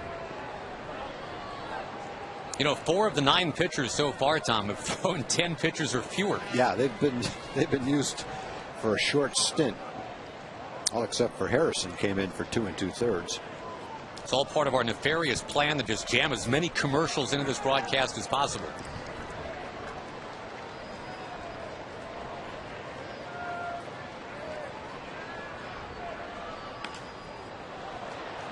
Cano fights it into the crowd.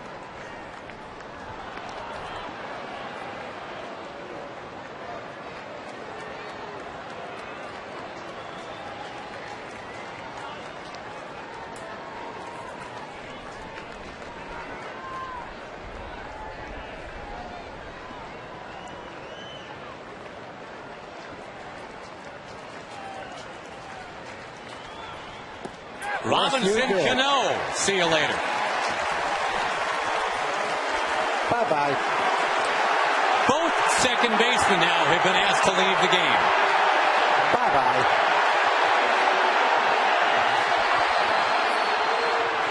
Two all-star second basemen ejected in extra innings.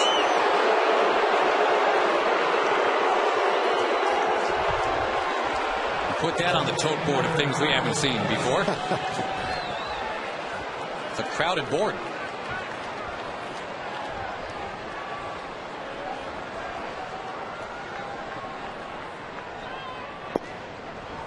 Our apologies. I thought he was ejected. I'm told now he was not. I think Girardi went out and got him before he got to that point. He stopped in time.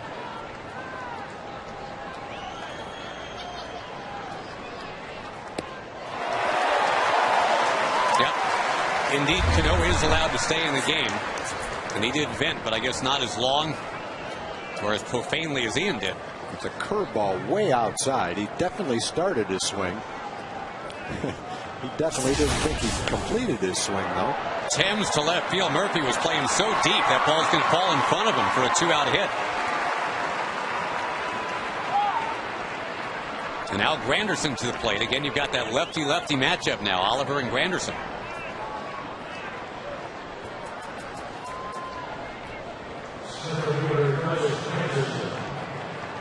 And just another player coming on in. Eduardo Nunez is going to pinch run. They're going to be running out of players before pitchers.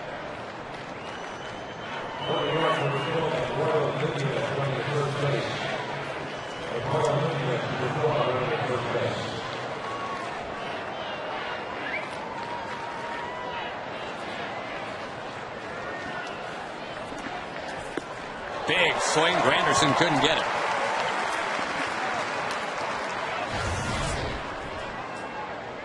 Well, again, the expanded September rosters are being emptied here tonight. Yankees have used 6 extra men tonight. Rangers have used a couple.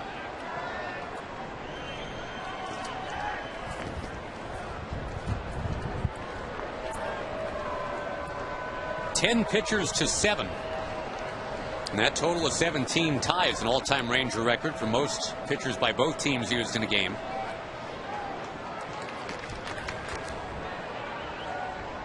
But as mentioned earlier, that game needed 18 innings to see that many.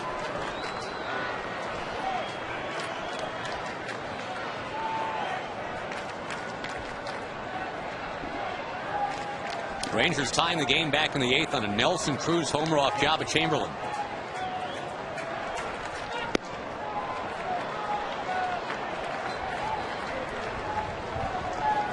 Tampa Bay won its game tonight. They're watching this one with plenty of interest. Again, Oakland leading Boston tonight, 5-0.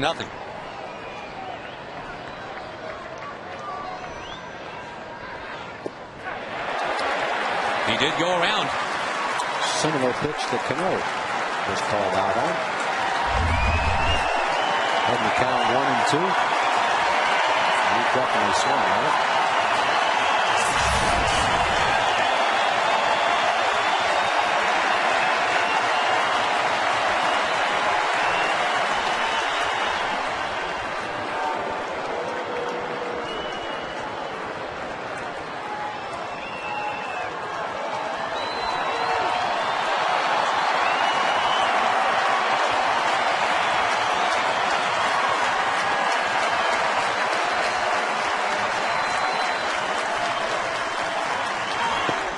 Something off. Granderson barely got a piece.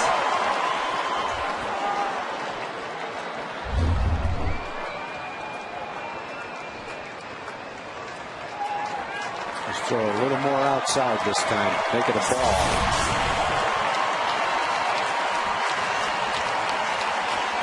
Got the hex working right here.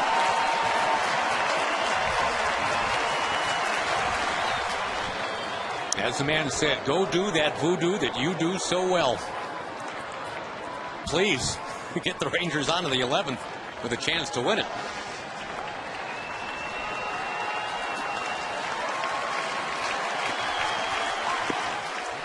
Not quite yet. In that bottom of the 11th inning, 8-9-1 in the order scheduled.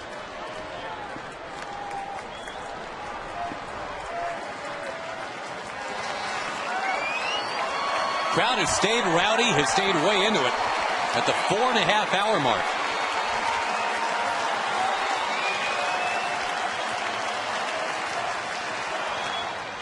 Be careful. A good swing at that one.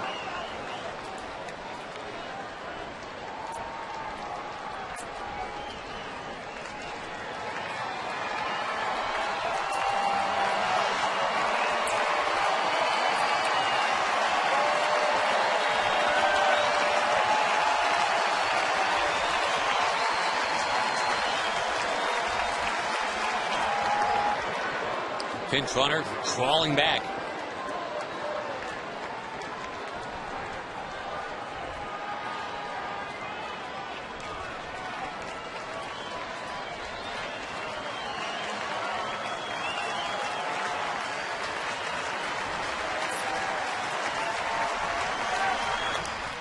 Popped him up.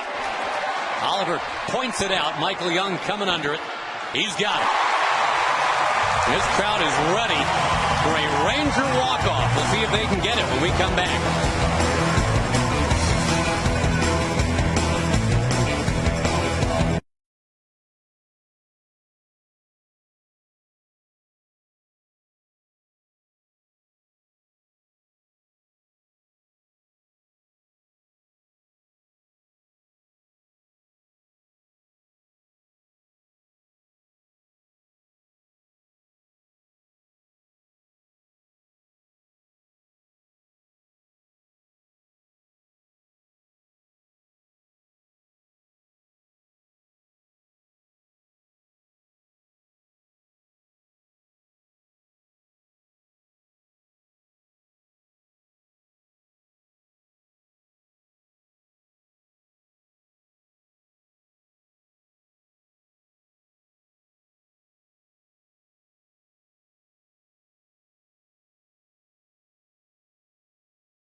music now will suggest these Ranger fans, a lot of them been here since 5 o'clock. You know, there's ointment that you can put on that. That's the Red Man group. Yeah. Here in honor of the Blue Man group tonight, which has been waiting patiently, encased in their blue paint, waiting to perform.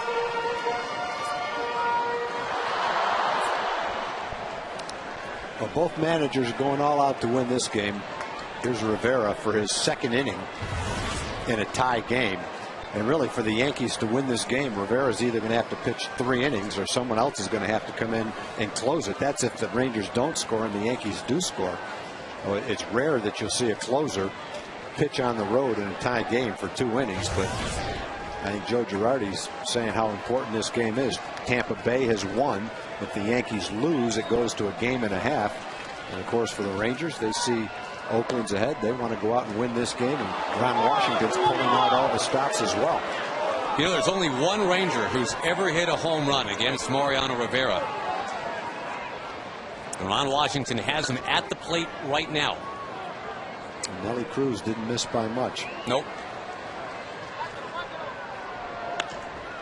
In on him. This will not be a home run for Benji Molina. This will be out number 1. Vlad Guerrero had a hit to start Rivera's night, but it's been 0 for 4 for the Rangers since then.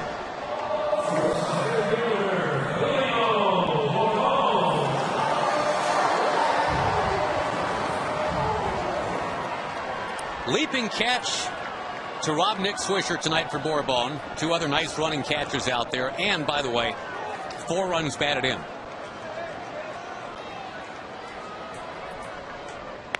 Line shot foul. Boy, you don't see people getting around on Rivera that often. Not like that. Bourbon in the 4th inning. Rolling a double to score 2. And the play he made on Swisher.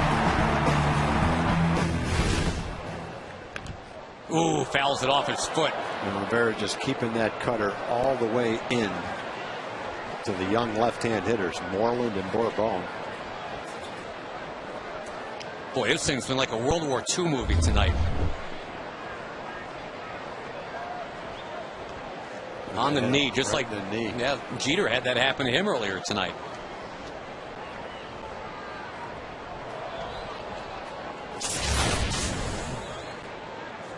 And some obvious pain. Jamie Reed out there to tend to Bourbon. Saw Jermaine Dye a couple of years ago toward the end of the year have that happen.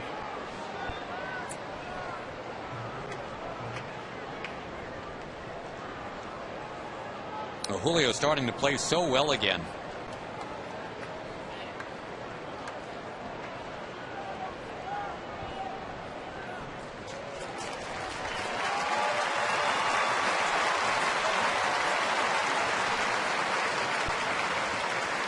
Somebody, it appears, would inherit an 0-2 count if indeed Bourbon's got a lead. I'm guessing it's probably, let's see, Frank Coeur probably. He's thinking right along with you.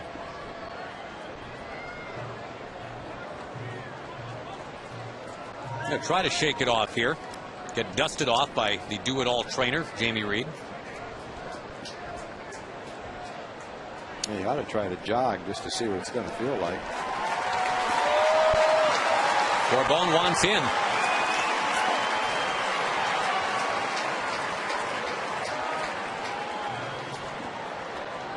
Up past that man's bedtime right there.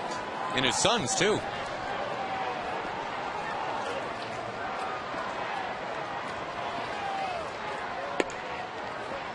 Elvis Andrus on deck. Well, the Yankees haven't scored since the 6th inning. They did that on a bases-loaded walk.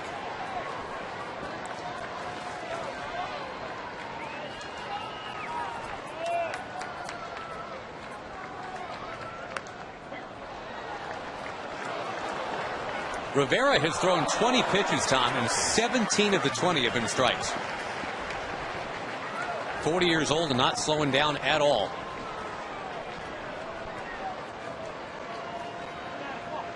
He's pounding him in with a cutter.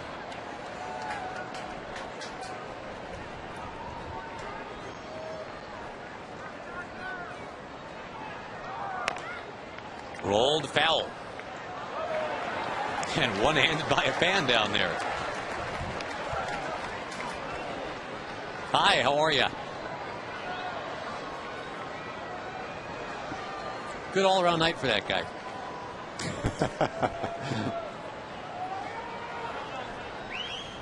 Rivera brings the 1-2. Rolling over to third. A-Rod flings it across. 2 down. Good battle for Julio up there. Had a chance to swing a lot of pitches. Not much you could do with those cutters as far inside as they were, but had some good swings at them. Rangers just 1 for their last 12. Andrus will come up, and the last time that he faced Rivera, he tripled. It looked like the Rangers were going to get Rivera again. After they had gotten him a month ago, they ran him right back out there the next night. Leadoff triple, but he pitched around it. Right here, he pitches the Yankees into the 12th inning.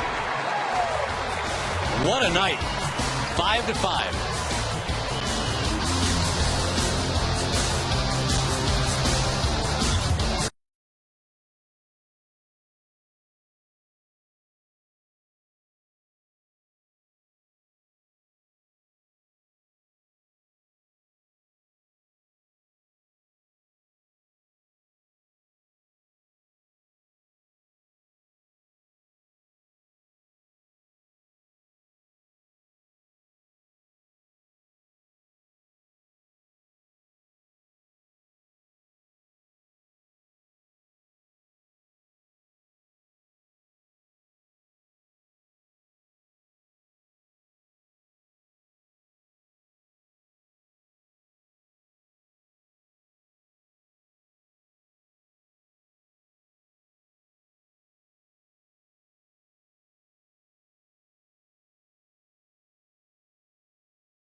In the 8th, the Rangers have tied a franchise record, getting 10 pitchers in tonight. It started with C.J. Wilson, and that's their bullpen.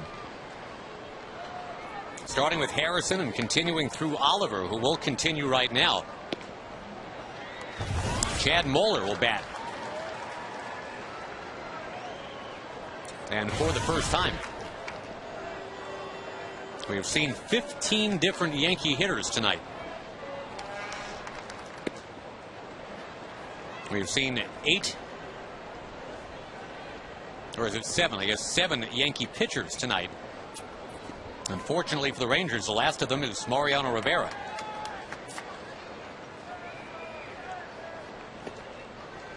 No, he shall not go 3 innings, you wouldn't figure.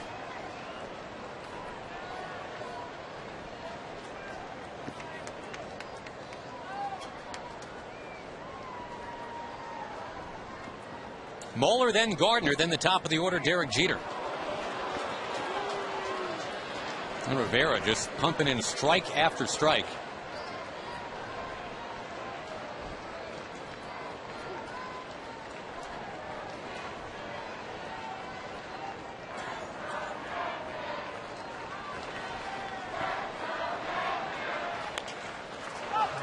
Crowd finally starting to dwindle just a little bit, as we've gotten to the 4-hour, 40-minute mark of the game. Yeah, it's a tough night because you got fireworks afterwards. The Blue Man Crew is going to perform again.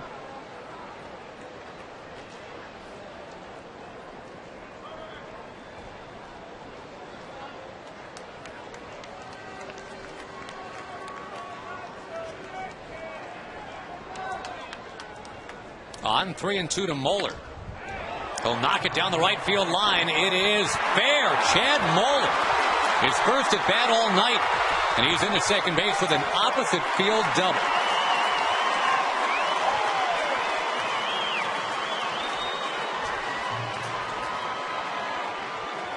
Yeah, tough situation now because Gardner's going to probably be bunting.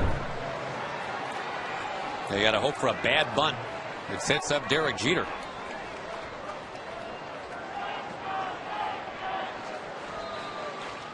Boy, wasn't fair by much.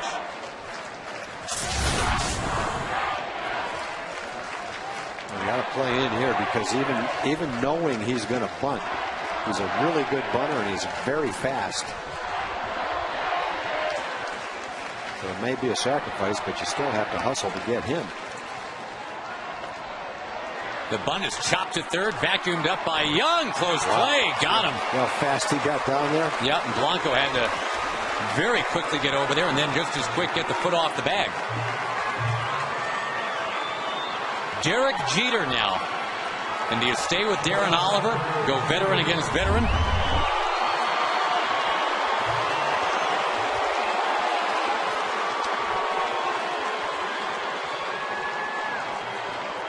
They've got a young left-handed hitter up next. May decide to walk Jeter right here. Problem is that gives Teixeira a chance to hit.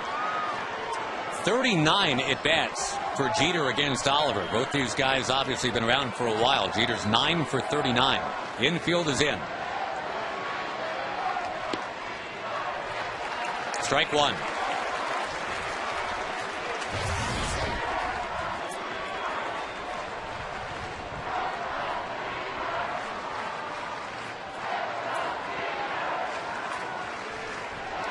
Chances are, if you face Jeter 7 times in one night, once he's going to hurt you. Hopefully this isn't it. It's a ground ball. They got to hold the runner. Nicely done. Nice pitch by Darren. Pounded him inside with a fastball and got that little weak grounder to first base.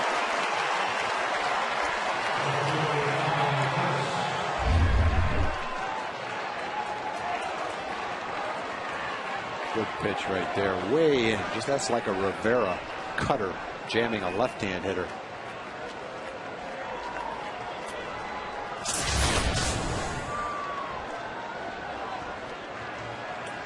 Colin Curtis, one of the least known New York Yankees, has a chance now to swing this game the Yankees' way. Had a bunch of players they liked a lot at AAA this year. This is one of them.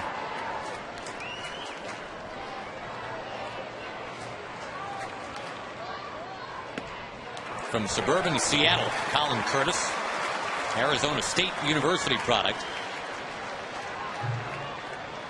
Boy, last year a .235 hitter at AAA.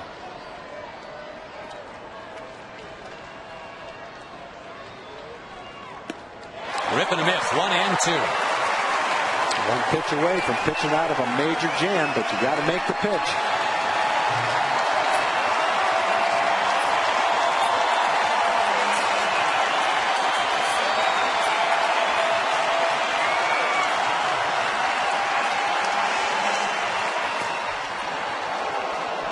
He laid off. Yep, that was almost the pitch.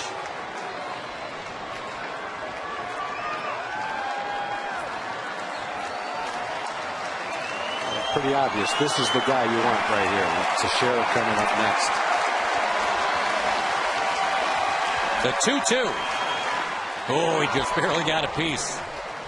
You got a shot, yeah. If you get this youngster right here, you got a chance to win it in the bottom of the 12th and worry about Teixeira and A-Rod tomorrow night.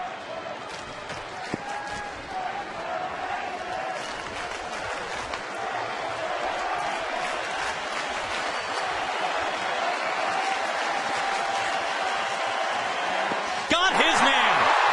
Well, that's pitching around a jam calmly right there. Leadoff double does nothing for the New York Yankees, and now Michael Young and company trying to win it in the bottom of the 12th.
He's wearing the rally hat. Josh Hamilton would like to see this thing end right now. Blue Man Group is set to perform. They've been doing whatever it is they do to get ready to perform now for a long time. That Blue Man Group's faded into turquoise now, I think. Chad Godin would come on now and set a record. His first time ever there's been a Ranger game with 18 pitchers in it. He is lucky number 18. He was warming up way back when. He was warming up in about the third inning. Back in the 80s. Well, close to a 5-hour game tonight. And this big crowd that started out at 46,000 plus. A lot of them still around to see what's going to happen here. It's a cool customer right there, boy. Darren Oliver. Never panicked. Man on third, Jeter up. He made the pitch he had to make to get him. Keep the ball in the infield. Looking for the walk-off, and Michael Young has had massive career numbers against Chad Godin. How do you like 15 for 30? And the last 2 times he's faced him, home runs, both times. He had a home run pitch right there, too.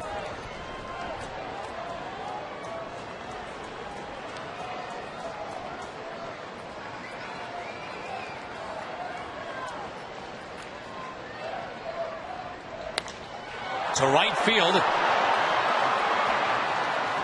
Not this time. The Rangers won for their last 14 since the Nelly Cruz home run.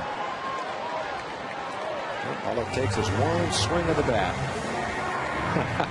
That little guy's rooting for it.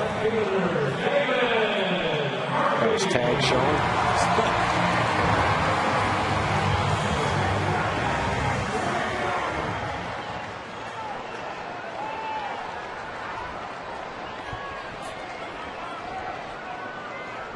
David Murphy has delivered one walk-off win against these New York Yankees this year. Remember, it's not Vlad Guerrero on deck anymore. It is Esteban Herman hitting in the cleanup spot. That's how crazy this game is.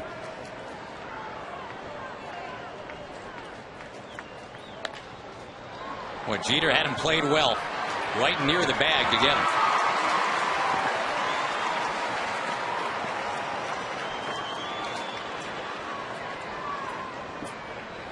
And Cliff Lee, who can't wait to get out there and actually pitch again. That's going to be Sunday. He's down with the whole rally cap. A little shark action right there.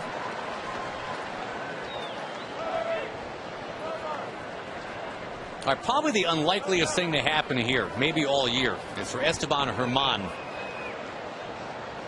to just yank one out of here. I'd like to see it end right here with an inside the park. Ooh, haven't seen one of those in 10 years, Tom. All the better. That would be cool. That would be an all-timer.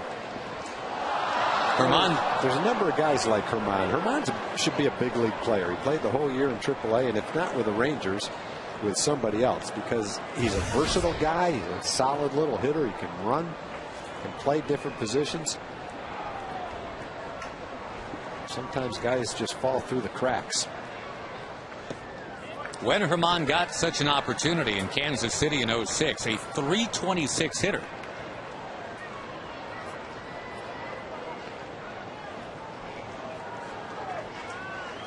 Now, granted, that's 279 at bats. Sounds like it's 579. But that's a lot of at bats to do that.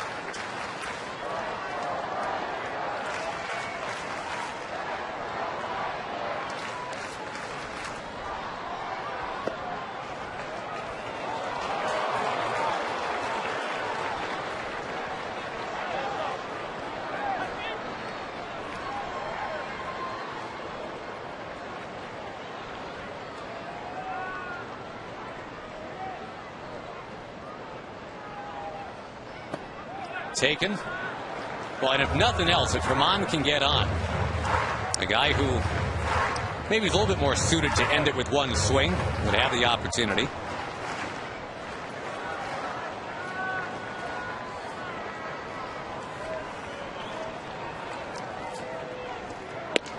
So far, Herman's biggest contribution to these Rangers, Tom, he's the guy that brought the claw and the antlers threw Nelson Cruz into our consciousness. All those T-shirts that are being sold now, little leaguers giving each other the claw.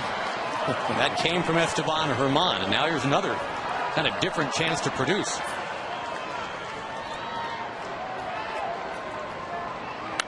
On the ground to short, Jeter throwing, got him by a step. And to the 13th inning and the midnight hour we go. Classic game tonight. Teixeira, A-Rod, and Cano are coming up.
Regardless of how you feel about it, you got it. And Scott Feldman is going to become the 11th Ranger pitcher of the night. This has never happened in the history of this franchise, going through 11 pitchers in one night. We are almost officially to a second day/night of this one as we get to midnight. Scott pitched the first game in Toronto, so he's now had 3 days rest. And the last guy out in the bullpen is Rich Harden. So you got a couple of guys that can pitch for an extended period of time. Oh, good. If that's what it takes.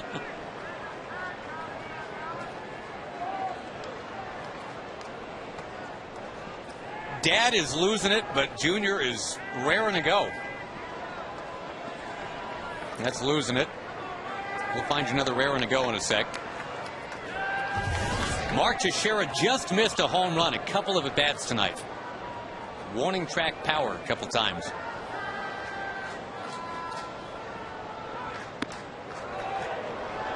Gets a little how do you do right there, 1-0.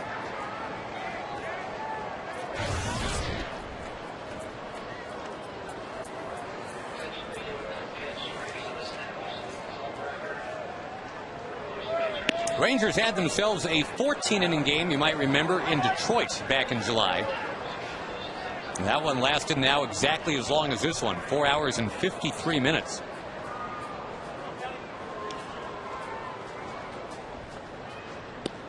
The Yankees are known for playing long games, but this is silly.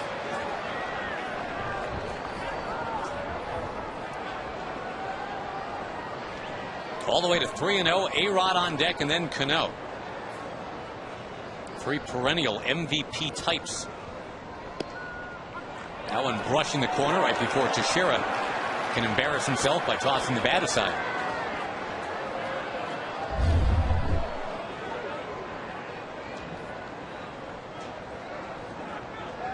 Good pitch. Tex thought it was a ball, but that ball got all the plate right there. Good pitch. Sinking fastball. See if Scott could come all the way back from a 3-0 count.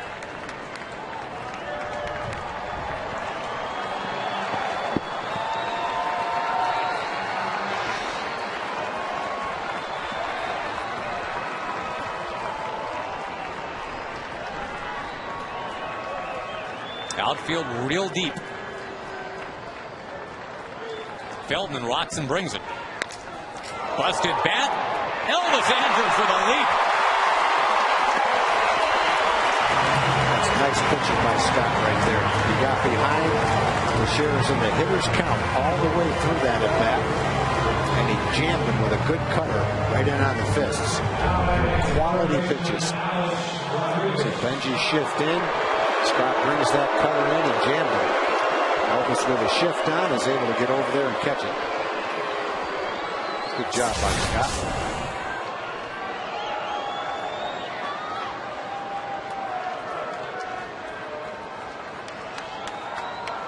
Couple of hits and a walk tonight for Mr. Alex Rodriguez.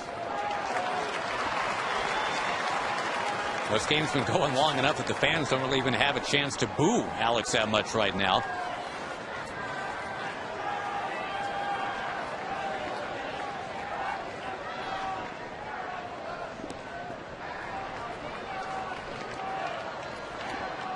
Well, you've stayed up and seen some history tonight, folks.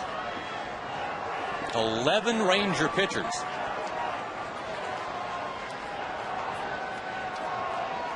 Most of them very effective.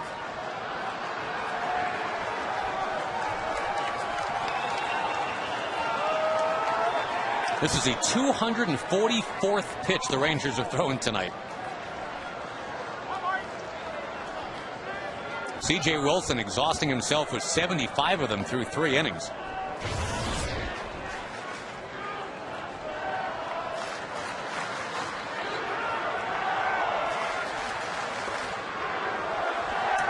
The fans reminding Alex of something that happened not too long ago.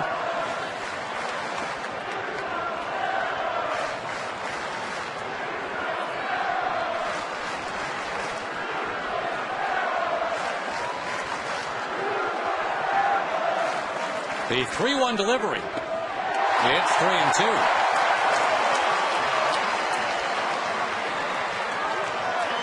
Came back to get Tex down 3-0. He's got to come back and get Rodriguez down 3-1.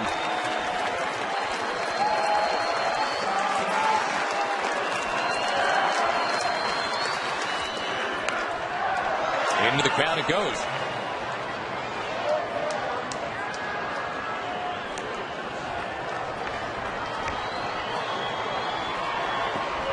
There's a claw on the Antlers shirt right there, and a Vuvuzela. We're going to see a lot of claws. Hopefully not too many Vuvuzelas.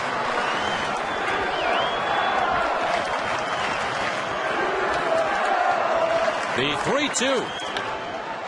Slowly hit. Michael Young too late.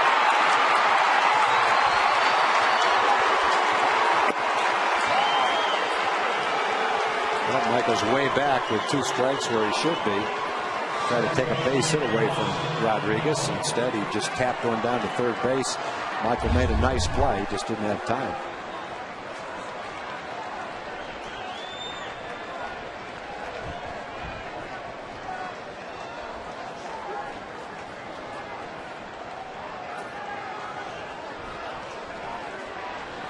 That was not nearly one of those 600-plus home runs that A-Rod has hit, but boy, it gets the job done. He is on. Only one out, and Robinson Cano. Now, one thing that you won't see is any more matchups, lefty, lefty, righty, righty. It's Scott. No one left. Cano bangs it into right. A-Rod flies to second, little center step, and he's going to try Nelly Cruz. And he beats that throw. The go-ahead man's at third now with just one out. Posada has moved on deck.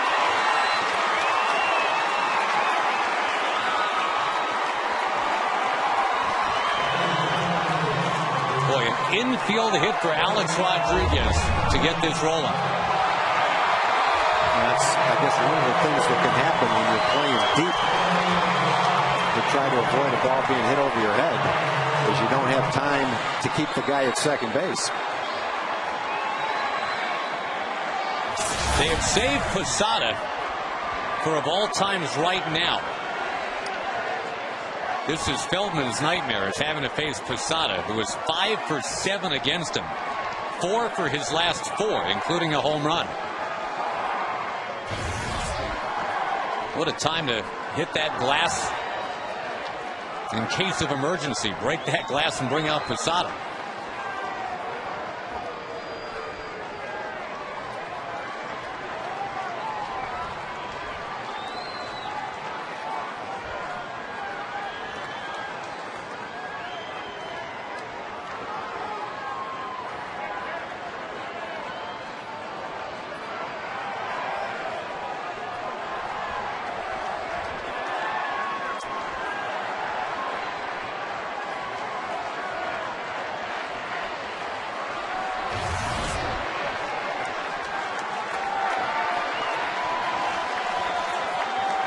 Posada has been held out of the lineup for a couple of games now.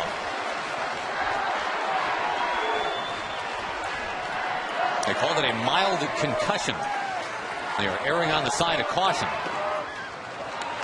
I think what you try to do here is you try to throw a sinker, you try to get the ground ball and get the double play. That's the one way to get out of the inning. Posada sitting down for 5 hours. He's not going to be running all that well, so he's a major candidate. If he does hit the ball on the ground, the best way to get ground ball is to throw a good sinker. Keep the ball down around the knees, make it sink, and get that ground ball. And he does tend to hit into a lot of double plays, does Posada. This year, not so much. Only 5, in fact, this year, but there have been years where he's had totals of 20.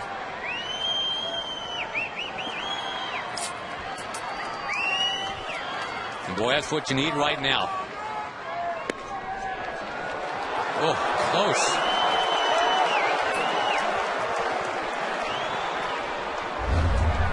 Well, Granderson is on deck. That's a good cutter. That looked like a strike. It was. Boy, that wasn't even close to being a ball. So instead of 1-1, it's 2-0. But, you know, I'm not going to say anything against Dale Scott. He's been back there for about 400 pitches in 5 hours. I'm going to cut him some slack.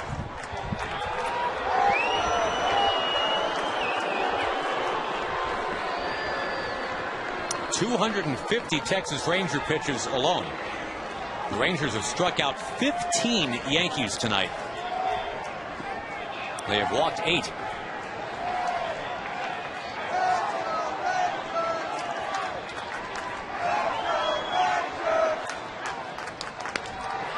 To second base. Out number 2 on a 2-0 count. Little liner to Blanco. Well, the Rangers pitched out of it last inning. Man on third and 1 out. They're 2/3 of the way there now. Scott can get Granderson right here. Can you believe there's still 2 more games in this series? And then we might have a playoff series between these 2 teams? Good pitch by Scotty. Jammed him. Just a weak little soft line drive to second base.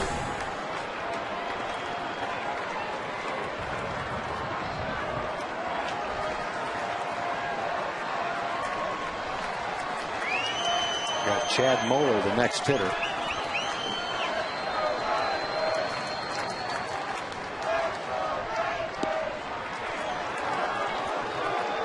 Could have been a strike. Third ball.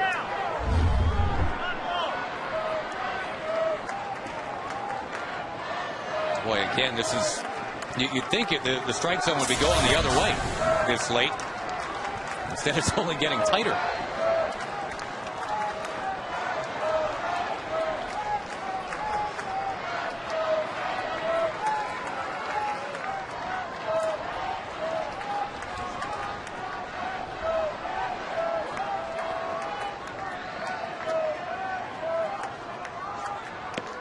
Outside, 2-0.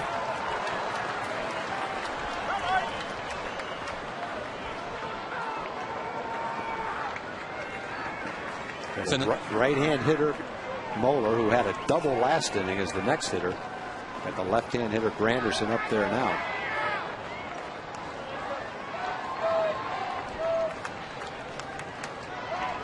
Check swing foul. Didn't even mean to. Well, Scott's made some good pitches tonight with his cutter, keeping that ball in on the fists.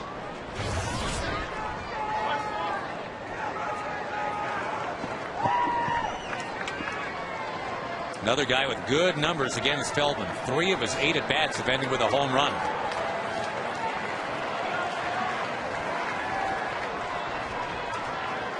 The go-ahead man at third. That's a strike. 2-2.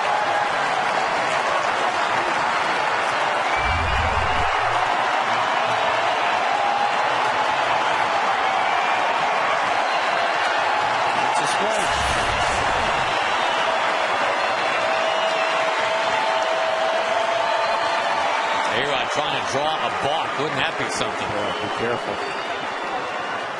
He's already the most hated man in this stadium.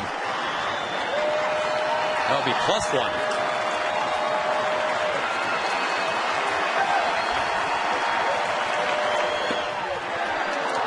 Three balls, 2 strikes. And you got to make a good pitch. A walk is not the end of the world. Got a right-hand hitter coming up next. Another one could have been a strike. A lot of balls around that strike zone in this at-bat. Only 2 of them have been called strikes, though.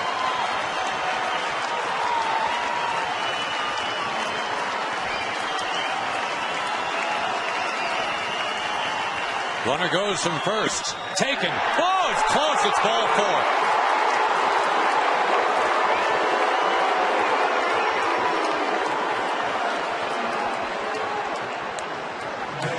As you said, not the end of the world, because now you got a righty instead of a lefty who's worn you out in the past. Well, that could have been, boy. That strike zone is just shriveled up to nothing now. Five pitches that could have been strikes. Yep, and instead it's a walk. Chad Moeller's only at bat tonight was a double to right. Here is Feldman about to throw a 24th pitch of the inning.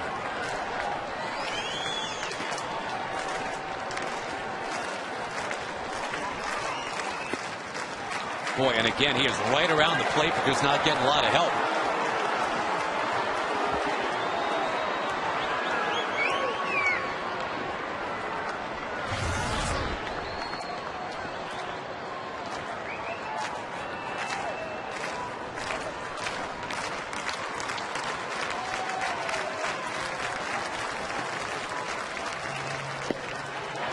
That had to be. It is.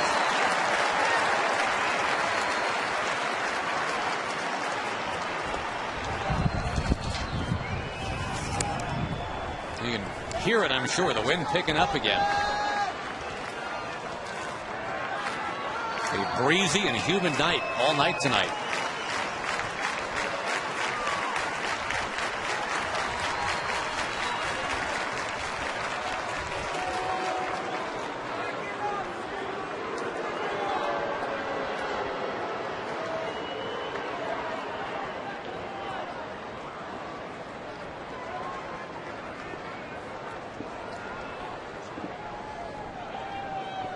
The inning starting with Alex Rodriguez finding a way to get on. And then Cano with a single to right.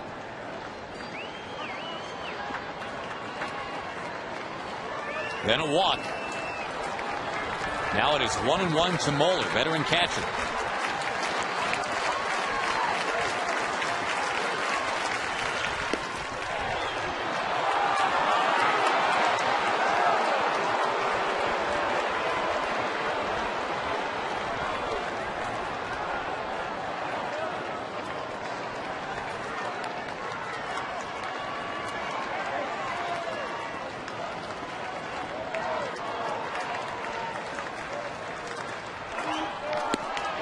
Gunned it by him. It is 2-2.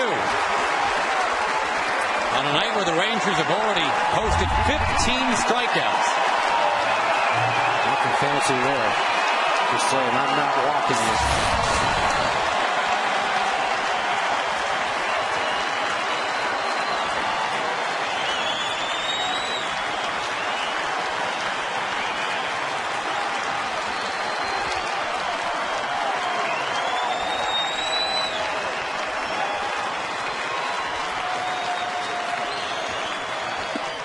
Drifting outside, and it's a do-or-die pitch coming up now.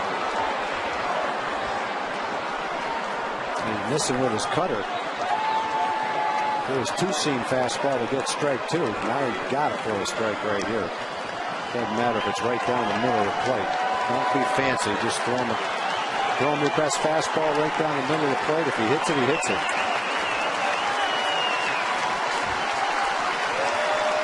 A-Rod is the go-ahead man at third. In the air, center field. The bottom of the 13th coming.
One.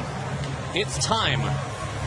And yeah, folks, especially those of you with 14-month-olds, 2-year-olds who brought their gloves.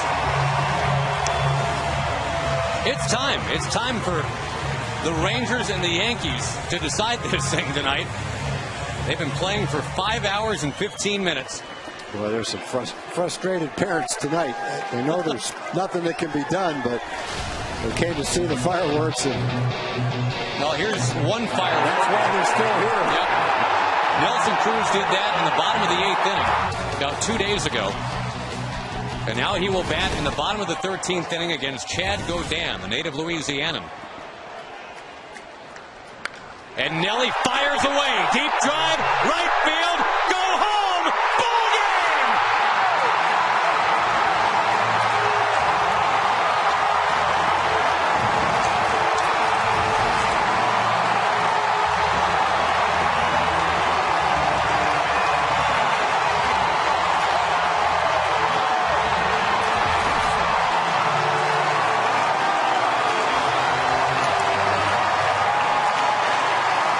The first run since the 8th inning. And in that one, it was Nelly Cruz hitting the very first pitch for a home run. He's done it again in the 13th inning. And the Texas Rangers have beaten the New York Yankees. Well, in between those two home runs was a ball 400 feet to dead center field off Rivera that almost won it. So he had 3 straight at bats where he drove the ball. And in that situation, he just shows how much the Rangers miss him when he's been on the disabled list 3 times, and how he can carry a ball club when he's healthy and swinging the bat. Your Standard Insurance play of the game. Nelly's 19th homer of the year, his second tonight. On a night that the Yankees stranded 18 men. Nelly Cruz takes it into that Ranger bullpen to end it 5 hours and 15 minutes after it started. Well, that's a great win for the Rangers, obviously. Oakland won. They're down 4-1 early. CJ struggled a little bit. The bullpen picked him up. They battled back. They got close. Nelly tied it, and then Nelly won it. In a game where both managers pulled out all the stops. Rosters are expanded in September, and both managers utilized that to the fullest. You think Blue Man Group is ready to perform now? Who? For Tom Grieve and our entire crew, this is Josh Lewin saying goodnight from the ballpark. Actually, good morning from the ballpark. Your final in 13 is 6-5. Join us tomorrow on TXA 21. What a night tonight. The Ranger postgame show is coming up. Tonight's game was produced by Kurt Dykert and directed by Clay Armstrong. Thanks to Kelly Donaldson and Eric Josephson as well. This has been Texas Ranger Baseball on TXA 21, your home for Friday night baseball here in Texas.